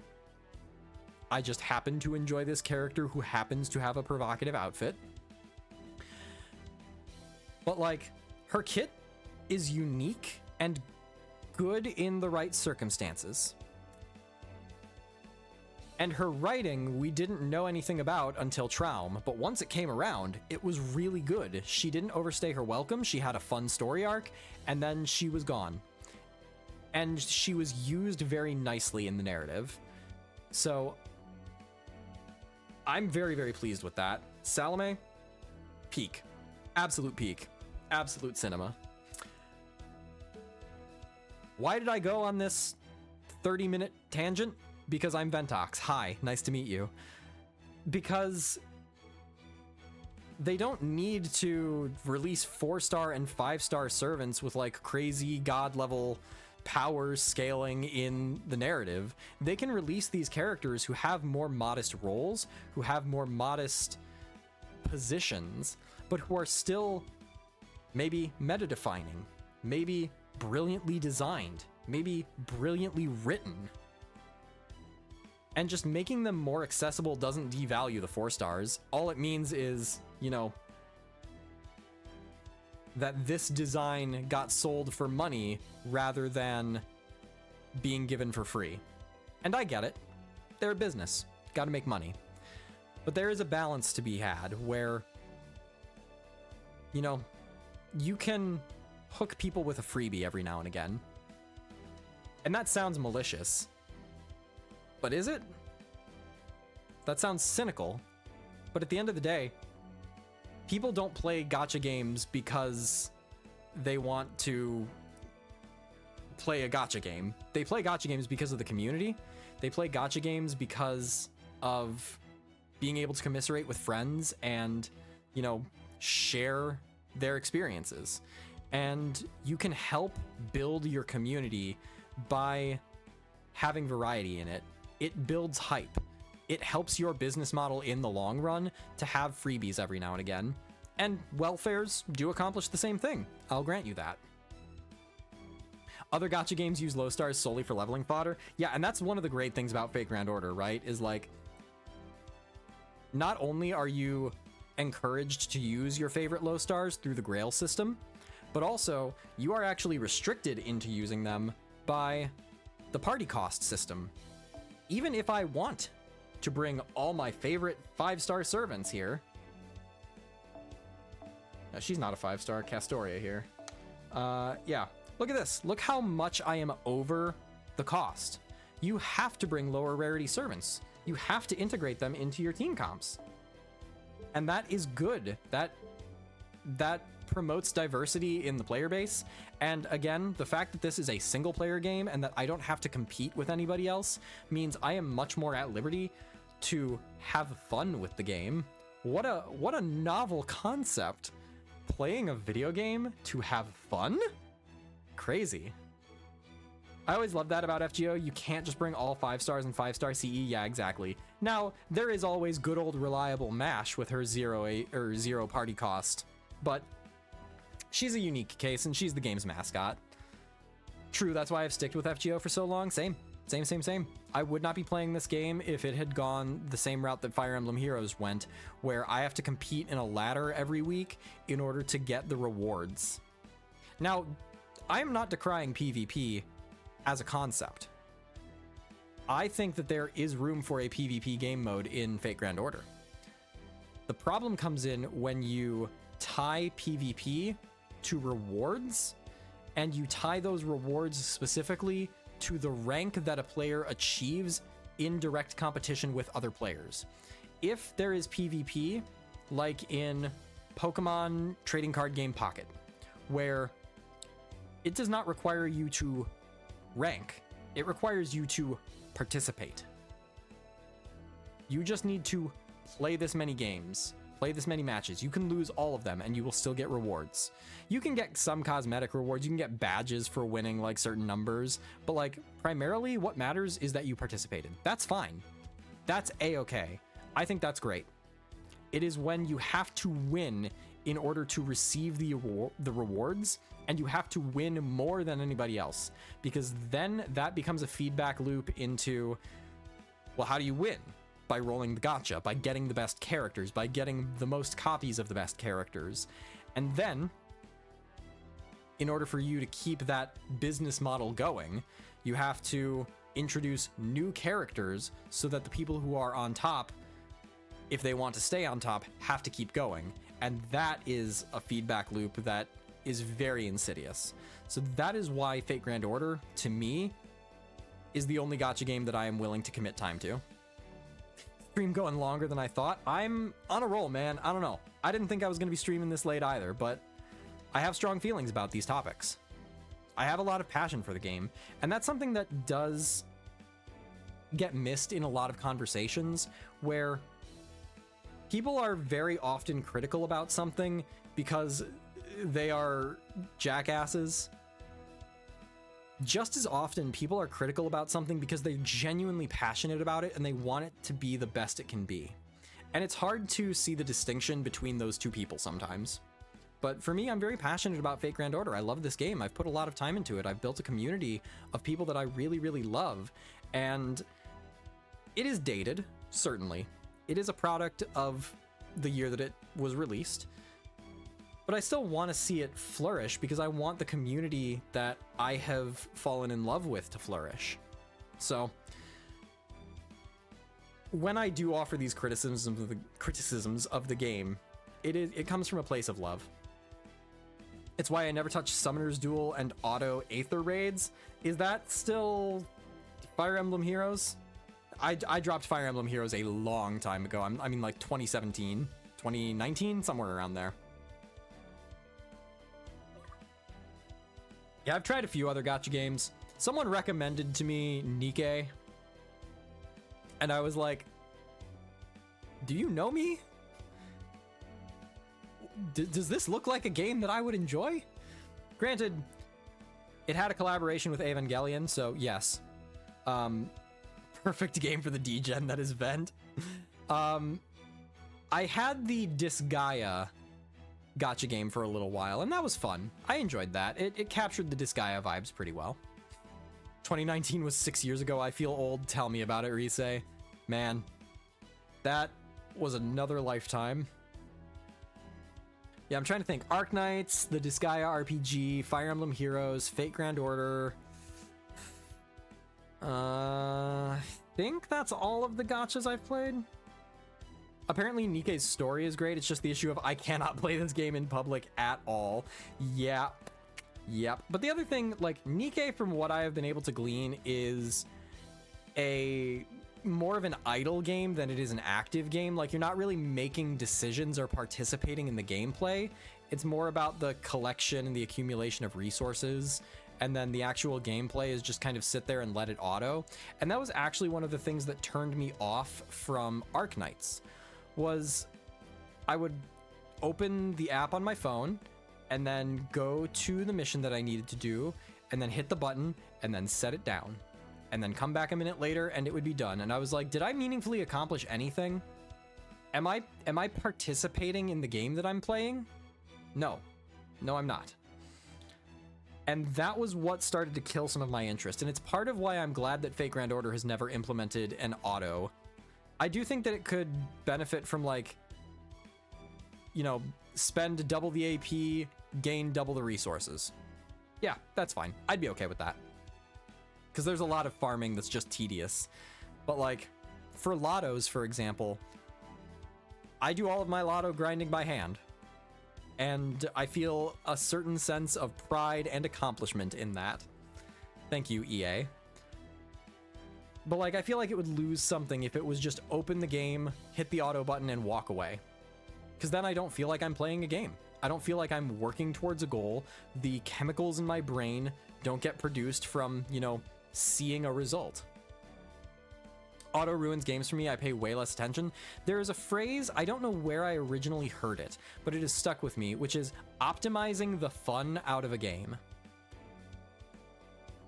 And as soon as I read that for the first time, I looked back and I was like, wow, I do that. That's me.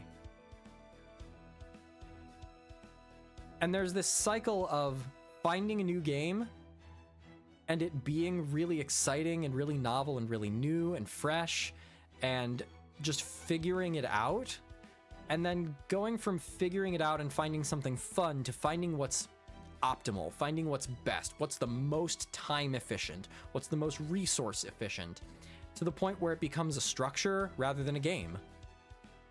And that was MMOs for me. Like, the grinding up to a certain level so that you could participate in the end game is not fun.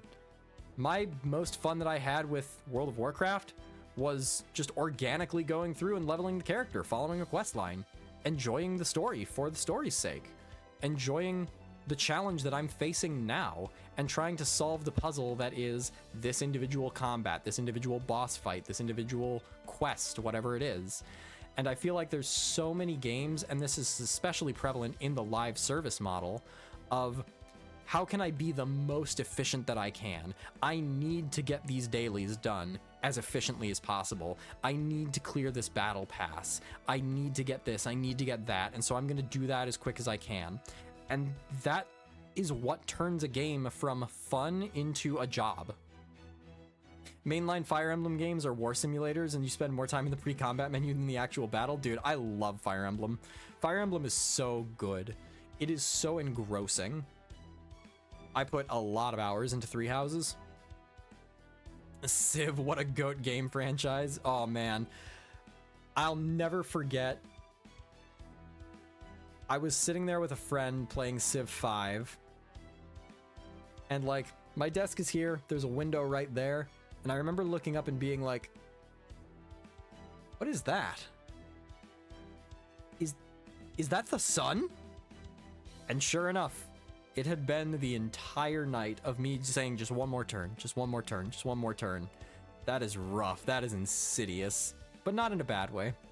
Like, the game's not trying to make me do anything. It's just fun. It is good enough that I can lose track of time until the sun rises. I yearn for that. Show me one live service game, show me one gacha game that after, you know, your first couple of weeks playing it, after the shine wears off, that can still suck you in like that. Fire Emblem's one of my fixations, been scratching my itch playing ROM hacks lately. Yeah, right now I'm working my way through Metaphor ReFantagio. It's slow going for me just because my free time has been a little bit sparse, but it has been very much scratching an itch that I have missed with the classic RPG kind of stuff. Every new story chapter in FGO sucks me in until I finish it. Well, and that's something that I've harped on before on this channel. You know what is kind of the interesting thing about really genuinely great stories? I'm gonna let you in on a secret. They end. There is a start, a middle, and an end. And you can get suckered into something for only a limited amount of time. And if you drag that out too long, or God forbid, let it never end, then people will just fall off. Like, I think about Nier Automata as a video game experience that was definitive for me. That hit me in the feels so hard and in so many different ways that I distinctly remember the credit sequence. And they do something unique with the credit sequence.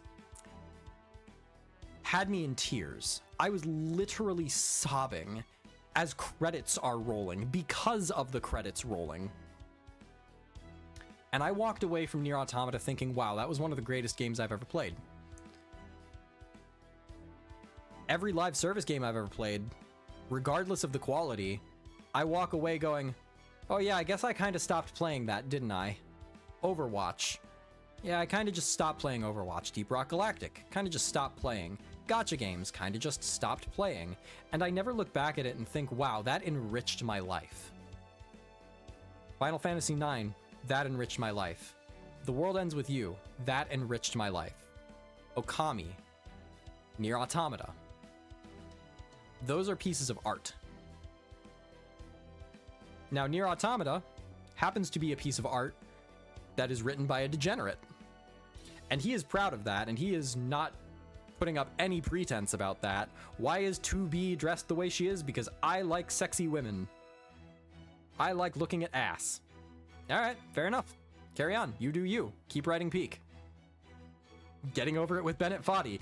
I don't know if enriched is the right word. I still haven't beaten it. Someday I'll go back and do that. But goddamn, that orange. That orange and that mountain are the bane of my existence. Okami is peak cinema. I like that game so much. It's in my top 3 games of all time. The way I jumped out of my chair and screamed this year at the Game Awards, I want to paint you a picture. There's me. I get home from dinner. Birthday party for some friends. We go our separate ways. People are kind of keeping tabs on the Game Awards, but not really like watching it. I finally get home, I sit down at my chair, I say, hey, there's 10 minutes, there's 15 minutes left on the Game Awards tonight. I may as well catch the ending, see who wins Best Game of the Year. I sit down, I open YouTube, I open the link. Jeff Knightley, whatever his name is, he says, we've got a brand new game to debut here. And I'm like, okay, cool. I caught some new premieres. Big man with a drum comes out, Japanese style drum. Boom, boom, boom, boom, boom, boom. I'm like, oh, this is a really interesting way to debut a game. I'm hooked. This is going to be intriguing. What's it going to be? And then the sound of like a pitter patter of some like quadrupedal creature running through a field. I'm like, oh, interesting. We've got something that's very like nature inspired, Japanese mythology probably. It has an interesting art style as we get like a view of the sky and of some trees. I go, hang on, wait a second. Wait just a bloody minute. This is coming from the POV of a creature that is about wolf size, and then the camera pulls back and you see these little white legs that are running, and I am like, that's the same color and the same size and the same shape as the protagonist of Okami, which is one of my favorite games of all time. And it pulls back and I'm like, don't do this. Don't let yourself hope. Don't bait yourself into thinking that a 20-year-old game from a defunct studio is getting a sequel. And then it pulls out, and then the disc forms in sunlight on the wolf's back, and I jump out of my chair and scream that the studio that made this game is back, and the lead designer is back as a part of the project, and Okami is officially getting an actual sequel. This has been a good last couple of years for me, you guys. The World Ends With You got a sequel, which I never would have expected. Okami gets a sequel. All I need is Final Fantasy IX to get the remake that's been rumored for the last 15 years, and my life will be complete, and I can die happy. I think the only media I genuinely feel enriched my life is Umineko. Umineko is very difficult to talk about because of what it is fundamentally. I agree. Umineko is also redefining. Umineko is the only visual novel of its kind that I have ever read. Like, Fate Grand Order is a visual novel, I guess. Doki Doki Literature Club is a visual novel. Danganronpa is kind of a visual novel. Umineko is art. Umineko is literature. It's just literature that happens to be in video game form. Umineko changed me, and I would highly encourage everybody in this chat to go read Umineko.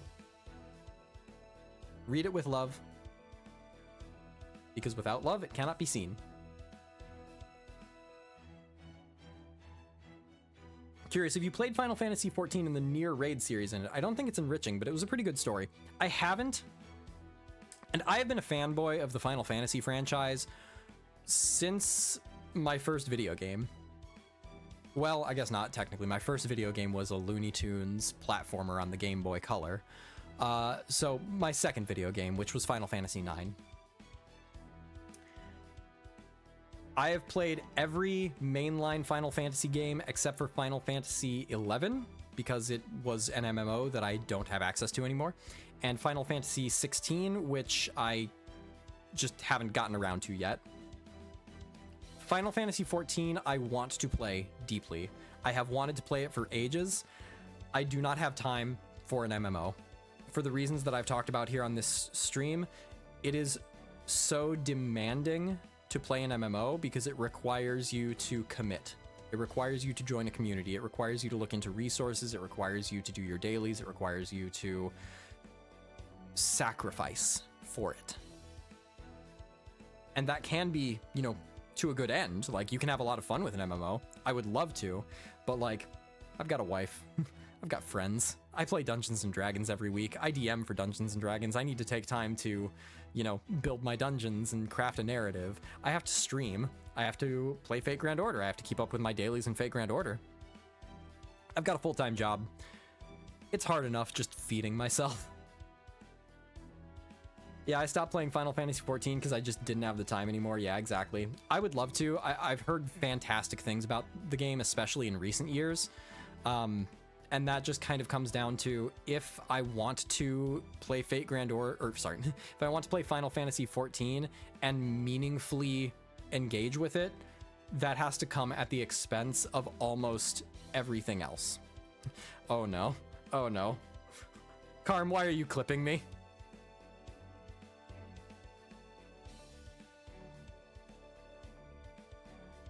What have I done this time? I like sexy women.